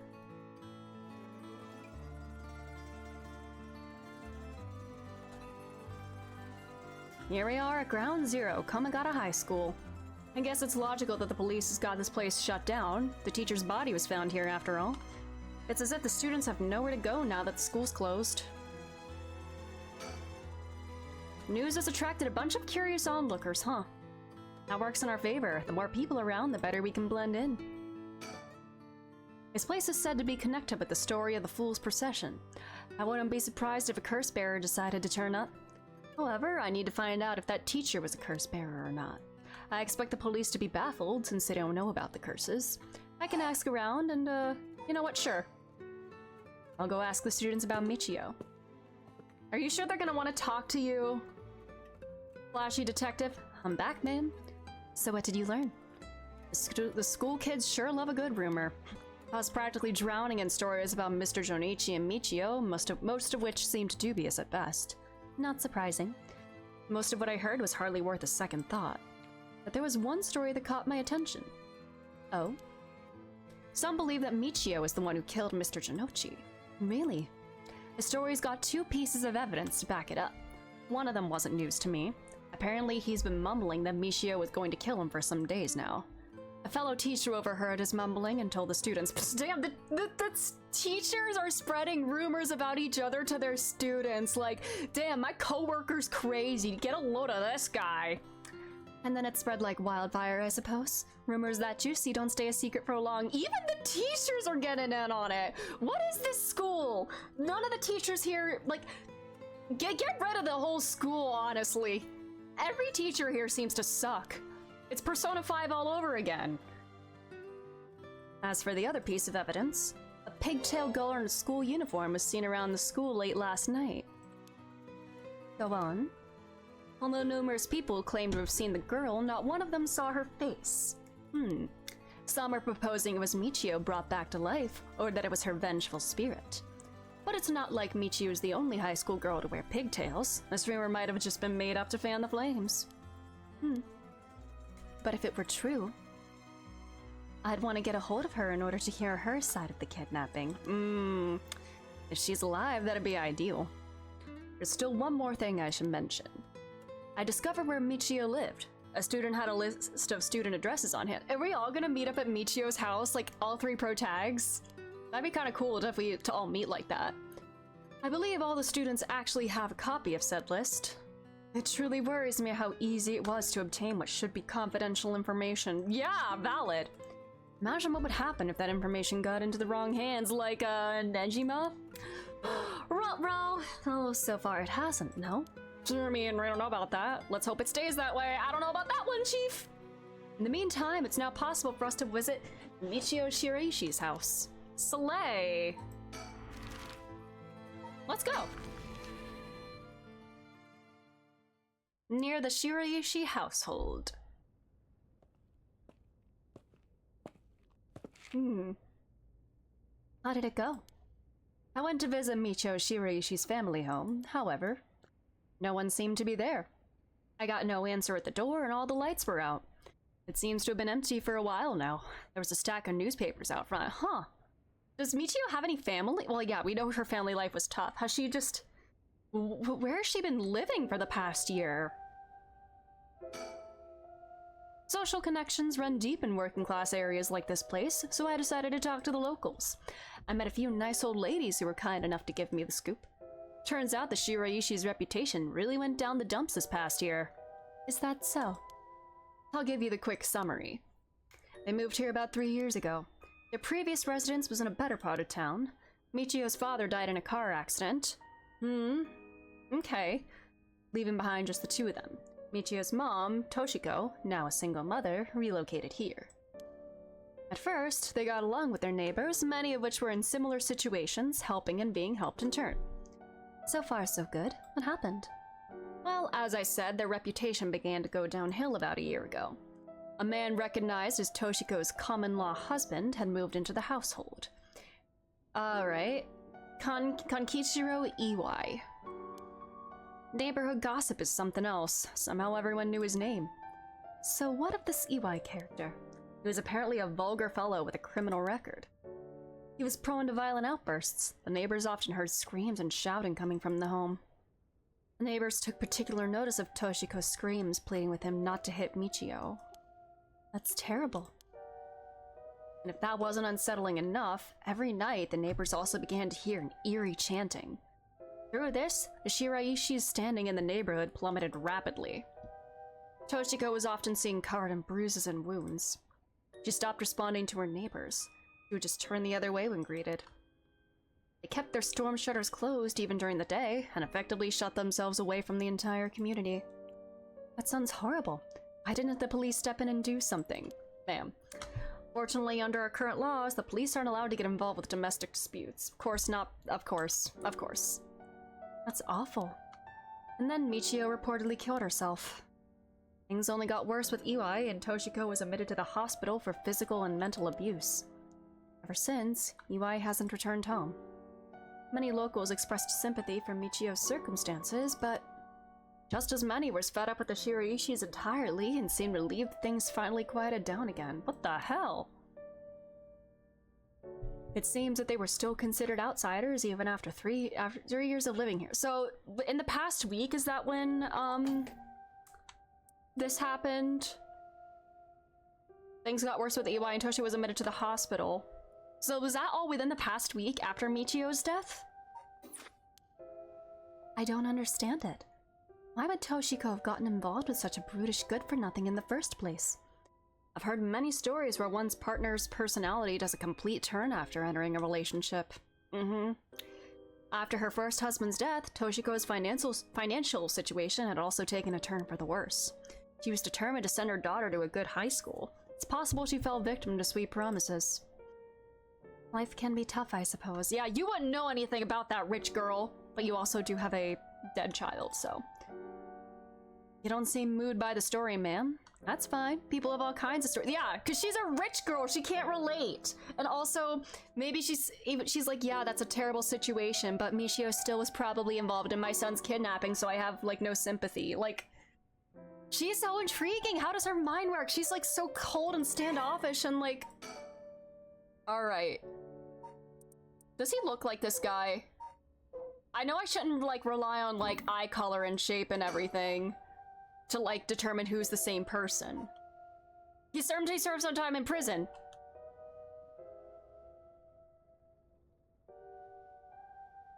A little over a year ago. Served some time in prison, but the details are unknown.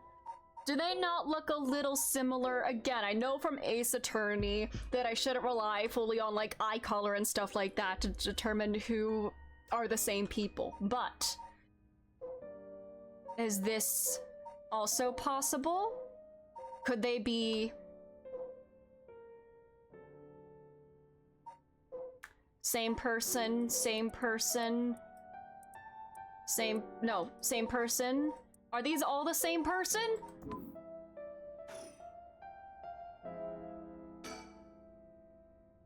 It's a bit quieter over here. It is a residential district after all.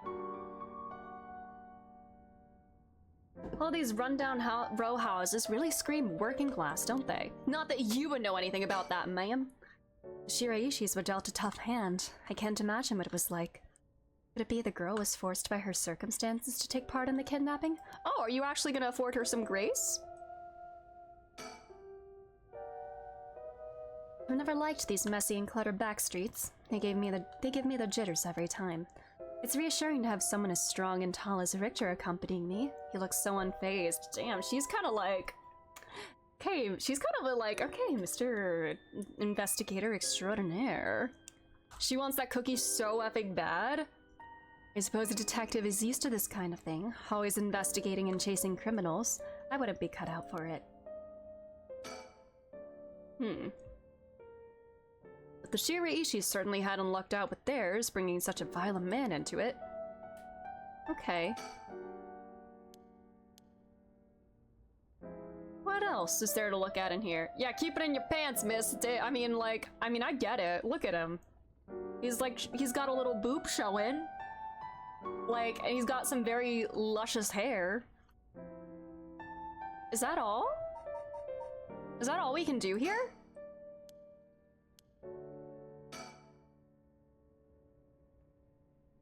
I think. I guess we go other places now.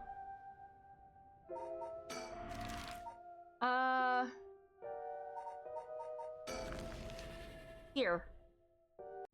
South Warigesui Street. The Yako Soap's headquarters are on the other side of South Warigesui Street. They were closed when I visited this morning, but it appears things are up and running now. To think a small soap-making company could grow so much in such a short time. They have factories and warehouses throughout the area now. You can see why director and now chairwoman Natsue Yamamori is called the Queen. Now we have her profile. Oh no, we have Hihaku Soaps. Okay. Oh, we do have her. Oh my god, we got all persons of interest profiles. Okay. The Witch of Hihaku. Rumors about her possessing strange and powerful magic abilities. Okay. Factory was destroyed by a fire. Rework fabrics into something more suitable for blue-collar work. Okay.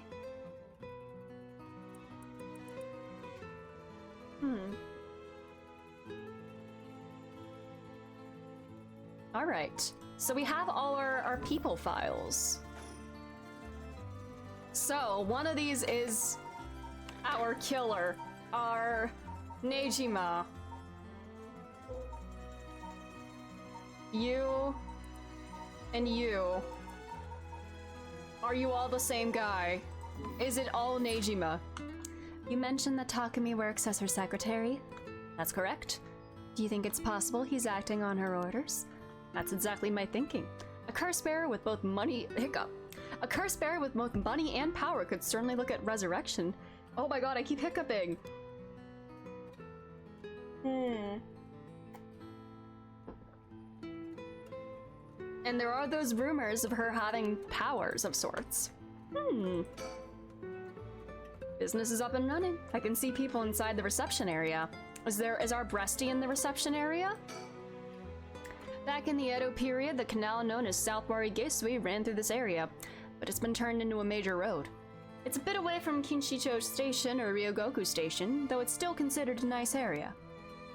Stories of the ever-burning lantern and the foot-washing mansion both took place around here. One of the bodies discovered this morning was found by this road as well. This is quite a lively area, huh? I suppose you could call it somewhat of a city center. Alright.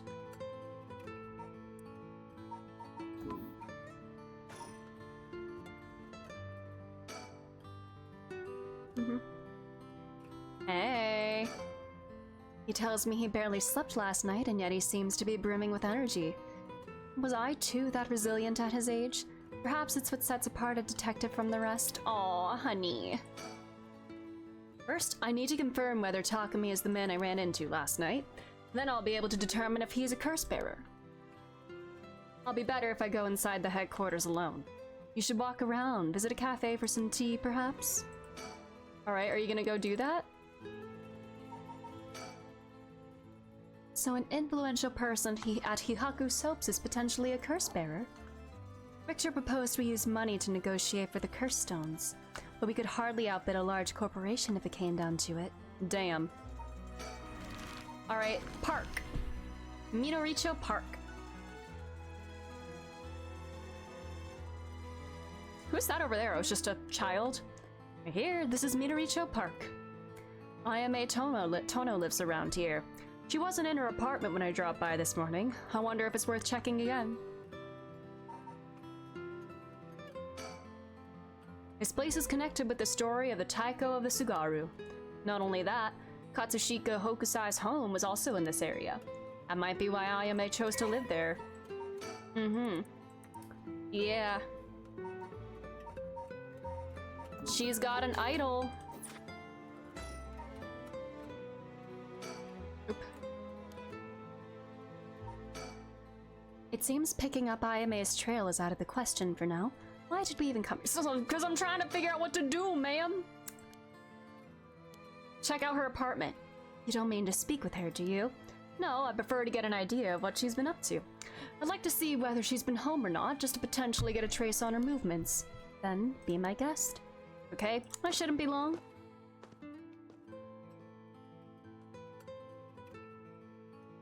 I'm back, ma'am. So, nothing? I'm afraid so. He still hasn't returned. However, I noticed a few people who seem to be related to the police force keeping watch in the area. Yep, that's daughter. That's daughter. I don't know if they've got eyes on her apartment, but they do appear to be watching the building it's in. Interesting. You've got a sharp eye to have noticed them despite being so covert. What can I say? It's part of the job, ma'am. However, it meant I had to refrain from knocking on her door or looking through her windows. I wasn't able to check her electric meter or mailbox either, unfortunately. You were planning to go that far? Yeah, look at him. Just a casual, impersonation, B&E, little of that. No issues. No, that's all fine. All right, now where to? Okay, that was every area. Is there something that I missed in one of these locations? Do we need to go into, like, the soap building? Or back here? Is there anything to do here?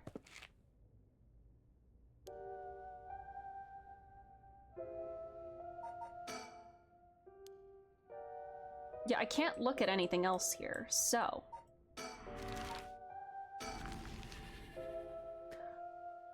What do we want to do now?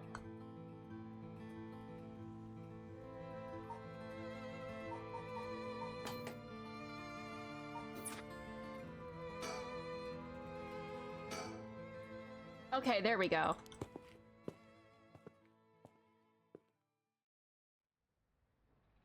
Sorry to keep you waiting. How did it go? I'll fast forward to the conclusion. I met with Takumi. There's no doubt he's the same man I saw last night. But it doesn't seem like he's a curse bearer. We knew that from Shoko.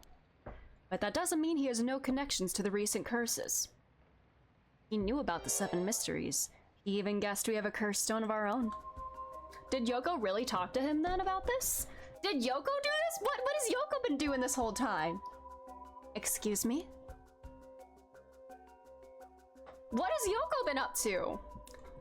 I tried to approach Takumi about a fallen item after I ran into him last night. However, you said your name was Richter, correct? I have a favor I'd like to ask of you. I'm hoping you would hand over the curse stone in your possession. Bro, I actually don't have one. He actually doesn't have one. Curse stone? What are you on about? There's no need to play dumb with me. In fact, there's no time for it. I had all the same reason you did to think you were a curse bearer last night, and your arrival here only confirms it. You are a curse bearer, no? I mean, he technically is not. You're right, we lack time. I'll confess, I am a curse bearer. I possess the curse stone of the haunting clappers. I'm glad to hear the truth. Finally, this conversation is worthwhile. Fuck you, dude. It is a dangerous item you hold. Give it to me. My company will take the— My company! So the company itself is involved. I didn't know the soap business specialized in scrubbing curses clean. Good one. It is the prerogative of Miss Yamamori. Yeah, so she knows about all this. Is that so? Assuming you've obtained the curse, you understand the power it involves, no? Miss Yamamori possesses supernatural powers akin to those of a god. She also has a deep love for this land, having transformed it from the pile of dirt it once was to the home of our headquarters. Bro, you worship this woman, huh? She cannot stomach the fact that it's now the site of these curses run rampant. So you're telling me the Queen of Hihaku is a real-life witch? She wouldn't appreciate being called that, mind you. Do you not respect women? There's a sorcerer by the name of Suigen Gamioto who's gallantly working behind the scenes, exorcising spirits and the like. Go on. That being so, there have already been instances of the dead coming back to life. Do you understand the urgency of this matter? What do you mean by that, dog? There are curses we're speaking of, tools which are used by wicked beings to possess people. The rite of resurrection is nothing but a fabrication meant to seduce the curse bearers into unspeakable action. If you truly understand what I'm talking about, you must hand over that curse stone at once. Is he aware of the meta-narrative, and does he know that he and Yoko and other people have died, but are back because I rewinded the timeline and did something different? How much does that matter? How much does that come into play here? Very interesting. With that said, just how many curse stones have you acquired so far? If what you tell me is true, surely the company would have launched a large-scale search by now. Oh, we have 6. Oh, you're bullshitting. You have to be bullshitting. So, let's say, which ones do we all know for certain? Oh, there's still one that we don't know.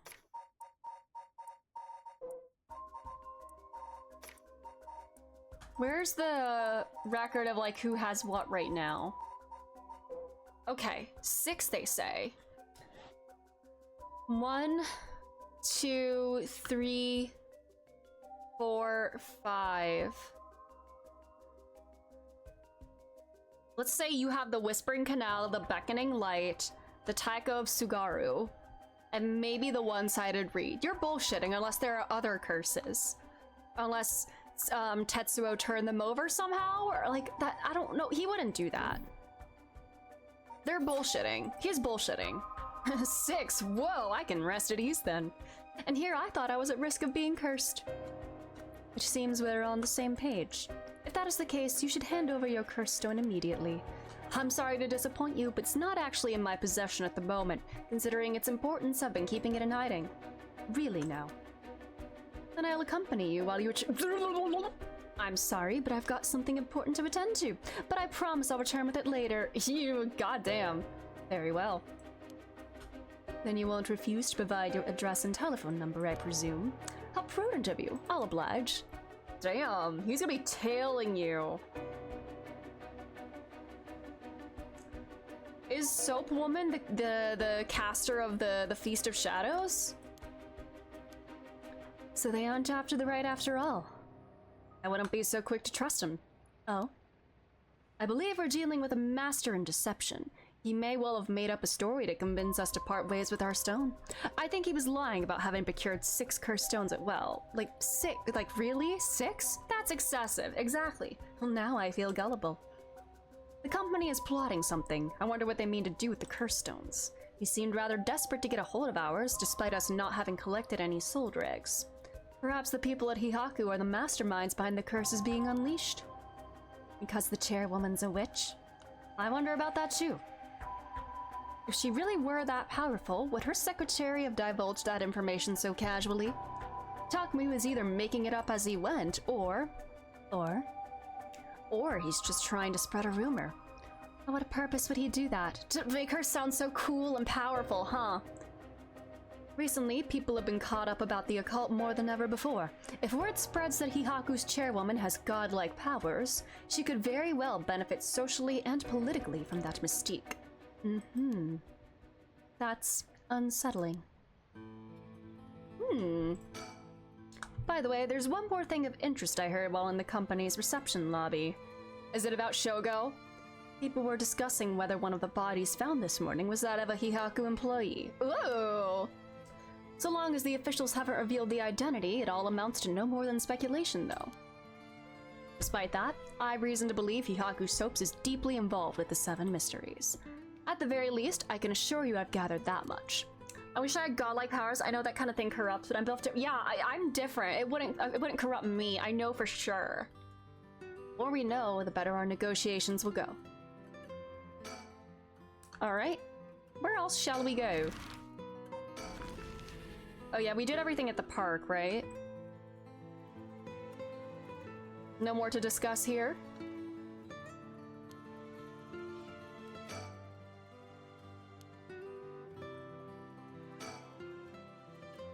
Yeah, we did everything here. We couldn't get in there, but there's— Ayame's apartment is heavily watched by police, probably stationed by Tsutsumi's request.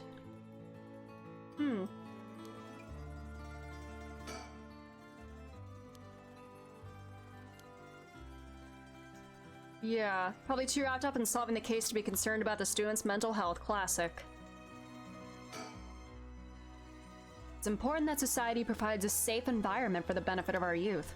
Some school policies could use some rewriting, especially those handling the student's personal information. Yeah, that's right. I don't want a student being kidnapped on their way back home ever again.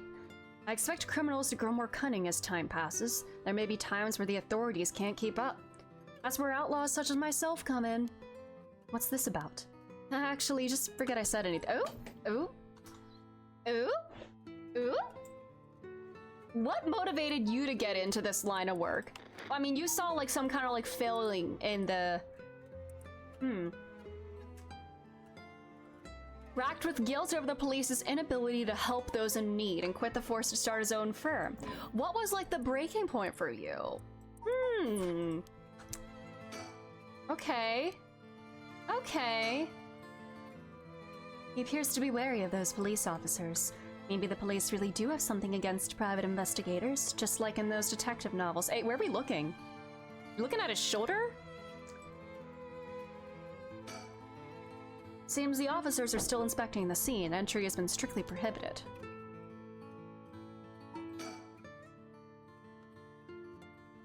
Oh, honey. Kira! Oh? They're all just up for school. In another world, I might have had the chance to see my son in uniform too. Aww. Alright, is that everything?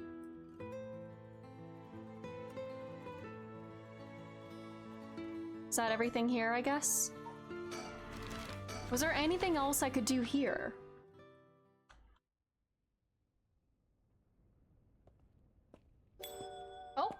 Oh, new stuff is happening. Oh, so you came here too. This is different. What is it? Oh, the meetup! Ooh. Ah. Can you repeat what you know one more time for me, Richter? Ayo. Oh. Uh-oh. So are we gonna hear their side of it here? Fancy sushi. Ooh. I think Richter should be allowed to execute suspects in the streets. Part of me is like, you know what? I kind of want to go back and use my curse on the teacher. But then part of me is like, what if the game, like, at the end of this counts the number of times I click the use curse button, and I want to be like, look, I didn't do any of that. Maybe at the very end of the game we'll go back and do that and see what happens. We could go back and see what happens when we click use curse at, like, other situations. Alrighty. Okay. The Shiraishi residence. Let's go. Ooh, we got our fun investigation music. The other two had like really sad like guitar violins. And now this, we're just like me and the boys doing an investigation. The girls are there. Okay, Kara, stop! Why would Kara do this? Why would Kara make Shogo do this? Here we are, Komagata High. Classes are suspended for the day, so the students are just kind of wandering around aimlessly. This place isn't only connected to the case because the students were under Yoshimi's jurisdiction. It's also the site of the Fool's Procession, and of course where that teacher was killed. Seems a likely place to find some clues, don't you think? Alright. Oh, is there something on my shirt? Don't tell me I stink. Ew, uh-oh, stinky. The news of the dead teacher has also attracted a fair share of rubberneckers. The atmosphere is kind of tense with this many cops around. Komagata High's gymnasium also serves as a polling place and an evacuation center. A lot of the buildings around here are still made of wood, but this place looks safe and sturdy.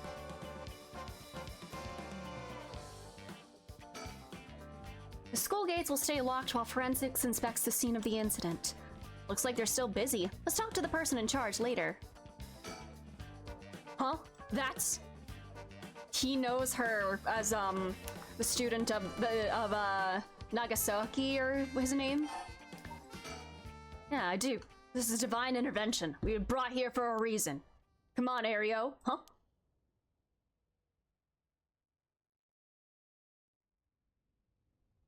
Ooh. Hey, aren't you? You must be that high schooler skirting the child labor laws. I've heard so much about. I mean, yeah. Damn. I mean, he knows. Yeah. Say that again. It's true. You know it's true, girl. Sorry about that. He's with me. Mr. Tsutsumi, if that's how you feel, maybe you should look into improving my working conditions. He absolutely should. Get his ass, Mio. I prefer not to work for free, to be honest. Yeah, no one should work for free, girl. Mio continues to be based as hell. Don't you worry about that. If you help us out, you can have whatever you want. Boss's treat. Wait. Really? Thank you so much. I've always wanted to go to a fancy sushi place. Oh yeah, like one of those places in Ginza? I've never been. Let's go. We got ourselves a deal, right, boss? The girls are at our service. Hold on now, what just happened? I never said I'd sushi. Looking forward to it, boss. Wait, since when were you included? You guys are funny. You should do stand-up. Oh my god, there are a little goofy duo. Yeah, give me a salary, yeah. Forensics is still investigating. I don't really want to bring these kids to a place like this, but there were too many onlookers for us to speak comfortably. Besides, it would be good to have Mio look around the scene too. It's usually easier to let Ario do the talking when it comes to young people, but we only have a day. It'd be quicker if I take the reins this time. But he did manage to win them over with the promise of food. Alright, Ario. This is one hell of a coincidence, huh? That this random girl you know is already involved with the case. Huh? You want to talk to me? You'd probably be better off asking Mio. Mio Kurisuzu. She's like a disciple of the Paranormal Affairs Chief. I've heard that she helps out with the investigations free of charge under the guise of training. That's kind of fucked. Although she's my old boss's protege, she helped me out plenty when I was in Paranormal Affairs. She may look meek, but she's got strong spirit sense, sharp instincts, and courage, plus quite the brain to back it all up. That said, I can't help but think there's some kind of darkness following her around. Is she possessed? So this is Yako Sakazaki. She was with Mio. Could she be a friend? Did Mio finally make a friend? Aw, do you see Mio as like a daughter too? Aww. She made a friend! If she did, it would do this old man's heart good. Aww. But I better not say that out loud. Don't want to make her look bad. I don't want to seem like I care. As a daughter, he doesn't mind working for free. Yeah, it's like chores. So how much have you been able to figure out? Well, I know what happened around midnight last night. Someone invoked the Feast of Shadows, which boosts the power of curses, then brought forth the 7 mysteries of Honjo. That allows even those who do not have the power to cast curses to gather soul drags for the rite of resurrection. At least that's my hypothesis. Sounds about right so far. As I'm sure you know, there are actually 9 mysteries, not 7.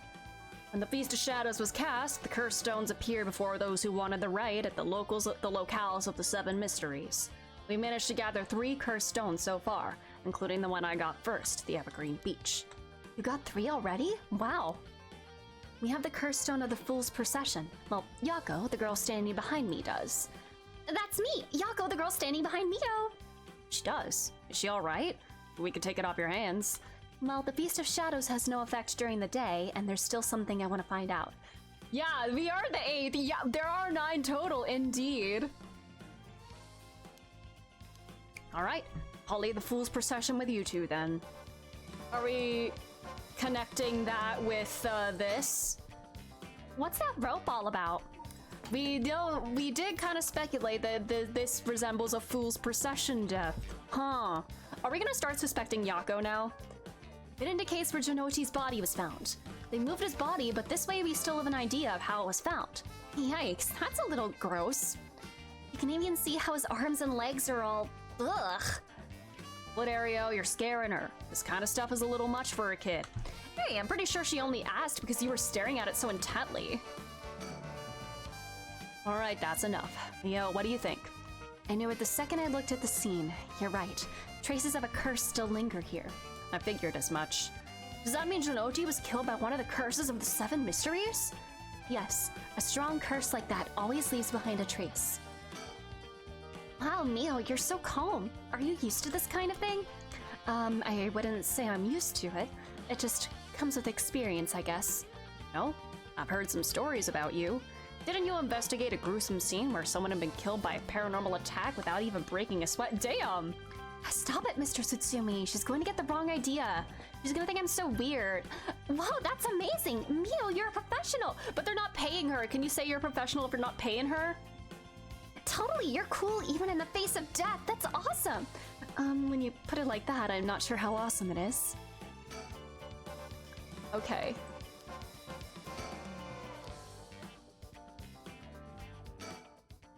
Thank you. Please keep collecting the other curse stones. I'll be looking for a way to stop the Feast of Shadows.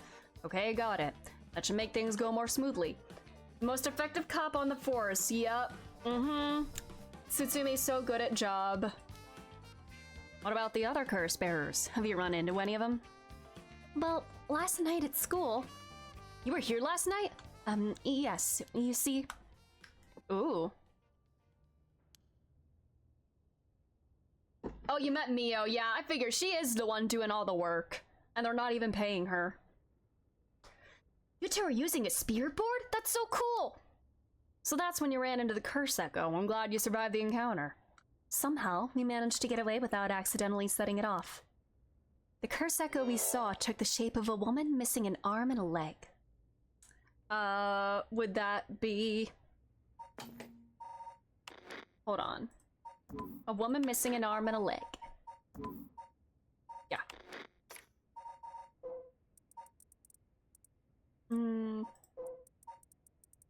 What do we know? We don't know what this one looks like.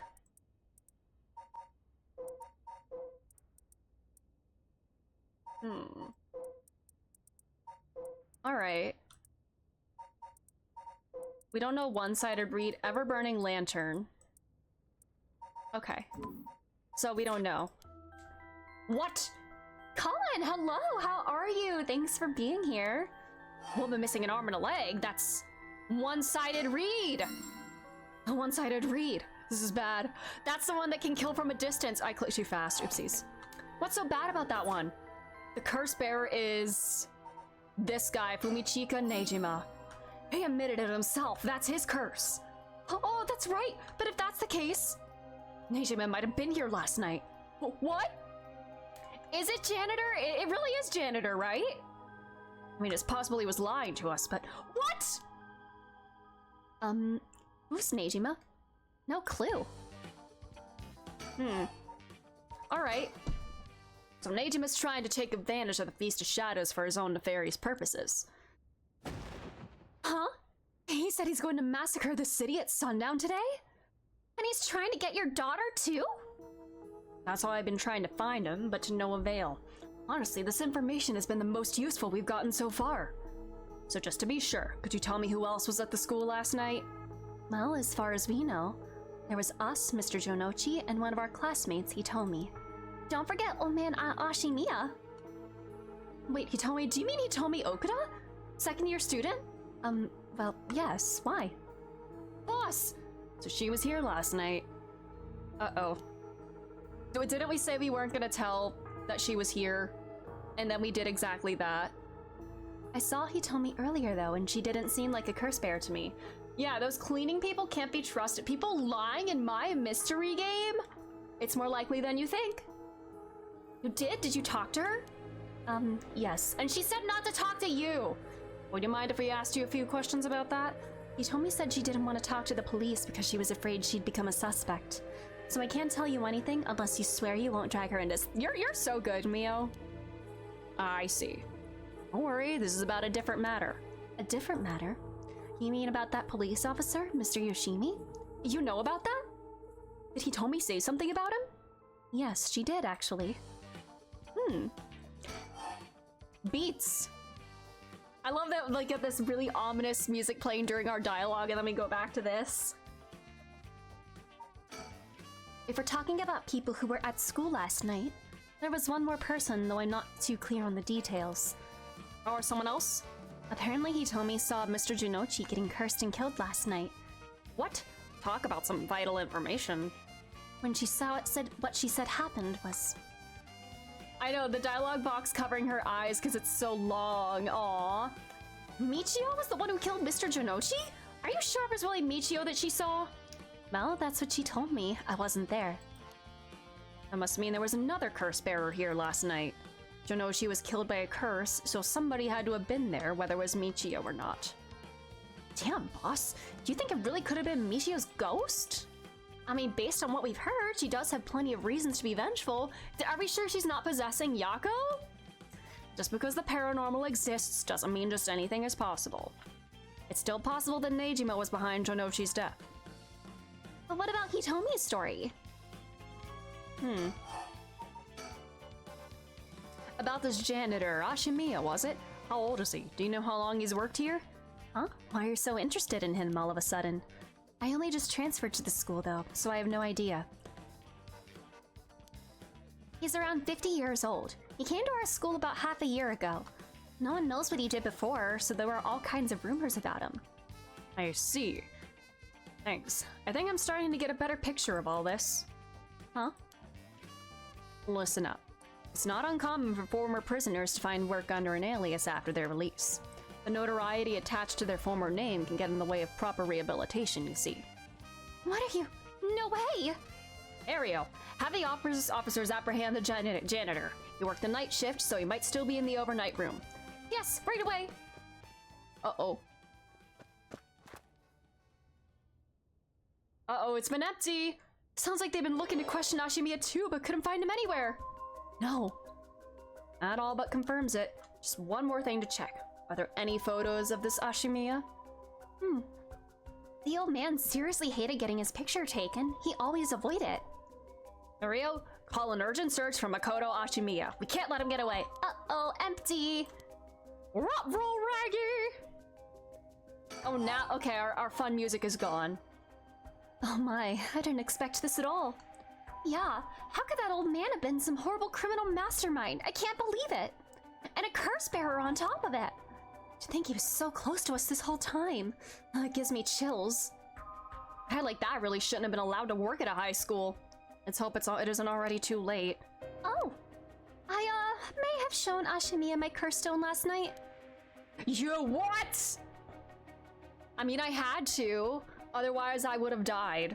And Mia would have died too. I know that from doing the wrong thing first. I don't like this one bit. Nejima did say he wasn't specifically targeting curse bearers, but I'm glad nothing happened to you. Wait, but then, could it have been old man Ashimiya who attacked you in the hallway? I almost told him you were still in the building too. What? You did? In another timeline, I did. Yikes, good thing I didn't say anything. Uh-oh. Might have gotten very lucky there, kid. Or I may have just been able to rewind the timeline. This is too much. I hope they find him soon. Come on, long arm of the law, help us! Alright. To put a stop to the Feast of Shadows, it would help if I knew more about how the curses of the 7 mysteries first came about. In that case, you're probably best off talking to the crabby researcher guy. You mean Mr. Araishi? I would very much like to talk to him. Alright, he's a teacher here too, isn't he? You would know him already. He might be more inclined to talk if it's one of his students doing the asking. Do you know where he is? Well, he just also hates being a teacher. Not luck, not skill, but a secret third thing. Determination. Ayo, determination! We tried to talk to him, but he refused to cooperate. But you two should give it a try. He's at his usual cafe working on his papers. The cafe? Oh, Kurokyo Cafe in Kamizawa? Thanks, we'll head over there now. School rules say we're not allowed to go to cafe. What? What does that mean? I'll allow it. You're not allowed to go to cafes? What does that mean? What does that mean? Does your school ban you from just going to public places? That's all it takes? There must be a mastermind behind everything. Someone who orchestrated all this for a reason. I want to find out why. Hitomi did say that Mr. Yoshimi entrusted her with something. He did? What was it? Yoshimi gave her a talisman? Yes. Apparently he also asked her to look for another one just like it. One that Michio had. Did their deaths somehow activate these talismans for the ritual? What kind of talismans could they be? Boss? Doesn't ring a bell. But if Yoshimi was talking about them with his dying breath, they must have been pretty important. Did they find a talisman on Michio where her body was found? I'll check, but if they did, Yoshimi would have had plenty of time to retrieve it before he died. Right. Would you consider giving us Hitomi's contact information? She's not gonna like that. Oh. I'm not sure. She never opened up to anyone except Mr. Yoshimi. I'm no good, huh? I was friends with Yoshimi, though. You don't seem like too bad of a guy. Not all that scary for a cop. But I doubt that'll be enough for her. She really doesn't want to end up becoming a suspect. To be honest, she was even a bit wary of us. Well then. Do you think she'll talk to Yoshimi's fiancé? Haven't they met before? Oh, yeah. They have. She told us about that.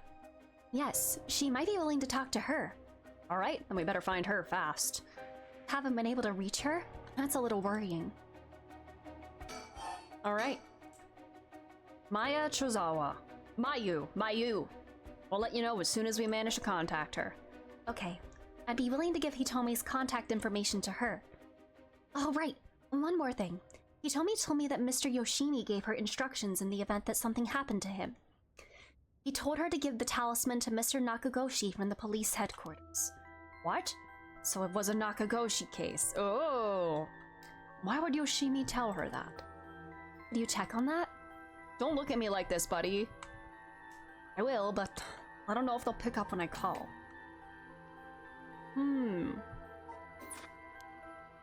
Is he with the Paranormal Affairs Bureau? Well, yes. Nakagoshi's the chief, but he's almost never in, so I don't really know the guy. To be honest, I'm not even sure if he exists or if he's just a figurehead. I've never spoken to him myself.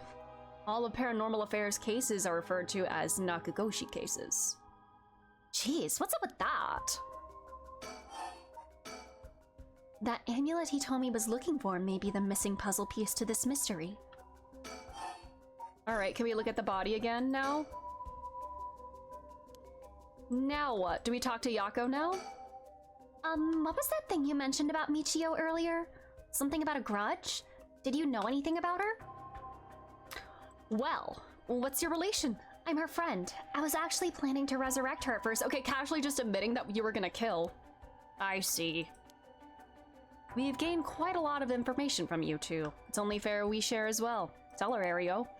Alright. Keep in mind that this is just a theory, though. Okay. After re-examining the crime scene, Yoshimi concluded that Michio's death wasn't a suicide, but a vehicular collision. Wait, what? An accident? That's what you heard from the spirit board. Being hit by a speeding truck or a van would have resulted in similar injuries. The investigation was ordered by Yoshimi, so it seems he had his doubts about it being a suicide. What? A van? Speeding? What do you admit? What did that trigger for you, girl? Uh-oh. Yako? What's wrong? Are you okay?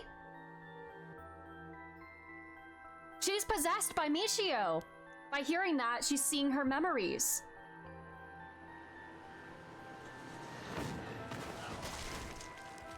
Ooh. A van. There's a young man in the driver's seat. In the passenger seat, a woman? Yako! A man was driving and a woman in the passenger seat.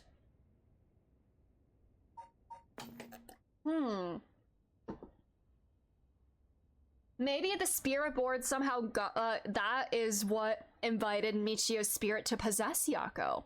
That's my theory. Well, my theory is that Michio is possessing Yako, and that's what especially led her to feel especially murderous towards Jonochi, and with her saying, like, I won't let him get away with it again. Wait, was I? Are you back now? How do you feel? You're covered in sweat. Mio, she's just... Yes, she's just staring. Yeah, I'm okay, I think. Sorry, I went a little crazy there. It's no problem. As long as you're okay, though. That was quite the surprise, though. But she went back and saw the moment of her death. A man in the driver's seat, a young man in the driver's seat, and in the passenger seat, a woman. Young man. Who is young man? Who would we call young man? Young man. Ba-da-da-da-da, in the driver's seat, young man. There's a dead girl on the street. Yeah, because it's all Shogo! He's killing everybody! What if Shogo was a part of this? If the soap company is involved somehow? Like, what if they put him up to this? What if he was a pawn in their plan somehow and didn't even know it? He was too Yoko-brained.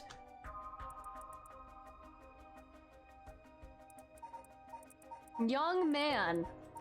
Who could the young man be?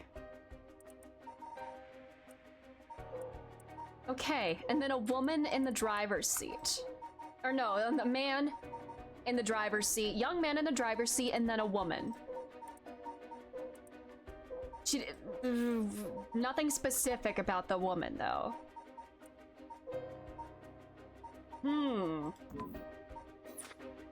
Oops.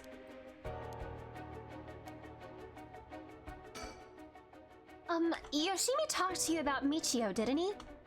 Well, he didn't give me any specifics, if you're wondering about that. So I don't know what was truly on Michio's mind either. Right. You have any idea why Janochi was so scared of Michio? Well, about that. I'm not sure exactly how to put this, but... I see. Well, I half expected it was something like that. Thank you for telling me. Sorry, it's hard to explain. I wonder what he got his hands on to be able to blackmail her like that. Did he witness something about the kidnapping, then?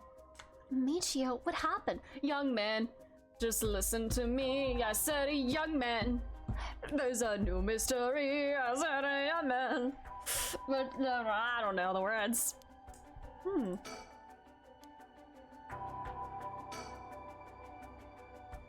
The darkness. Is she possessed? The darkness.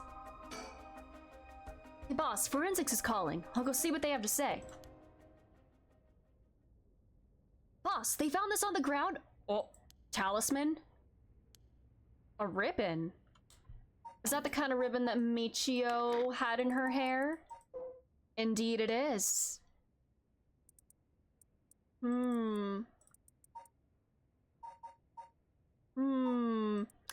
An old talisman, a memento of her father with her at all times. Wait a minute. A memento of her father. Okay. So this talisman was a memento of her father. Oh my god. You can kill them with a precondition, with a curse stone for the resurrection. Y'all are like fire writing today. Okay. So this, all right. Yeah, the kind you use to tie up your hair. What? I've seen that ribbon before. You have? Go on then. That's the ribbon that Michio always used to wear. What? Does that mean Michio is here? Are you sure? Are you sure? Definitely. I have the same one at home. We bought them together. That has to be hers. Then did she come back to life somehow? Are you sure that's not your own ribbon, girly? But how?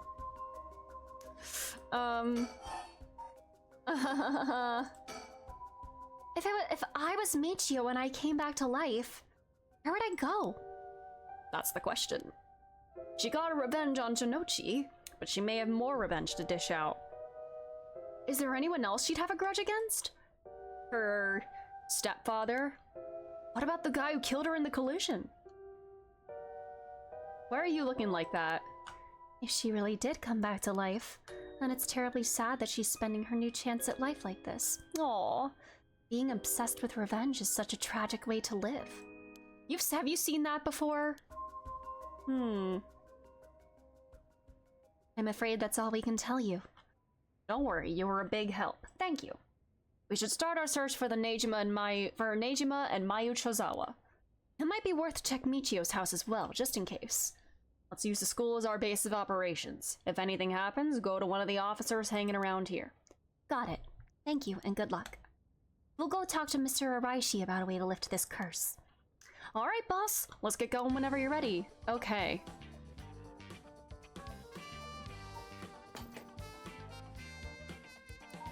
It wouldn't be.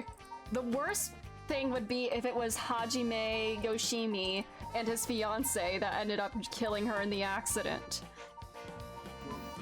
But like also the matching talismans. What does all that mean? Anyways, we got our funky music again. Hell yeah.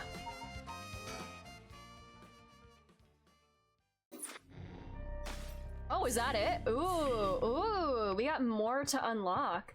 Oh, yeah, no, she's just doing Mio Serio. Alrighty. So they go there. Okay.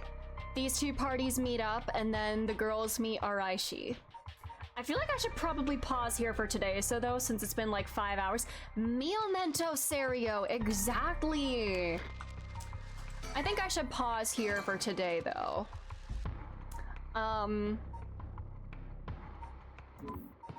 Anyways. Interesting things happening, I'm thinking. I'm trying to put the pieces together in my brain with the information that we have right now. Hmm. I don't know how much we have left. I feel like we could finish this next stream if I do like a longish stream again. We're progging, indeed. So my theory, since we learned about possession, I think Michio is possessing Yako. At least 2 more scenes in the game. You're right. I think there are at least 2 more scenes to get through. I gotta sit on this. Janitor being Nejima is like kind of where they're leaning towards. I guess we kind of got an early clue with that by doing one of Harue's scenes before doing the scene with meeting him in at night at the school. I guess the order in which you do things really like helps you put the pieces together depending on what I don't know. The order in which you get information can lead you to different conclusions, which is pretty cool. Anyways, we will end there. Thanks for being here.